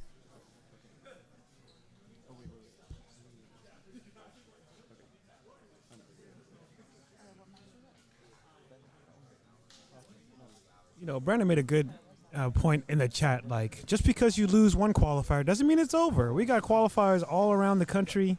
I mean, if you really want to be in this, you may find success in another city. Well, we're seeing it tonight. You know, two of the guys I think have looked the best so far, Landon Elmore, Roger Santos. These are guys that have done multiple qualifiers, Yeah. and they just keep getting better and better. It's a great investment if you can make it to the dance. Here we go. Oh, no. Alex trying to pass. Passes right to Mount. Michael Crow looking for this leg lock. And just diving for the guillotine here. Going to use that to mount. Beautiful work from Alec. That looks pretty tight. Yeah, he's pressing his chin to his chest. Alec is looking really sharp. Oh, yeah, he's got a great guillotine. But let's see if he can put away Michael Crow. Michael Crow looks like a survivor. Oh, little Pirate's Crucifix. Alex a little bit too high right now. Looks like he's working for that far side arm, just again, underhook. Yeah, it's a little neck cranky right now. Oh, man, he's just going to go for the triangle here. Yeah. Good attempt, but he's just a little bit too not tight enough on that. And that gives Michael an opportunity to go for a leg. So now Alex in a defensive position. Oh, no. Alex in trouble. Mike had a really good bite on that. Nice little sequence there. Defense to offense from Michael Crow. Yeah, it seems like Michael knows what he wants, and I like that. He's very determined to grab some legs. Oh, but that actually Man, might. belly down, straight ankle lock. This can get nasty. Yeah. And I don't know if Alec is low enough. Yeah, Michael, Now he's readjusting. Yeah, he just that readjustment made a huge deal, but Michael still looks kind of comfortable. And now he's looking for a corkscrew. That's deep.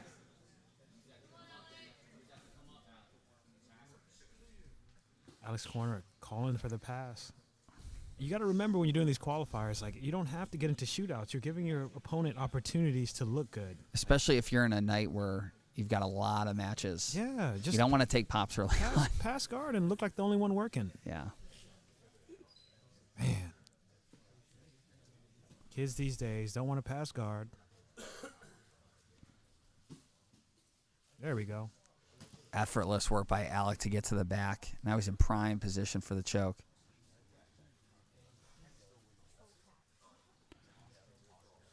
Yeah, we'll see if Mike can escape this, but it's looking like it's inching closer and It's closer. not looking good whenever the hand's at the shoulder line like that. Yeah, and Alex being real mean with this. He's putting it. Oh, wow. Elbow to elbow finish by Alec Escoval, and he's going to move on to the next round. Great win for Alec. He needed that. And that's going to eliminate Mike. Great showing by Mike. Good to see Alec have the opportunity to kind of step back up after that tough first match. Now we get to see Andrew DeGraff back in action. Versus Raphael. Both guys have been in barn burner matches to start off the night. Oh, yeah. It's going to be a tough matchup for Raphael. Raphael's had some bangers on Enigma. I believe he had a match against Landon Elmore a couple of years ago, and as you see him, I don't know what that was, but It's very, yeah, he's getting ready. That's his power-up. man, Andrew's just so sticky on bottom.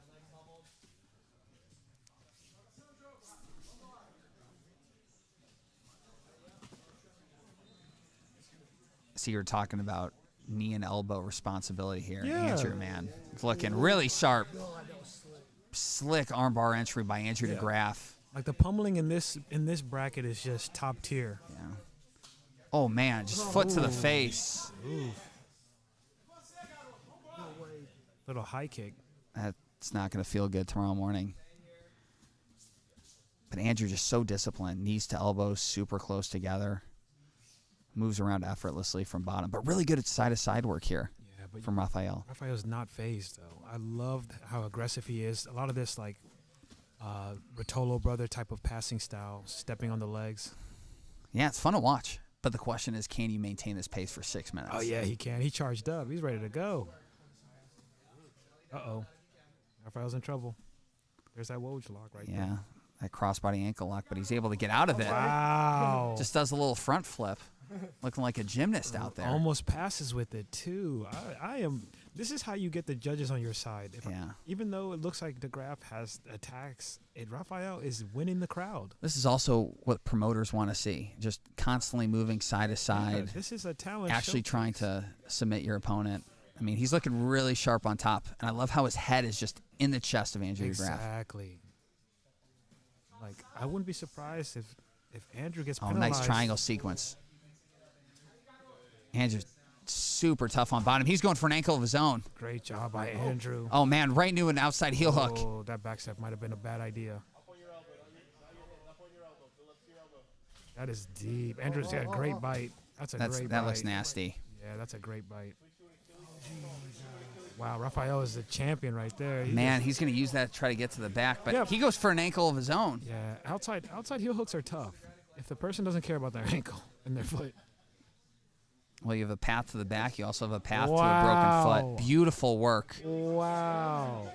Insane dexterity by both athletes. Wow. That is amazing. Oh, man.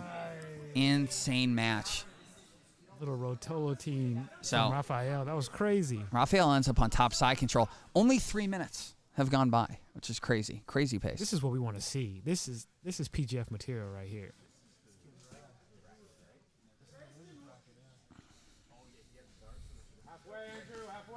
This is the future, though, of the sport. A bunch of guys like this that have infinite gas tank and hyper mobility in their joints. Yeah, and about it, as they say in the South. Oh, wow. Beautiful sequence here.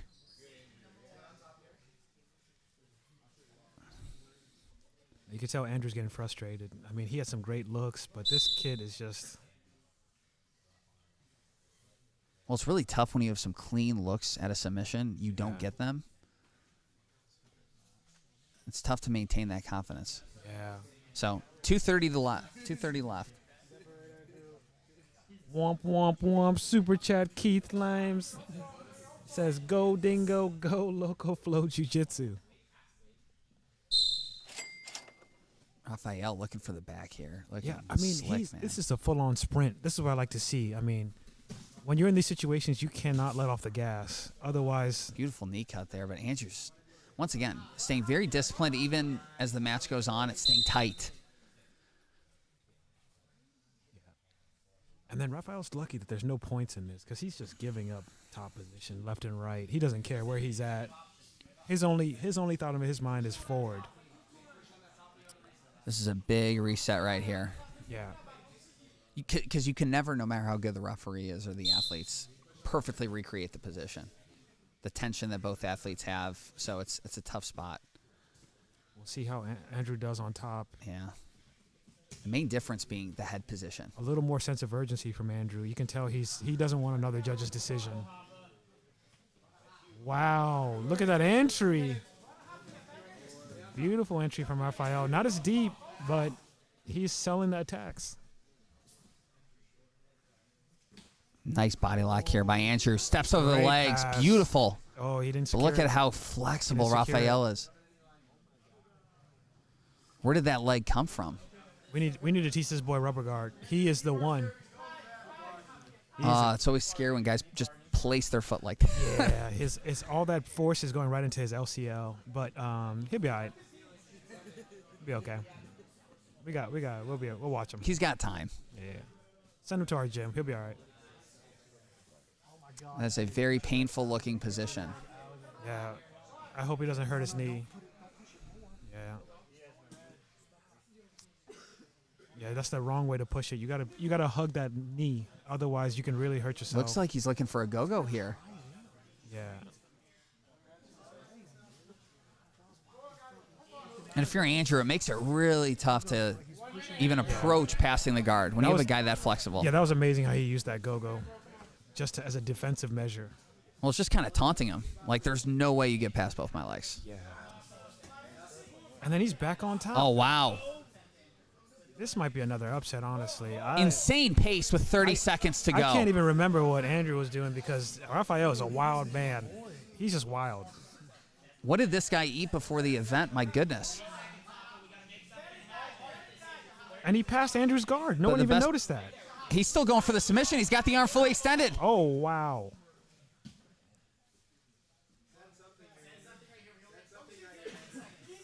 Right into an inside heel hook. They're both sending ankle Andrew's got locks a at good this attempt. point. They're both sending heel hooks.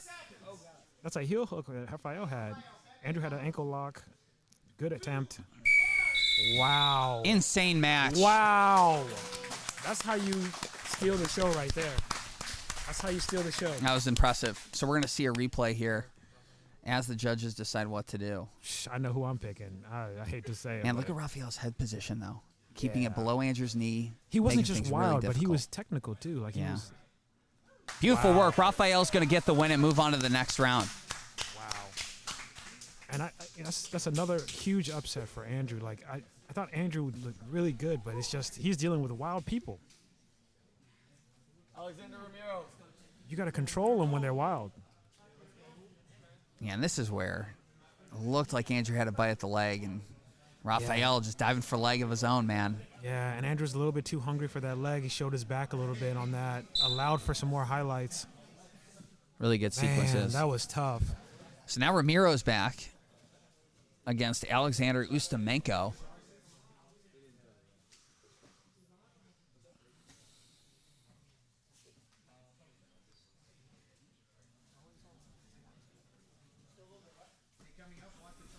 Oh, Ramiro's in trouble. Ramiro's in trouble. Oh, he's out. Both these guys very tense starting off this match. Yeah, it's Not very- looking to it's- give up it's an inch. very rigid. Just a different pace compared to the last one where they were just moving just so effortlessly. And maybe that's the age. It's definitely. You know, the you're age. 18, 19, and just It's definitely. the feel age. invincible. These guys aren't too far off. You never know. Sometimes jiu-jitsu can really age you That's quickly. true too. That's true. But man, Alexander, really nice inversion there. Now he's into the arm again. Yeah, he's showing some really good choi bars. Super slick on the arms. Yeah, and he knows what he's doing too. Like they're not just happen chance. Right into a leg now, too. Smart play. He saw himself losing the arm, quickly transition, keep himself safe, and keep the attack going. That's going to get a lot of points for the judges, compounding attacks. Now it looks like he's going to use this to come up. Yeah, but Needs to be Ramiro's on mindful his of own legs, feet. yeah. Oh, wow. Toe-hold attempt here by Alexander. Ramiro needed to react to it. And once again, Alexander looks to be going for the arms, but Ramiro uses it to pass. Yeah, Ramiro's got some good guard passing, but yeah, Alexander is like just containing Ramiro with his just. Hey, we've just already his head. seen one no-arm triangle. Who says it can't happen again? And man, if they pull it off from this angle as well, I'm going home. It's too much. It's too much. My whole philosophy of jiu-jitsu has just been turned upside down. He's really going for it, but Ramiro doesn't look phased. He's staying really relaxed, but this is not a good look for the judges. He's going to want to move here. Shot clock, Ramiro. Yeah. Which is unfortunate because he's trying to get out. Yeah, but man, It don't matter. Alexander's staying with it. Yeah. Shot clock's off. Nice work, though. Nice leg pummeling sequence there. Yeah, that only pissed off Ramiro. You could tell. Beautiful work. He's got the seatbelt. Beautiful work. That's how you change. That's how you change the judges' decisions right there. Already Pass the trapping the guard, arm, too. Already on the back. Oh, beautiful sequence by Ramiro. Yeah, the he- arms across the neck. That's a finish. That looks tight. Pissed him He gets off. the tap. Ramiro Lopez headed to the next round. Very impressive. Very impressive. And that's another example of Ramiro being down, finding the will to stay alive, and then coming back and getting a finish. Like, this guy's a survivor. Yeah, it looked like Alexander had some really good attempts on the legs. He had some great opportunities, even on the arm. Yeah. It's just. And this Ramiro's- no-arm triangle that we're seeing here. Yeah, that's not real, though. That's not real. If it happens again, we'll call it real, but until then, No, it's because not. it happened from the front in the Yeah. first time. That side angle, you're just making your guy mad. But Beautiful Alexander leg could have pump. used it to take the back if he could have hipped out a little bit more. Using that seatbelt. Look at him eyeing the cameraman there. That was beautiful. He's looking at the cameraman choking his opponent. It's a nice sequence. I'm sure he'll be posting on Instagram later. That's Just highlights. That's going on the IG. right away. Now we got David Weintraub against Nestor Leone. Yeah, and you can see David is not happy. He is in the loser's bracket, and Nestor is equally thinking he needs to get a win. Well, I imagine David just didn't anticipate to be here. Not so early. Yeah. I mean, sometimes you just have to go to the loser's bracket and you climb your way back, but it's tough. Yeah, David really hunting that front headlock. Great. Really nice wrestling. work just taking him down. Throwing that hook in. Right to the back. Very, very classic old school takedown. And that's how Nestor got taken out first round, wasn't it? Oh, man. Little twister action here. David's just showing off now. He knows there's 10th Planet guys here. Nestor has to be really mindful of Look at that. left Right into arm. that valley. Right into the valley. He's got it. He's got it. He's got it. Knees get nasty. And there it is. And he gets the tap. David Weintraub. And, Joe, maybe if we get a replay, walk us through that last sequence. I would love to. This is like creme brulee. I don't know if that's we how got you it say here. it, but that's something like that. Creme brulee, something like that. Here we go. Takes the back. J. Lou and Caleb Bears. Now you can see David has one hook in, but that's what he wants right there. That's all he needs. Quickly isolating an arm right there.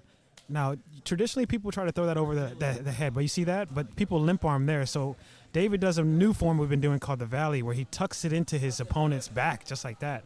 Cups the shoulder, and then cups the head to get that finish right there. It doesn't matter what grip he uses. Once he's around the head, he just pulls, and it's game over. That's a spine lock. You done deal. Beautiful work from David Weintraub, who's going to move on to the next round. Beautiful twister. We love to see that, David. We love that.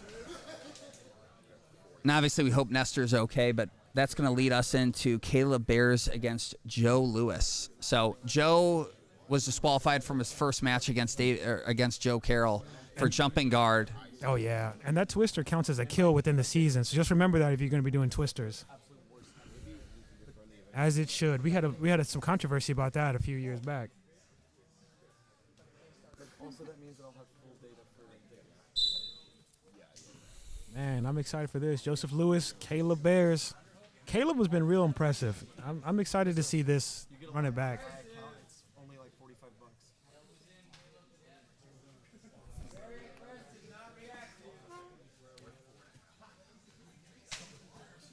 Joseph Lewis is being very aggressive.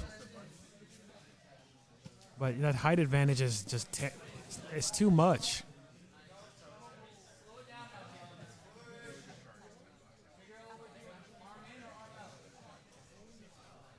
Oh, no. Right into that guillotine. Boy. Great escape by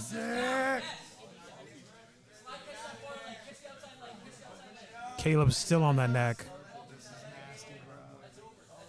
Yeah, that's deep.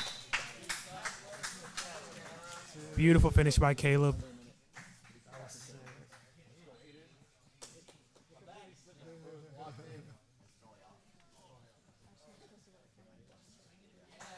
And just like that, Caleb gets the win. I mean, he just controlled it from beginning to end. Beautiful snap down, wrestled him, leaned all that weight on him, and quickly just entered right into this guillotine.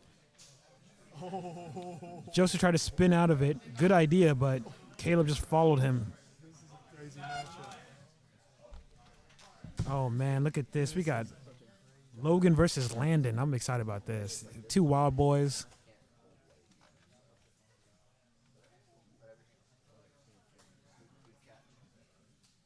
Here we go. Here we go. Both men meet at the middle. They look pretty evenly matched up as far as body type. So, I mean, I expect to see, look at that row drag right off the bat from Landon. Logan just inverting, taking top position. Yeah, but they both come from very, very prominent schools. You can tell.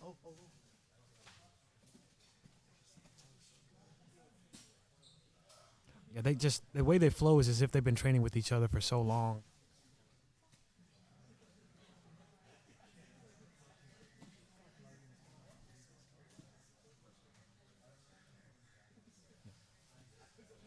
A lot of berimbolo action. A lot of inversions. These are 55ers moving like 45ers.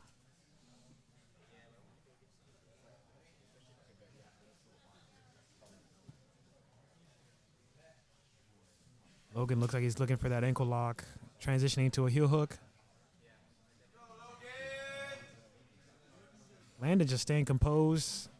He needs to be careful, though. I mean, you got to remember that these attacks are adding up. But as Landon showed earlier, he just needs one.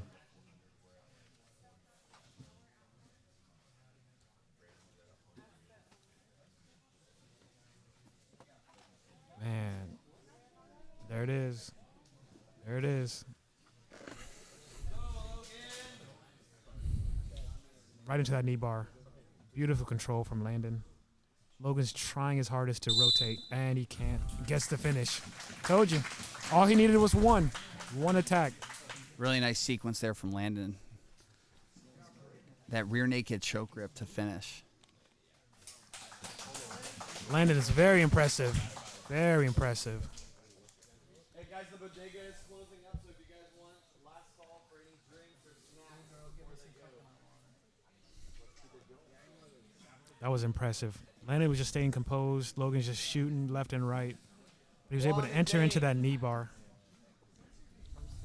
And we saw Logan earlier. He's a really game opponent, so super impressive performance by Landon, who's kind of cruised through to this third round. Yep. This might be the final right here. Well, we got These two Dane Leak boys- and Juan Martinez, two of the most experienced competitors in this rule set. I expect one of these two to probably be the winners of this whole thing.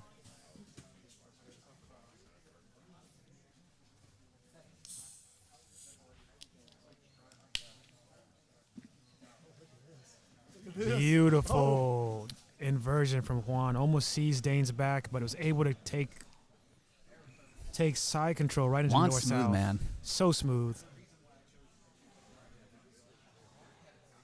Dane taking some deep breaths. Yeah, he knows. He knows. He's like, this is what I mean. Like, don't panic. Just breathe. This is experience right there. A lot of people are afraid to breathe when they're in bottom. It's like it feels like this is a show of weakness, but it's actually smarter to make sure you're getting oxygen. That's very loud breathing, if I may say. Oh yeah, that's his trademark.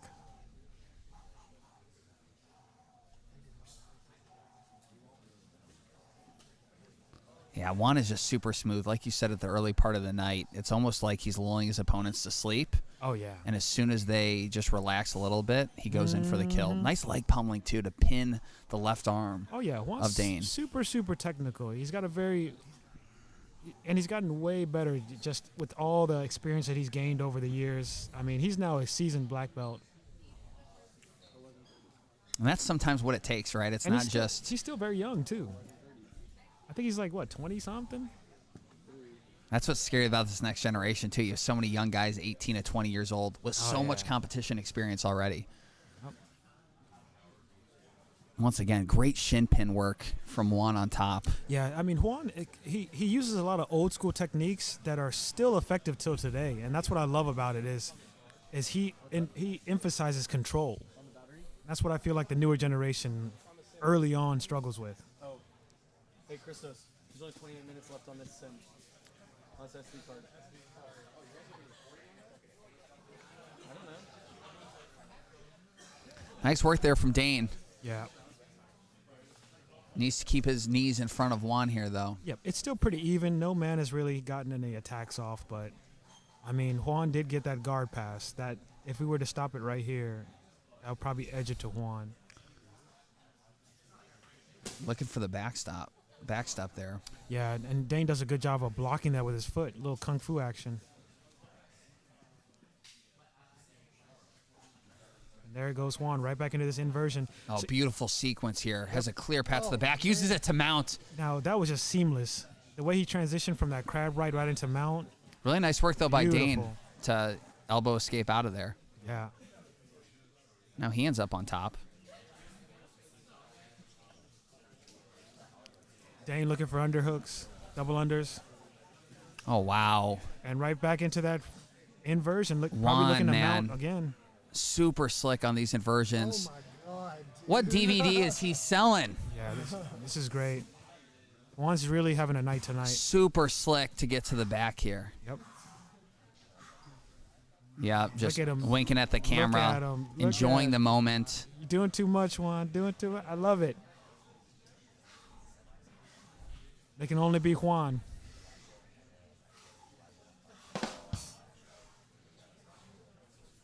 You know, Dane's no stranger to adversity, though. I mean, don't count him out yet. He's still got 2 minutes, 23 seconds. Shot clock, Dane. He is getting a little bit of a stalling warning. Well, Joe, as you said earlier, both these guys PGF veterans. They've been under the bright lights and have competed a bunch, so they've all been in tough spots. Oh man, right across the nose. Yeah, both were in season 4, but actually never went head to head. And that's the funny thing about bracketing too. Sometimes you can be in an entire season with somebody in PGF and not even meet them. Or you can be like James Powers and Connor, Bastion tonight and See it's people back to 3 back to matches. back. Yeah. Juan's just been in control of this since the beginning. Very surprising. I thought it would be a lot more even, but Juan's really showcased his growth here.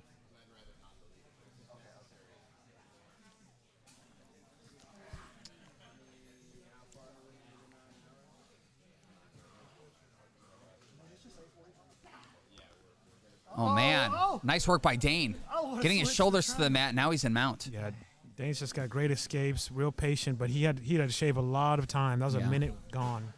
Well, about a minute and 10 seconds to go here for Dane to work and come back here, because it looks like a judge's scorecard would go in the favor of Juan. Yeah, that's too much. Like, Dane has to get a real strong finish, or just any finish.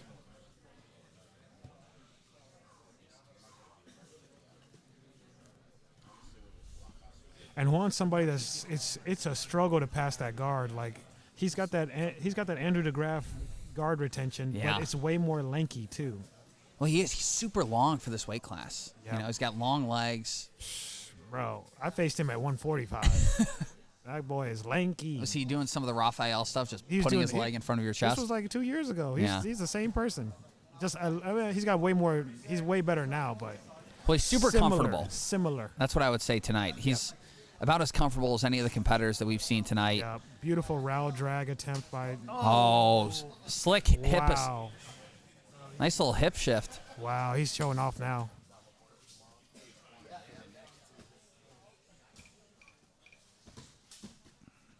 Seven seconds. That's going to be time on that. This one's going to go to the judges. Yeah, Juan's game is just perfect for these trials. I mean, he just has the package to win all these trials, even if he doesn't get a sub. And if you engage too aggressively, it just helps his whole style along too. Like, Just look how fluid he is getting to the back. I mean, that was just an incredible sequence. Yeah, he creates the kazoosh, and then he flows with it. He just goes whatever Dane was throwing at him. Yep, look at that mount right there. That was one. And the back takes. Oh, that was smooth. So nice. So now we got Hoot Haifa against Alexis. Both guys traveled far and wide to get here. Mm-hmm. Canada and Mexico. Mexico, but it says El Paso. So either way, that's very far. And a lot of people don't. Same, but different. Yeah, a lot of people that aren't from Austin, they think Central Texas to El Paso is not very far. It is probably 9 hours. It's very far. Yeah, it's very far. It's not a fun drive. Yeah, I did it. It was, but El Paso is kind of an interesting place. Very interesting. Would you do it again? No, I was on my way to California, and I had to do it. I mean, but we do have a 10th Planet El Paso. I would go visit those guys. We have 2 of them. Shout out to those guys.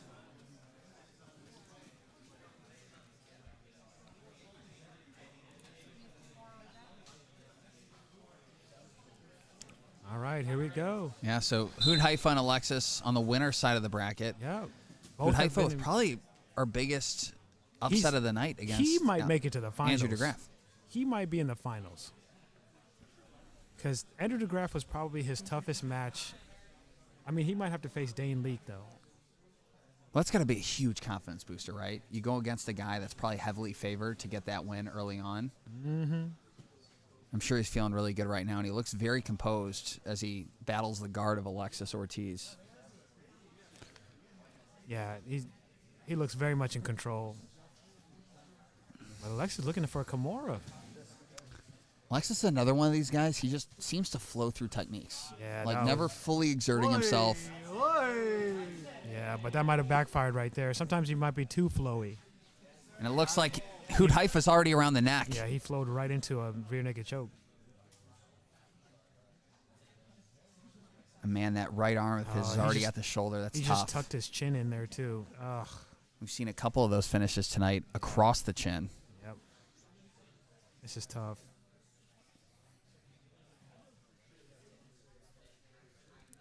Come on, Alexis. You got this. You got 4 minutes. That's plenty of time to get out and do something. But he's Yeah. now fighting. Hoot uphill. Haifa right on the, Shot clock, Alexis. the typical straight jacket. Yeah. Typical but effective. Oh, man. He just throws the right arm across there.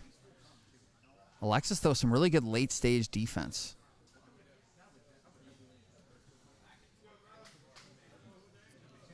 Yeah, that body lock is a problem. You can Yeah. tell Alexis does not have an idea how to get out of that.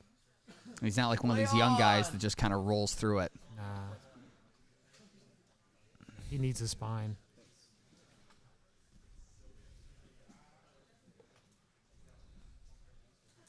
Man, he's almost out of that body lock. God, he transitioned to the other side.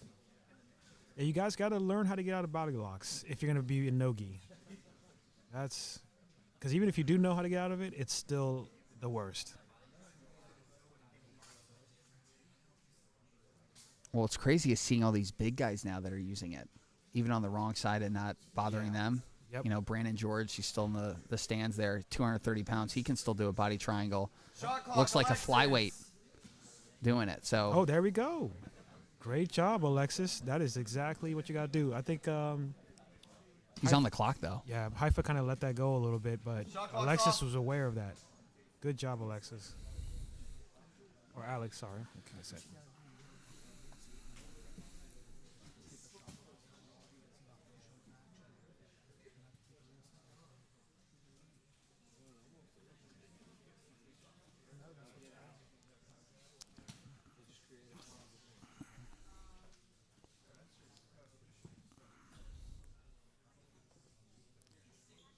Now 2 minutes, 46 seconds on the clock.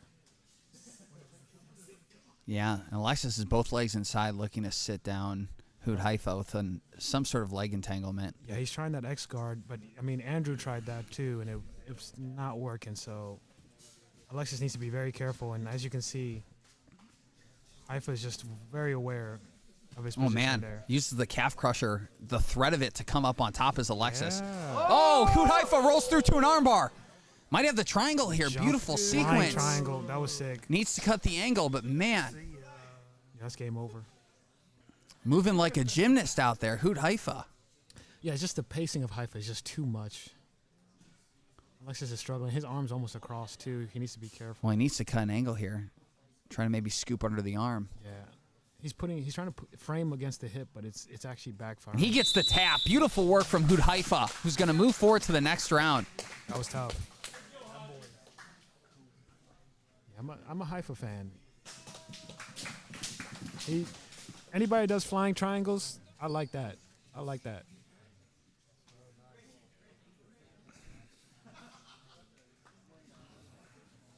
Very slick here as we see one of these sequences.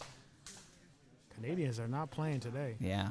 Well, hey, you flying in from another country for an event? He said, "I'm not done flying. Yeah. Watch this." And that's Yeah, this flying triangle was slick. Well, Alexis just got a little too lazy with that posting frame. You know, that's asking for a flying triangle.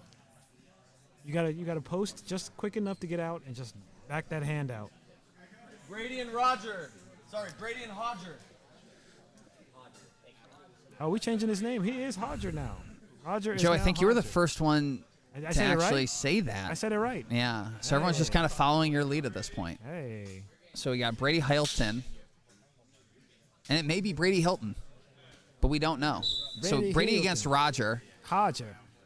and Brady's going to take a seat here. So Roger came in with a lot of hype. Obviously got second in the last qualifier they did in Boston. So He's Nice. very comfortable on these mats, and as I say that, he rolls right into a head and arm. Nice flying head and arm.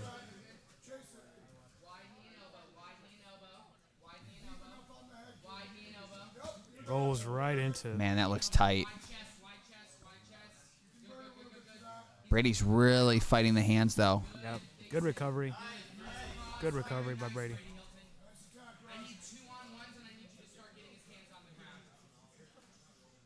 Brady's game, because that could have been game over. Little butter half action, looking to elevate. I think Hodger might be a little bit too confident. He needs to be careful with Brady.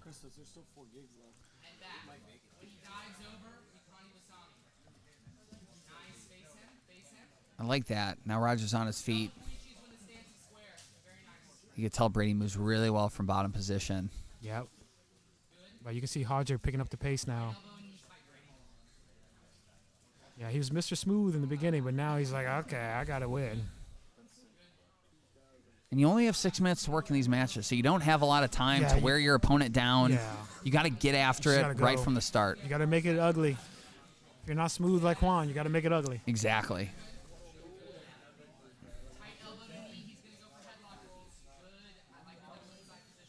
And I think something fair to say, too, from the promoter side of things, they want to see people that are exciting. You know, everyone's going to be reminded of Rafael's performance, no matter if he wins or loses tonight, just because of the effort that he put forward. That was amazing. insane. I became a fan.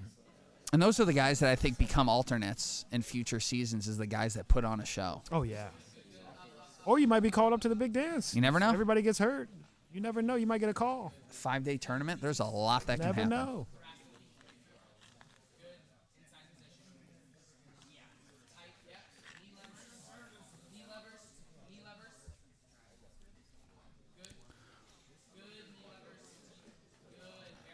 Looks like we're in a little bit of a stalemate here. Brady's got a really flexible guard. Yeah. Roger's having a difficult time. Yeah, I'm surprised the judges, the referees aren't on them, because this has been a lot of nothing. Yeah, I wouldn't be surprised if we saw a stalling call here coming up.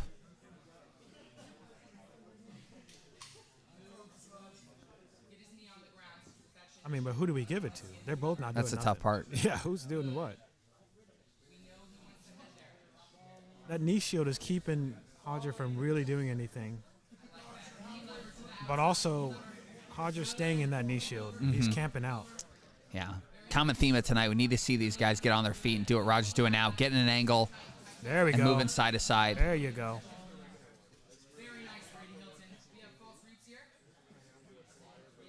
Oh, wow. Roger diving for that far side arm. Very smart play. Getting right into that Kimura if he can. Brady does a good job of hiding it, though. Man, some old school deep half. Yep. Right into a leg. Beautiful sequence here by Brady. Very nice sequence. Compounding that waiter right into that outside. But he needs to be careful because that knee's down. His back is exposed. He needs to go for the heel. End of the lever, Brady. End of the lever. Yeah, definitely expect Brady to try to pull Hodger's knee to his belly button and try to get a look at the backside. Nice escape by Roger. Roger's got the far side underhook, though. Only wrist deep, so Brady's able to re-guard.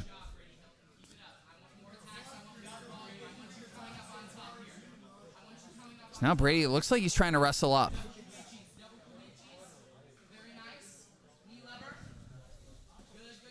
And now Roger going for a leg of his own. Man, I don't even know who to give it to because it's been no real submissions. Don't envy the judges, do you? Yeah, that's not my job. I'm just here to color commentary. Extra color.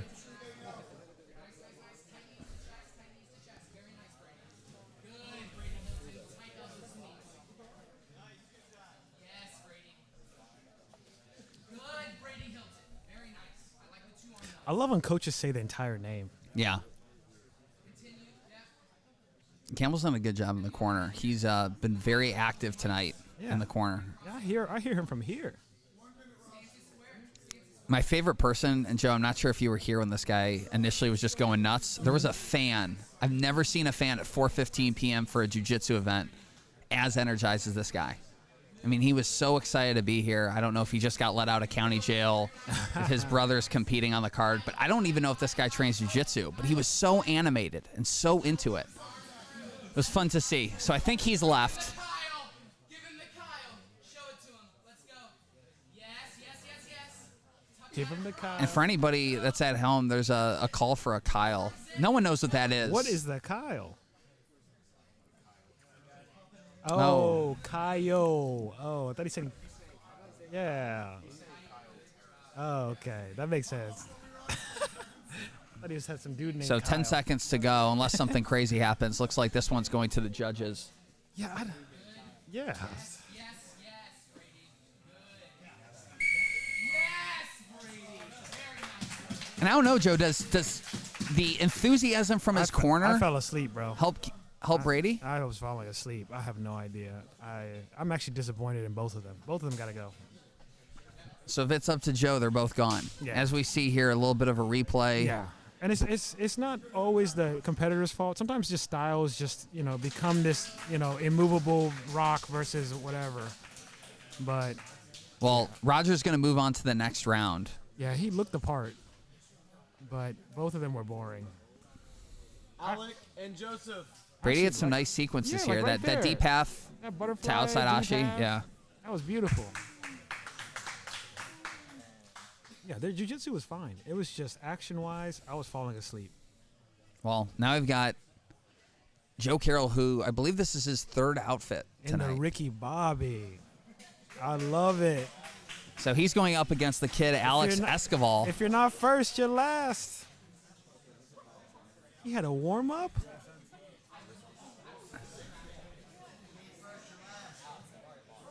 That was a great movie. It was. Even though it's been, 15 years since that movie was Man, released? that's one of the best. Ballad of Ricky Bobby.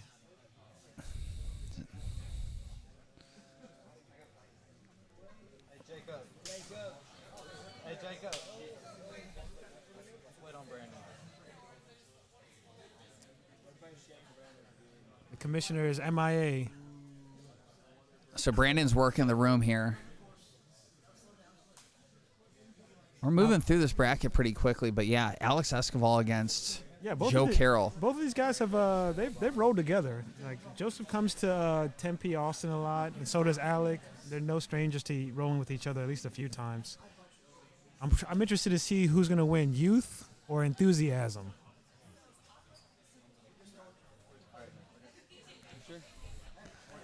All right, here we go. Joe talking a little trash before the match. I love that. Oh yeah. Threatening the choke. I just hope I'm still doing jiu-jitsu when I'm Joseph's age. I think that's the goal, just being able to get out there. Yeah, let alone compete. I mean, he moves really well. It's good to see him out here, and he's super loose. Honestly. I wanted to jump on the podcast during the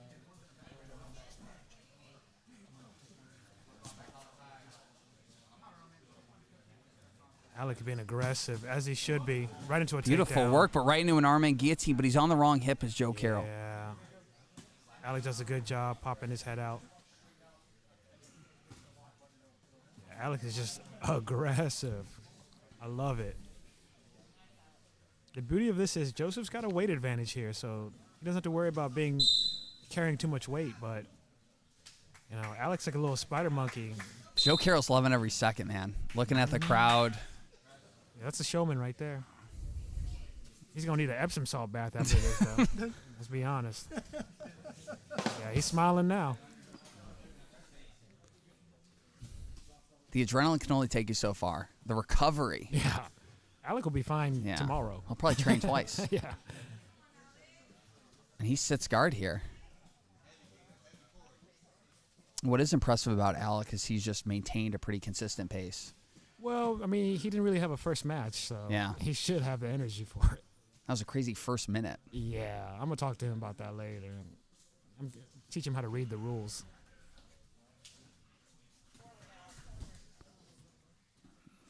Pulls into half guard here.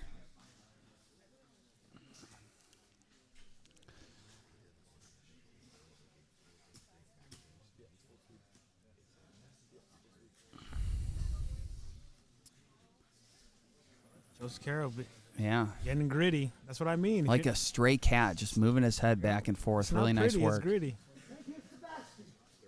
Oh, man. Alec, though, on a clamp guard. Looking for the triangle here. Oh, there it is. Great transition by Alec right into that triangle. Really slick. But that's tough when you got so much weight. Oh, man. Nice transition to an omoplata, but now he ends up on Escape. top. Yeah, Alec was a little bit loose. He should have been more patient there, too. Take his time. We got blood. We've got blood. No one makes me bleed my own blood.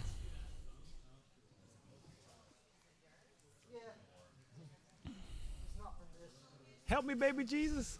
Is it a cut? Help me, Tom Cruise. Help me, Tom Cruise.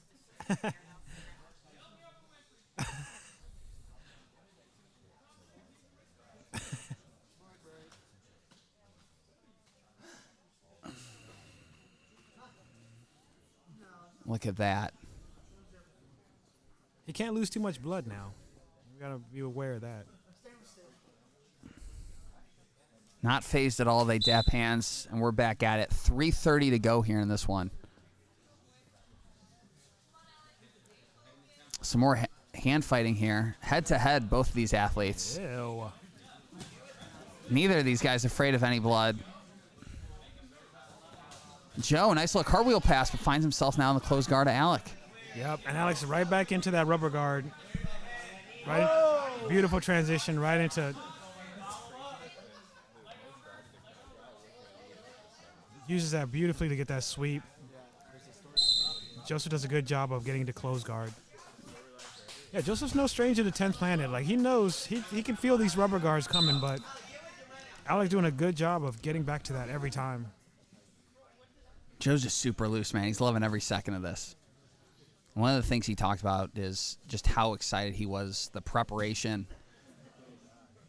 But now he finds himself in a difficult position. Well, I hope he prepared for leg locks, because right now he's in an ashi right now. Oh, does a good job escaping. Now Alec is in top half. Yeah, it looks like Joseph's going for that Kimura. Like, he's been in constant attack mode. Honestly, Joseph's still in it. But Alec used it to get to an arm. Now he can transition to a Another triangle here.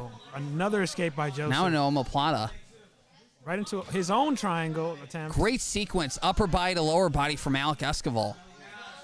Hey, you got to give Joseph some credit too. Like, he's throwing attacks as he's escaping. That was almost. Even with the spats, these guys got to be super difficult to get a hold of at this point of the match. Oh yeah. So 2 minutes to go here. Man. You can tell Joseph's trying to sell it to the judges. Yeah. I respect that. Not afraid to use his head. That's how you got to do it. Because he's losing on points. There's a lot of triangles being thrown. Oh, Joseph with the flying triangle. Okay, Joe.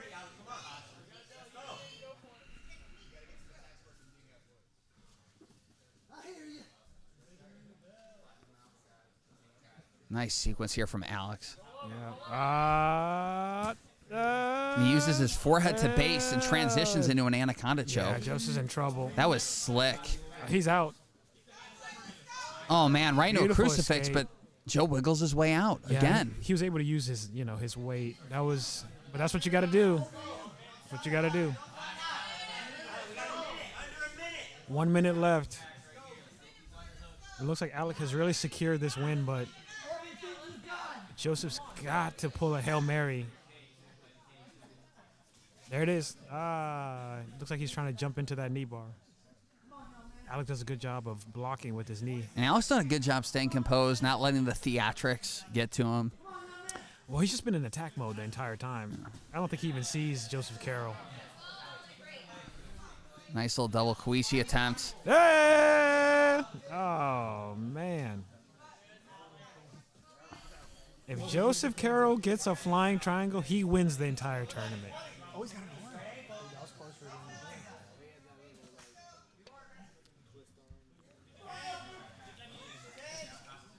Nice sequence here from Alec, using the guillotine to come up on top. But Joe Carroll wiggles his way out of it. And this one's going to go to the... That's the way to go out. That's the way to go out. Round of applause. The whole place goes uproar for Joseph Carroll. Beautiful work.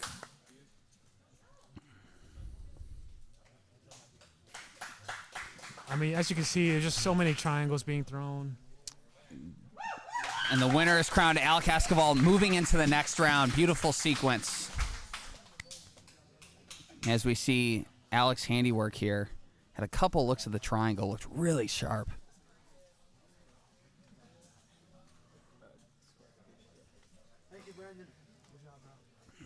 Angelo and Joe Carroll looked really good all night tonight. All right, and that Definitely a great character. with Joe Carroll leaving. Oh, Hopper. Okay, cool. With Joe Carroll leaving, I'm going to leave as well. I'm Joe Kai. I wanted to say thank you to everybody. You can follow me on Instagram at JoeKai_. It's been a pleasure watching as a PGF vet and as a fan of jiu-jitsu. This has just been a great time. Thank you, everyone.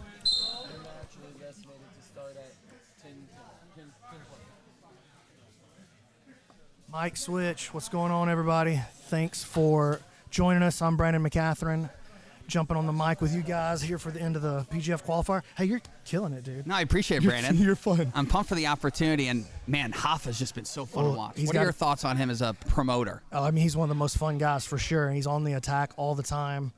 And I'll be honest with you, I didn't know anything about him coming in. So this is one of the coolest things about the qualifiers. I get to see all this like rising young talent. So this guy's everyone gets an opportunity. Absolutely on the radar, yeah. And he's got Angelo, what many consider the pride of Atlantic City, who's just led with his head all night, hasn't given up an inch. Look at this shot, man. Use the overhook there to keep him dragged in. He's got the hand on the inside, though. But Hoffa's so dexterous. His lower body is just, the way he's just throwing his legs around it. You see the way he consistently wins that inside position there? Like swimming his knee to the inside. It's just old school, basic closed guard jiu-jitsu, but he does it with like a new school flair on it. Like he did it with the meat hook in that time. But really, it's just that same old game. It's worked for a billion years. Yeah, he moves really nice. He's really loose, man. All right, here's a shootout. Right into an inside heel hook attempt, but Angelo doing a good job staying compact and clearing the knee line. This is good passing. Look at that pass. It's always cool when you see, oh, look at this. Oh, he's got a toe hold. Nice counter, but Hoffa's on the inside heel hook. Beautiful finish from Hoffa. Yo, that kid's got a lot of pizzazz, man. And he's enjoying the moment, Brandon.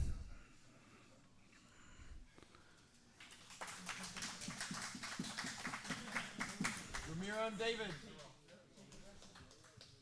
Ramiro and David.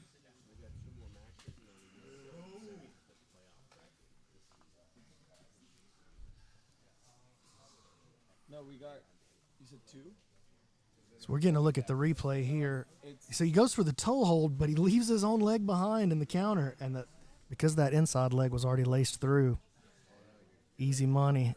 Jumps up. Oh, he said this is my house? I guess he's taking over. It's all fun and games until you have to pay rent. Something that you don't realize at 18 is that costs a lot of money.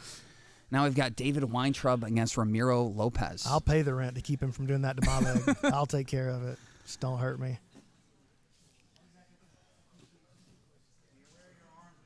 This is the second time we've seen Dave in one of the qualifiers. He came to Decatur, did really well, but ended up getting put out.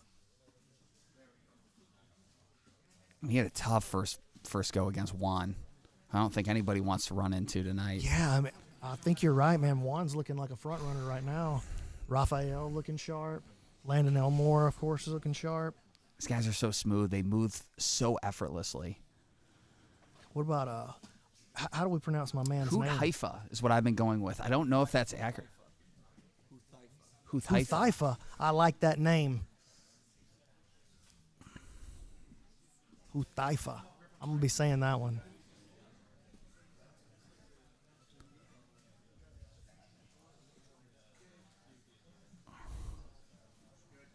Yeah, Ramiro had a really tough test as well. His first match was against Hoffa.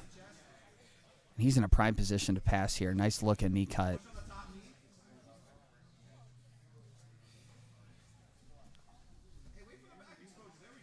This is nice. I was just clean, smashing jiu-jitsu, man.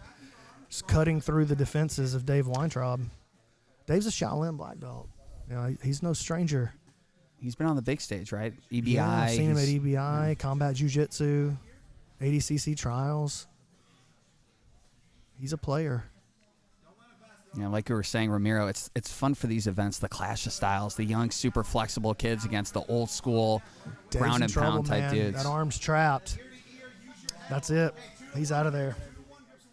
He's not going to make it.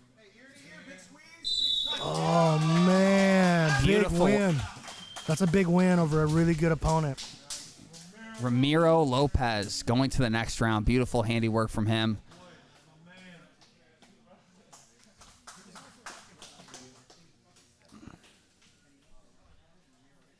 Well, no. Man, he had that arm trapped. Once the arm was trapped, it was just a matter of time before he got under the neck. Dave really had nothing left to defend with. Just reaching back with his left hand in a prayer, hoping that something would peel out of there. Exactly. Does a really good job here, too, using his head to cover his hand, enjoying the moment, looking at the camera as he gets the finish. And now we got Caleb Bears against Neil Alapani. Whoa. Yeah, Neil Neil is himself out moving on the guard quick, man.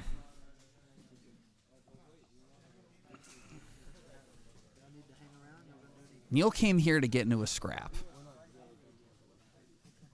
Coming out of, I believe it's 10th Planet Portland. Yeah, so. Training up there with Phil Schwartz. And then Caleb comes to us from, looks like Rocky Mountain BJJ. Oh, man.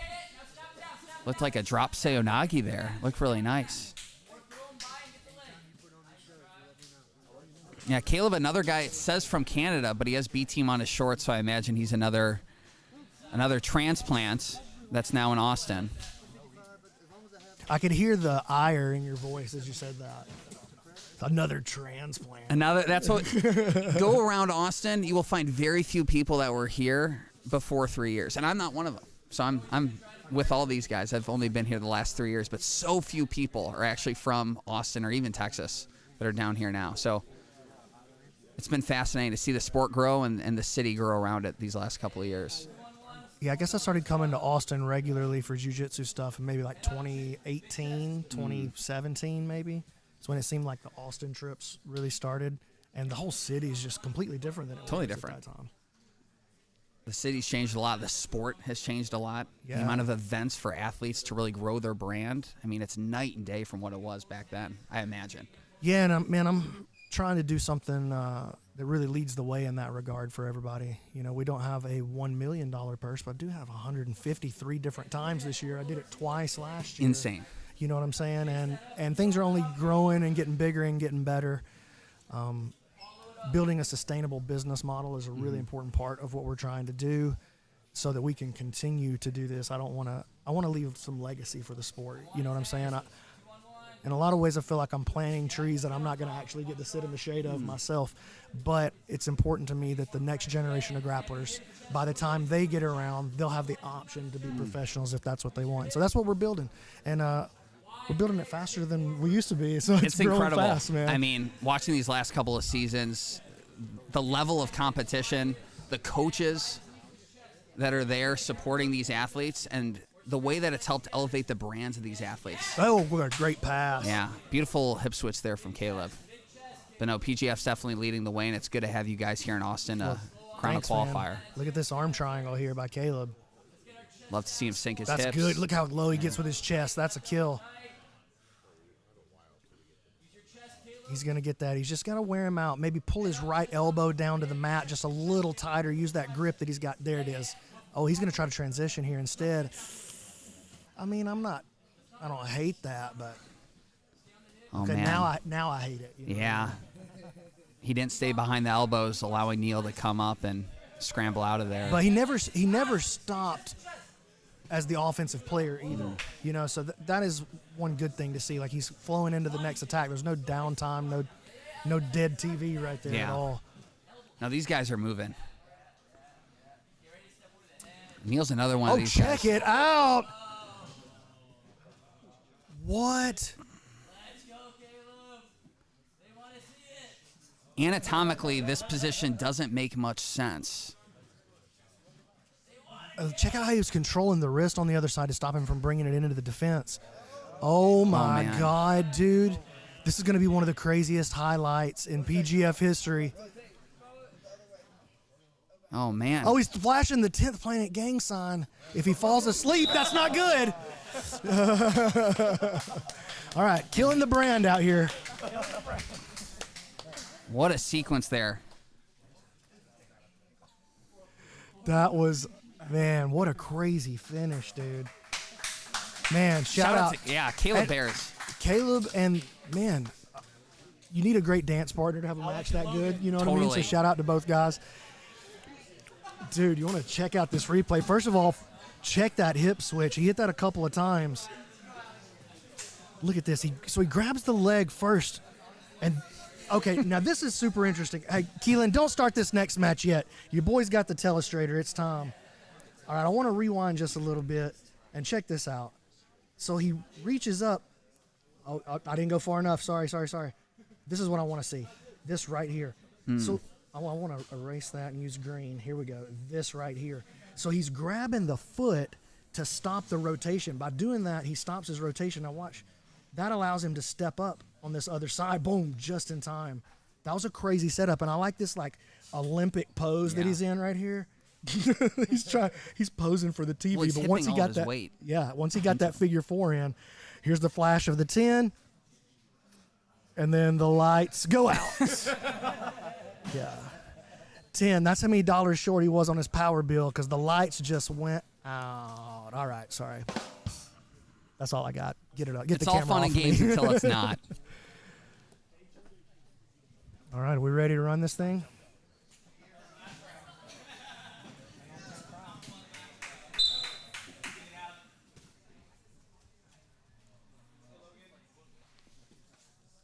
Now we got two other really hyper-mobile young guys, Alec Escoval on top of Logan Marshall here,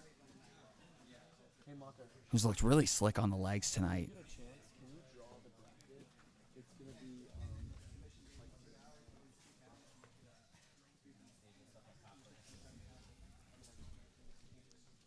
Logan's so much fun to watch. He just makes you like he's like if Mr. Rogers was a dangerous killer. You know what I mean? Like look at him. He's just out there smiling, Yeah. having a great time. It's a beautiful day in the neighborhood. He's got the little puppets and the trains and stuff. And then he breaks your leg, and that's not as cool. Well, he has it right here. He's got a calf slicer opportunity. Might use that to roll to the back. Oh, he's going to change off to this crotch ripper maybe. Oh, he's gonna get that hand for the twister. You see the way that Alex keeps posting right there. Oh, this calf slicer. That's a tough one. There it is, right there. Boom. Oh, man. Oh, I thought he had it, dude. Alex trying to turn it. Crotch ripper on the other side, and Logan just flowing him through the series of attacks. Like this is a 10th Planet style right here. Well, that crotch ripper's nasty.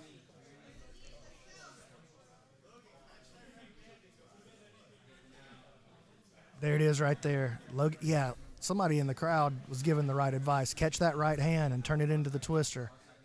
That's what he needs to do here. Like, it looks like Alex is. Oh, His beautiful defi- sequence now. Clear path to the back for Logan. Don't even know if he's going to take it. Such beautiful jiu-jitsu. You see that little switch to get the defending foot out of there. And here's the twister again. Beautiful sequence by Logan Marshall looking to put away Alec Escoval here. Oh, my God, he survived it. That was nuts. Beautiful work from Alec, not letting Logan control his head.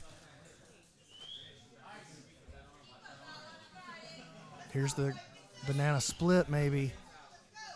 There's the arm right there. That's where he needs to catch it. When he posts, catch it and go belly down with that twister. That's it, man. I'm telling you. Bad day at the office. Alex stayed super composed, though. You know, trying as best as he can to untangle his feet. But easier said than done. He made it out. Logan immediately transferring to the top.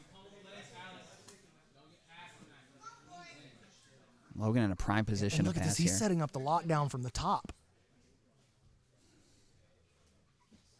Oh, man. Right into a crucifix. Yeah, that was wild. That was crazy. Into the truck Oh, again. man. Just look how smooth he is on his sit through. Missed it. Ends up on the bottom. Nice play by Alex. Just persevered. He stayed there. He stayed in the pocket. That's something about Alec all night. Stayed very composed through all these sequences.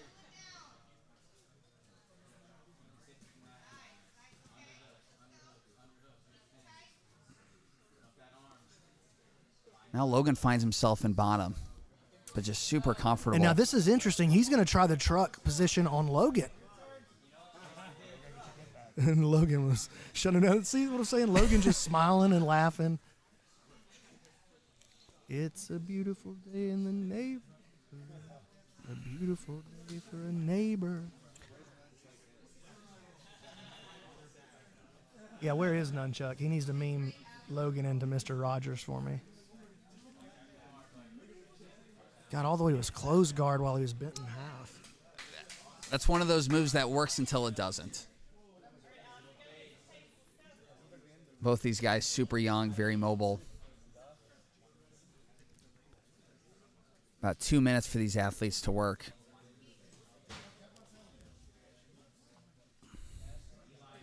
Now that we're in 50-50. Does a nice job clearing his knee line. There's a corkscrew counter.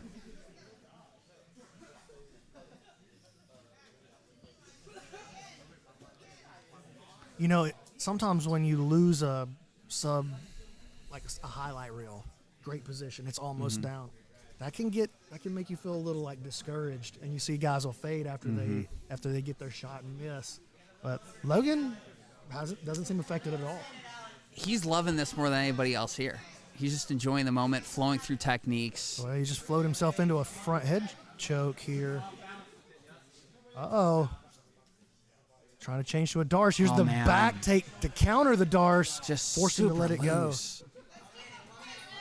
Remember Gio Martinez hit that on Christian Woodmansey at EBI, maybe like 2 or 3, something like that. And we were just all like, Oh, right into an inside heel hook. oh, that looks tight. He goes belly my down. God, oh my God, oh my God. Oh, And he gets the tap. Logan sorry, I Marshall with screamed the into the inside mic. heel hook. And he moves on to the next round. We hope Alex okay. Oh. That was a pretty crazy sequence.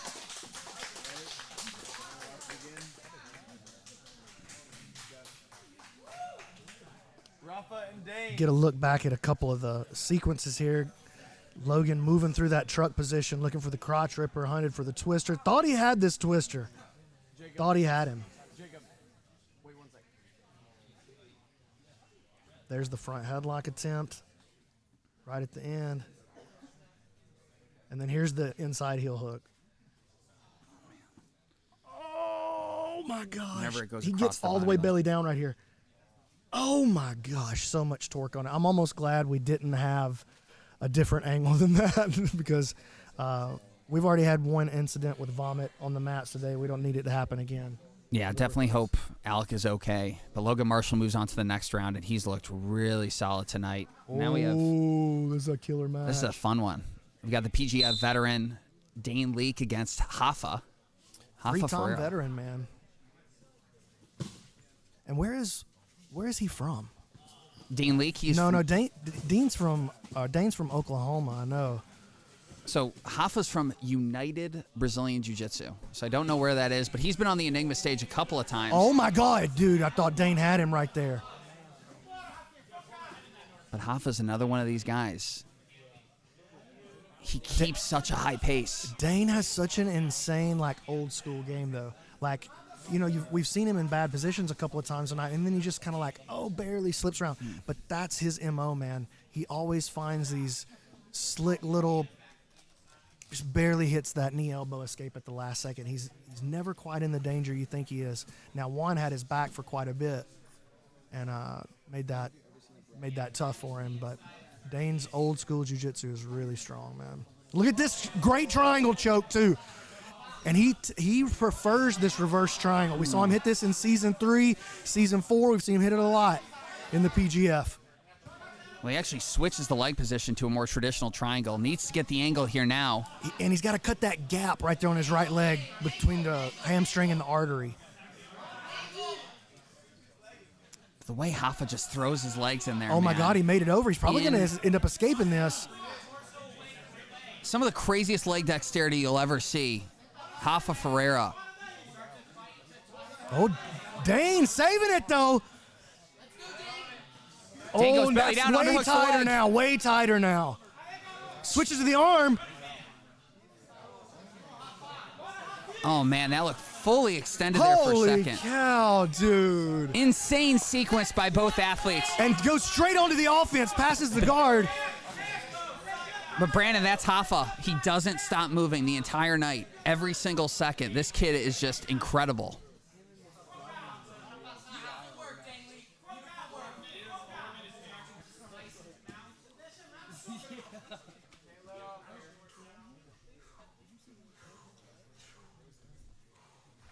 So 3.5 for these guys to work. Already just a very hectic pace so far.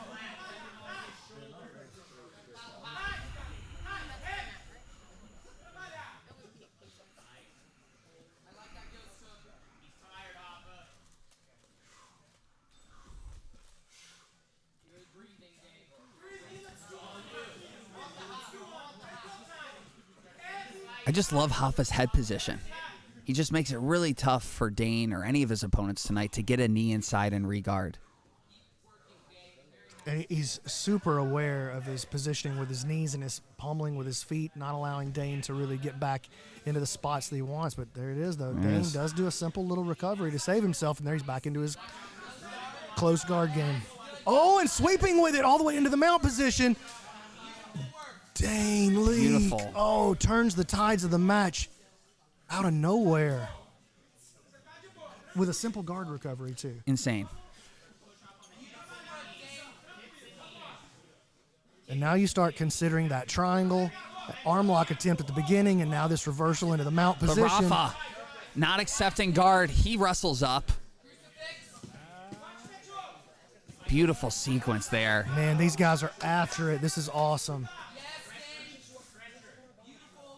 Just a crazy pace going for that far side Dagestani handcuff. 2 minutes to go for these guys to work. He's going to find his close guard again right here, I think. Just watch this little slip, Oh, right? man. Smooth. Oh, totally missed that one. Hoffa looking smooth. All the way into the mount. He's smiling at the commentator booth. Look at this kid.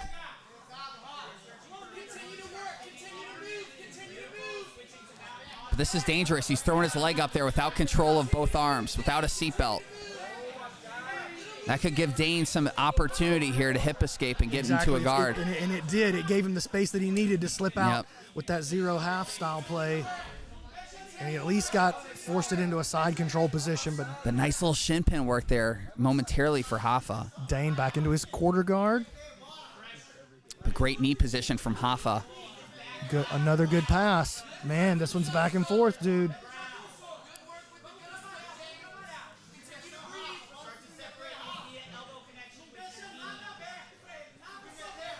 So a minute to go for these guys to work. Incredible pace so far. You got a minute left, Dave.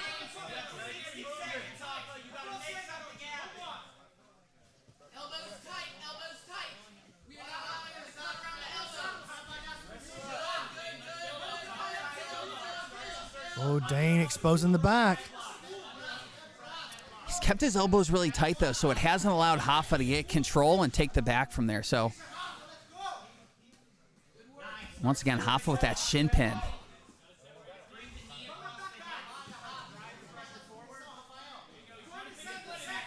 He's looking for the triangle. 27 seconds. 30 seconds. Let's go, buddy. Really nice work. But Dane being very mindful of where his elbows are. And Hoffa just diving all over the place, man. No regard for his body. The kid feels invisible, and he's looked at tonight. Beautiful work. Going for the Almost the armbar. arm at the last second. Oh! You gotta love that. Hey, get up. Let's go. Get up. Let's go. That was good work right there. That was good work.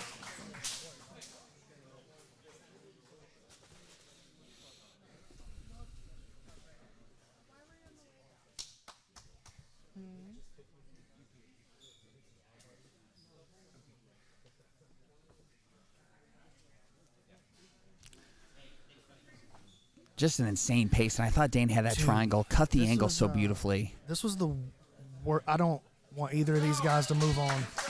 I don't want either of these guys. Dude, I want to make sure I get this kid's information because that's the kind of athlete that we're looking for sure. Dane just got so close to finishing him a couple of times, you know what I mean? And then, right the first time, then ended up moving towards his back or with the mount. Man. Alexis. I love it too. He's asking for feedback. You know, he's as game as they come in.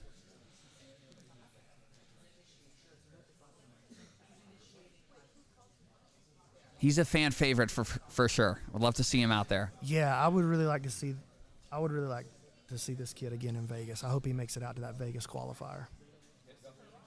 So now we got Alexis Ortiz against Ramiro Lopez from Fort Worth. So two Texas guys looking to get after it here.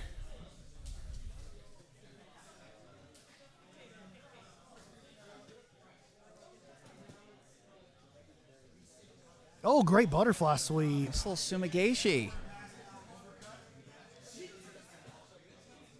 It's been fun to watch Ramiro tonight. We've had some of these guys that are just moving at such a hectic pace, super flexible, and then you got the old school jiu-jitsu of Ramiro, who's looked really sharp tonight. But as I say that, Alexis is on an inside heel hook.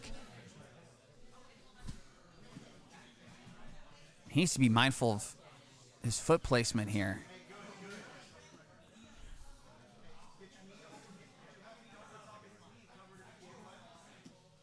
Just forcing that knee cut.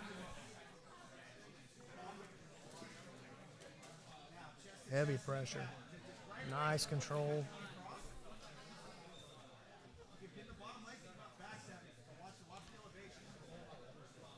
Gotta watch out, getting a little. There it is. Able to regain his balance. Oh, yeah, nice save, though. Alexis has done a good job tonight keeping his knees close to his chest. Really disciplined guard player. It's win or go home for these guys.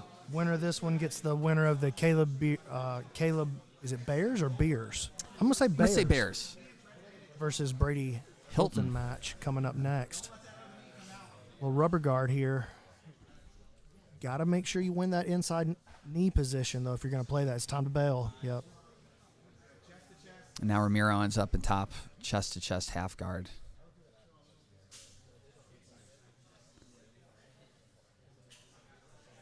What's fun about this is just the clash of styles. You know, Ramiro just has a very, there's nothing It's against it. Yeah, style. classical it's a style. classical. Yeah, you don't want to even call it old school. You'll call it classical. Yeah. It makes it sound prestigious. Well, there's still guys that do it really well at the Ooh, look at highest this. levels. It's nice control here. He's got the elbow trapped on the inside. It's going to probably force him to bring his elbows together, turn it into an omoplata maybe. There it is. Steps around, good counter. Oh, now Moving it's towards the back, though. This is slick. Oh, ends up backing his butterfly over it. This is a nice top position. Great top game. Ramiro's got a really good base. Sprawling his legs back now, looks to windshield wiper his left leg and get to a body lock.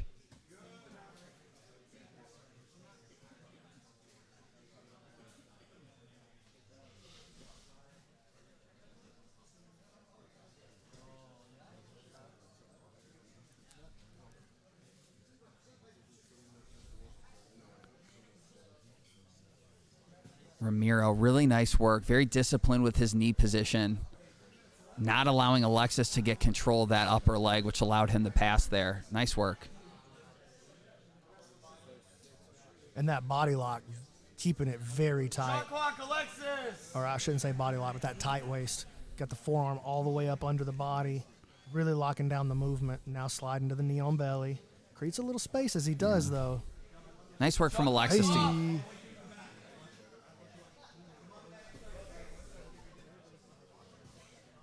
Alexis has stayed really disciplined, getting his shoulders to the mat. But, man, he's Ramiro's so he's tough. getting melted now. Yeah. As the match goes on, he's just melting the guard now. That's the way it works. That first guard pass might take you 3 minutes. But you keep running it down the pipe, and it turns into 1 minute, and it turns into 20 seconds, and then it turns into instant. And this is I didn't have that in my bingo card, Alexis doing that. yeah, you got to be careful here. There's there's that fly trap. Jeremiah Vance used to hit that all the time. He would hit it in black belt tournaments. It's an insane move, but it's no crazier than a buggy choke, which we saw earlier. One of the coolest finishes. Crazy. This season. Crazy finish. It was the pose from the top side for me that really sold it. And part of it, too, was his opponent's reaction. Oh, You know, he was loving the moment until he wasn't. That was fun. So we'll get to see Caleb back in action here in the next couple of minutes. Right now, it looks like Ramiro's trying to figure out what's next. Well, he wants to jump this triangle, but the elbow position, the left elbow is just not quite right. So he didn't feel like he could take that risk yet. And with him being, as we say, a more classically trained, maybe jiu-jitsu player, he wasn't going to open up and take that risk. Which is pretty smart, especially as these guys have had more matches. We've seen how important it is to get the position first before going for the submission. And look at that. Now he's just blasting through the guard, just melting through it now. And that knee cut's been money all night for Ramiro. Just great footwork right there. Good pummeling, back and forth from the knee cut to the knee on belly. To really good jiu-jitsu, man. So 30 seconds for him to work towards a submission. But he's looked really sharp tonight. Now he looks for the back here. Brandon, he's going for a sub. He doesn't want a decision. Oh, he's got the it arm too. around the neck. That's the kind of thing we're looking for, man. Still looking for the kill right here at the end of the match. Even though you got it in the bag, do it for the gram, you know what Exactly. I mean?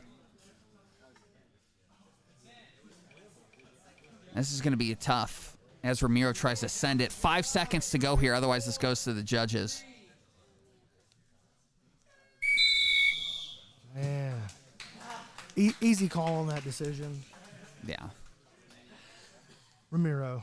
Yeah, definitely Ramiro. I don't think that's any controversy on that pick there.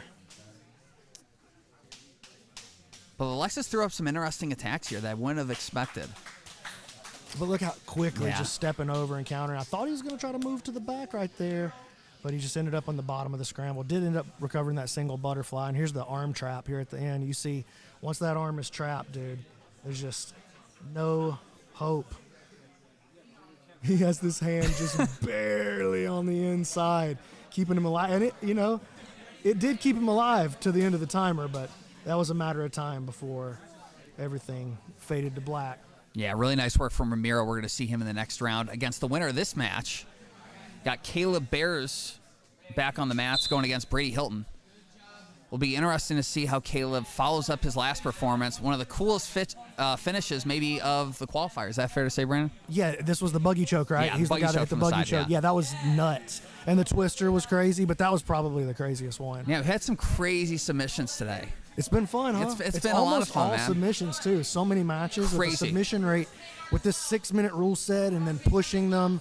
And then the little American Idol speech at the front, man, I think it lets these guys know that there's a certain style of grappling that we're looking for. And it's not really a contest to find out who's the best jiu-jitsu player. That's the thing. We're seeing who can take what they know about jiu-jitsu to win this grappling game that we've set up. It's not a statement about whose jiu-jitsu is best. It's also not a statement that moving as fast as possible is the best jiu-jitsu. Sometimes moving as slow as possible is the best jiu-jitsu. But I got to sell this to ESPN, baby. You know what I mean? If we want the TV deal, it needs to be exciting. Well, we've seen what jiu-jitsu on TV looks like without aggressive stalling and without 6-minute rules. We've seen that. Yeah. And I think we've seen that, it's not bad. Jiu-jitsu guys, we like it, but it's not going to break outside of the sport like that. So we're going to try it this way. No. I think it's going pretty good so far. It's going really good. And the guys in the beginning of the show really set the stage. I think we started off with 5 or 6 submissions, all within like the first 2 or 3 minutes. Everyone looked really good. Check this out. This is Oh, going to man. be bad. Legs Kimura Brady here. with the really nice shot here. Now he needs to start moving towards his right. See if he can. Yes, now we finish. Our right leg kicks underneath. Yes, yes, yes. Good. Stay. Sit right side of your head. Sit on the shoulder. Right side of your head. Sit on the shoulder joint. Man, you know, Crazy sequence. I can't believe he's surviving it. He's going to make it out. Yeah, it looks like Caleb could easily get his elbow to the mat here, but Brady's going for it Back still. into it again. He rotates back through. He's not letting him off the hook with the shoulder lock. Got his head trapped between the legs right now. If he can free the head, then he can continue the rotation. He decides to bail. Beautiful He work. should have made that full rotation back to the triangle a little earlier while he was still in that top position. So there was a moment there where they were kind of frozen in time for that back step triangle. Got to give it to Brady going for it here early in the match. And you wonder how much that's going to do to his gas tank as the match carries on. 3 minutes in on this one. Yeah, well, he let go of it for a reason, right? And it's almost always because you either I've burned myself out here or I'm going to burn myself out. Which one was it for Brady? That's the question. Well, we're about to find out about halfway through right now. Oh. And Brady, crazy nice little double flexibility. underpass. Caleb with a clean pass now. Into north-south. Side guard, Brady. Step on the head a bit, a little.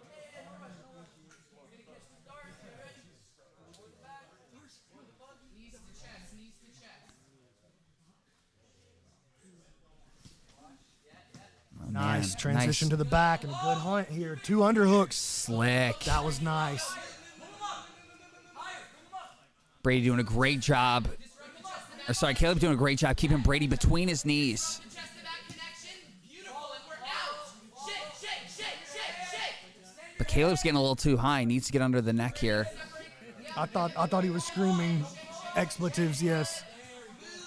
I believe that word was shin, if I'm not mistaken. Oh, man. Caleb went for the submission there without having control of the hips. And Brady's able to get his way out of it.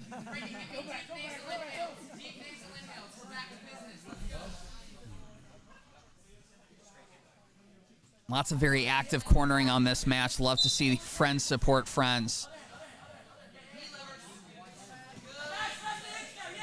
Really nice hip switch there from Caleb to end up in side Oh my control. Now we God. got a buggy. What if he ends up getting buggied after all that?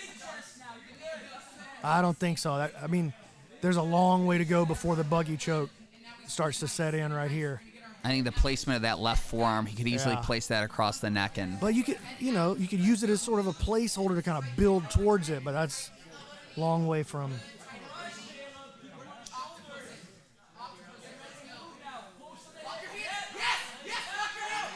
wow. Another octopus guard attempt. Seen that quite a bit tonight. Oh, Brady jumped used on the it to head. come up.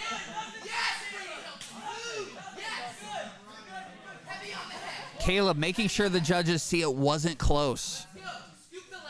I need angles. I need you on one hip, and I need you outside of his knees. Let's go. And Brandon, I'm starting to wonder with the corner advice if these guys have a side bet on their athletes right now. I mean, very active cornering. You might be onto something, dude.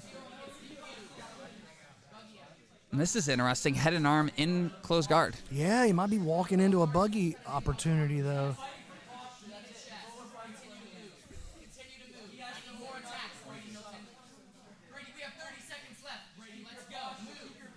So about 30 seconds to go for these guys to work. They both need to send it. This is the type of corner advice we love to see in here.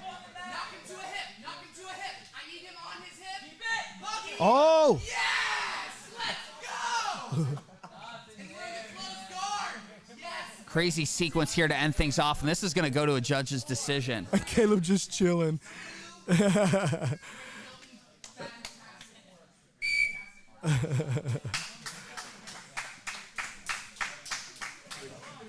Now some crazy sequences here.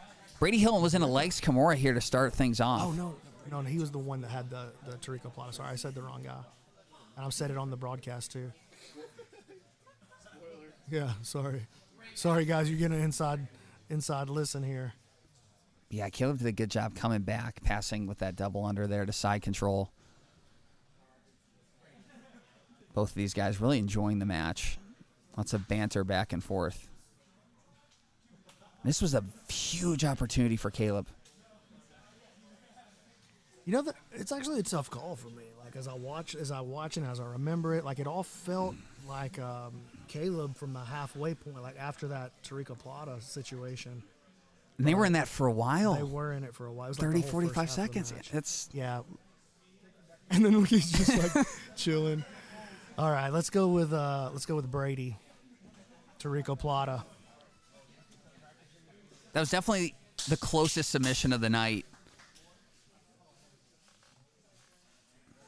Nice little exchange there. Now we got Brady Hilton moving to the next I actually felt round. kind of torn on that because I felt like the tide had turned really deeply. Dude, thank you so much, man. Thank you for being Thanks, here. man.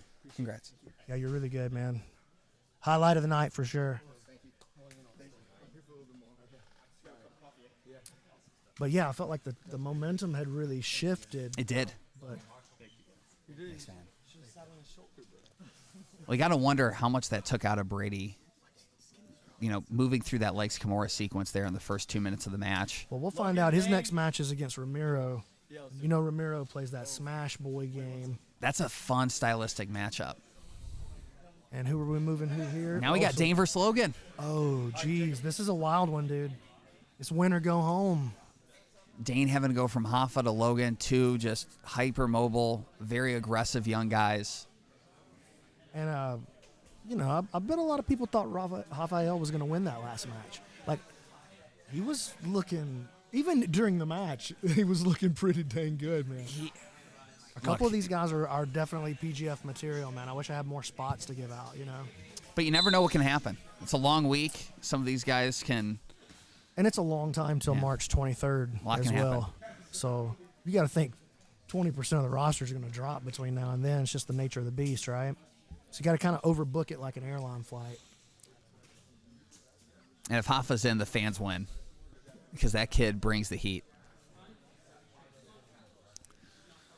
Logan already. Good knee position, has the head and arm. Yeah, but dude, Dane is just the master of that quarter guard position. But he decides to sit back there. It was an interesting sequence. He'll get you all the way down to that quarter guard and then just dig his way back home. And eventually finds his closed guard, eventually finds his triangle or the back.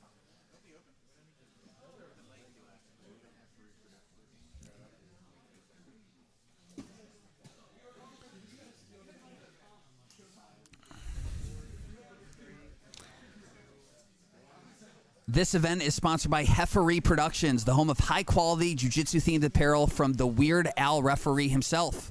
Rep the sport with iconic designs like the legendary Turtle No Points t-shirt.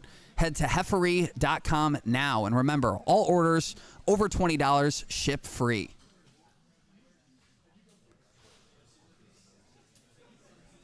So a minute and a half in, Logan really good head position, but Dane super tricky on bottom. Looks like his guard's almost passed, and then before you know it, he's either in top position or moving towards a sweep. So he's looked pretty slick all night.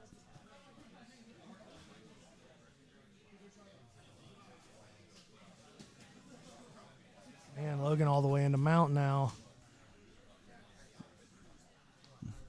Logan doing some schoolyard tricks, some hands to the face earlier, trying to disrupt the breathing of Dane. Oh, man, that's Dane's move, too. He gets your back, and then he just starts smothering you. He did it every season that he's been in the PGF. He's done that to at least one person. It's all the little things.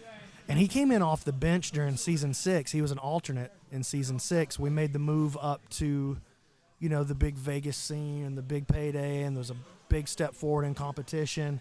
And he was one of the guys that we brought in to be an alternate. We're like, hey, thanks for being with the PGF so far. You want to get in there as an alternate? He came in off the bench and got a kill during Season 6 for the winning team, and he ended up walking out. He was one of the guys that won the big money in Season 6. That's incredible. So, yeah. That's why these qualifiers are important. No Yeah. matter if you win or not, it's the show that you put on and the way that you brand yourself. And there's definitely a lot of guys here, some of whom have already been eliminated, that have, I think, done a really good job of that tonight. So you hope to see them again.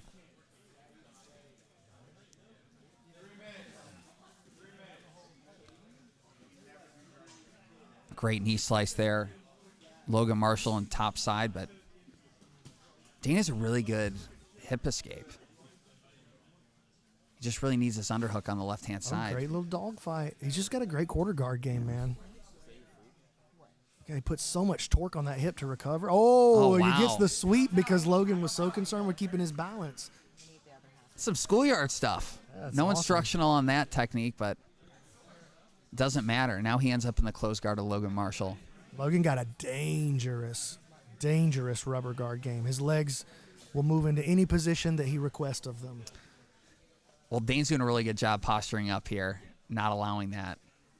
Yeah, you got to be careful not to get lifted above the waist. If you get lifted like beyond parallel with the floor, whether it's in the closed guard or whether it's in the triangle or whatever, then you have to let it go. They restart standing. So 2 minutes for these guys to work. But here he is. Dane's on his knees. Logan prime position and maybe get into some of those rubber guard techniques you mentioned. Take this chance to shout out New Hope Regeneration, one of our big sponsors coming back for PGF Season 8. Here's some rubber guard. New Hope always providing stem cells for our guys, so they always give stem cells to the winning team.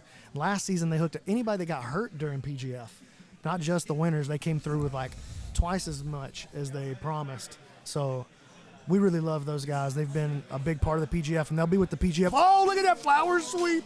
Old school gi techniques. Working a no-gi. Beautiful sequence there. Dude, that was sick. That was slick. But yeah, New Hope's going to be with us for all 3 seasons this year. That's so they're incredible. making a big long-term commitment to being a part of the PGF, and it's a huge deal to us. So shout out to those guys. Some of the submissions we've seen tonight, stem cells are very much needed.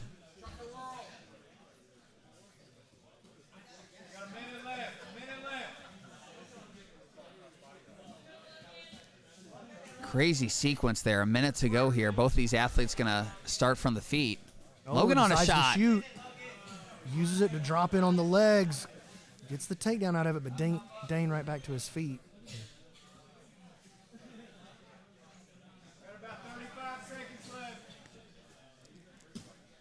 Now Dane cutting through the guard. It's a lockdown, though. Does a nice job unlacing the lockdown. That was really good top side work from Dane Lee. Logan got to be careful right here. He could give up the back. Oh, no, he's back inside the half now, I see. I thought he'd already slipped that knee. So 10 seconds to go here. Now Dane, some hands to the face here. Getting Logan back for earlier, and this one's going to go to the judges.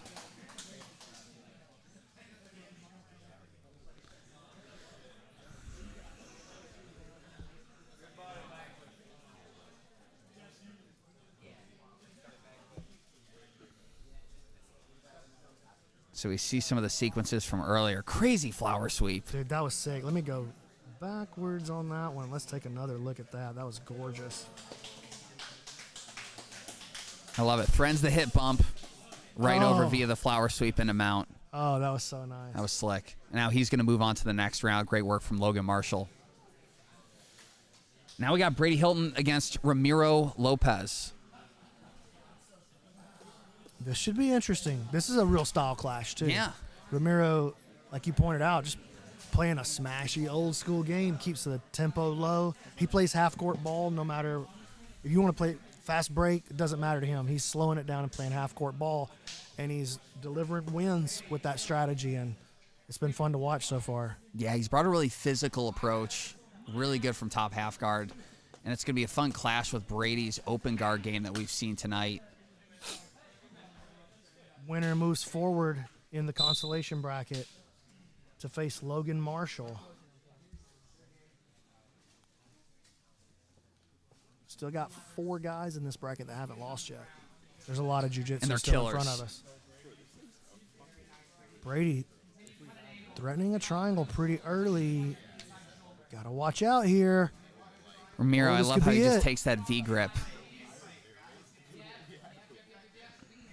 Switching off to the omoplata instead. Man, Nice, and instantly trades back to the legs. beautiful sequence there by both athletes. Just the physicality of Ramiro to get out of that position, just grabbing the foot, stopping it from moving. That's Ramiro putting this pressure down. a beautiful Nice insertion staple. of the butterfly hook here by Ramiro. This is a tough position. This is kind of like a 50-50 position. Yeah, You see athletes work out of it. and I liked what Brady was doing there for a second, where he was reaching underneath with the underhook. There's a lot of interesting game that unfolds from there if you're creative. Oh, beautiful hip switch. Oh, nice, Ramiro. But Brady's got that knee in. But Ramiro, Doesn't just the matter. physicality tonight. And the technical precision as well. Like, you can't play slow and steady and positionally dominant unless you have technical precision. And he's shown that in a lot of these positions tonight. Oh, but beautiful work to get back in the top chest to chest half guard. Just the way he's distributing his weight. He's really good in this position, just effortlessly steps through. Now into a head and arm.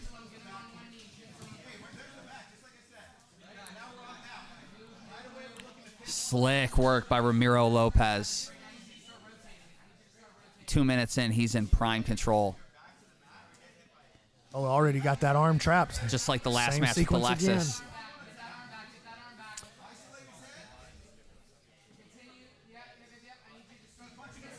I mean, it's just a matter of time. He's going to open that can, pop his head like a Pez dispenser. That's it. Just got to crawl those fingers, and it's all wrapped. Just That's it. incredible work staying patient here. Hands are connected. Won't be a judge's decision on this one. Brady doing a good job, though, staying relatively calm. And he gets the tap. Beautiful work from Ramiro Lopez. Ramiro fighting his way back in the consolation bracket, man. And he's got some fun stylistic matchups ahead. So here, you see him take that V grip and just hold Brady's foot. Yeah, he had the elbow open right there out away from his body, and I was thinking maybe that would give Brady a chance to pummel with his foot there, but he did a great job forcing the angle over into an omoplata so that he could limp his arm out. And then you see here just dominating the top position. Precision, slow, steady, taking whatever's available to him. And then the rear naked choke coming in an inch at a time. Yeah, he's a force in the bracket for sure. Looked really smooth tonight. Thank you, Joseph. Appreciate you coming, man. We're going to move back to the mini-season playoff. We got Connor Jashin against Jake Strauss. So yeah, taking a bit of a break here. Is Raphael still here, or did he dip out? I want to talk to that kid. Yeah. We'll get you his contact information. That's somebody who I think we're all going to see quite a bit here in these next couple of years. He's not going anywhere. No.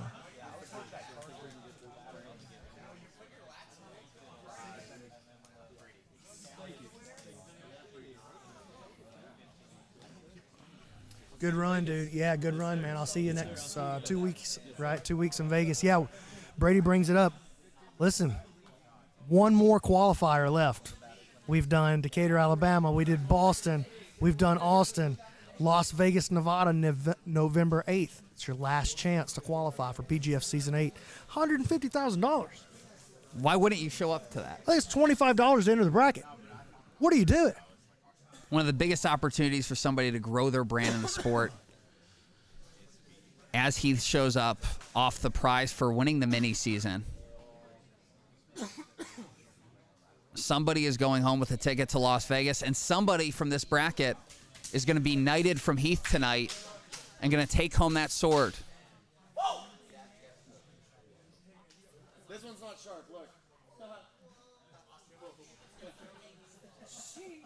So if you can't get cash, you might as well get a weapon, and one of these individuals is going to go home with a weapon tonight. $300 and a sword. Let's go. But the sword cost $1 billion, so. The sword's value only goes up over time. Exactly. It was forged in the fires of war. Ready, Jacob? Ow, that hurt my arm. I just like smacked the sword against my arm. show everybody that it wasn't sharp, but it hurt. All right, let's run this. It just hurt. Yeah, looking forward to seeing the playoff here for the mini season. Winner is getting knighted. Okay. Just heard from Weird Al, the winner of the tournament gets knighted. I don't know, and correct me if I'm wrong, I'm not sure that Weird Al has the authority to do that. I don't know who would in America. I don't know if that's a thing anywhere in the world at this point, but tonight somebody's getting a sword. And you got to think, you know, Sir Jake just doesn't sound as, you know. Yeah. Really knight a guy named Jake. Yeah, that's a tough one. Oh, man, nice little throw by there attempt from Jake.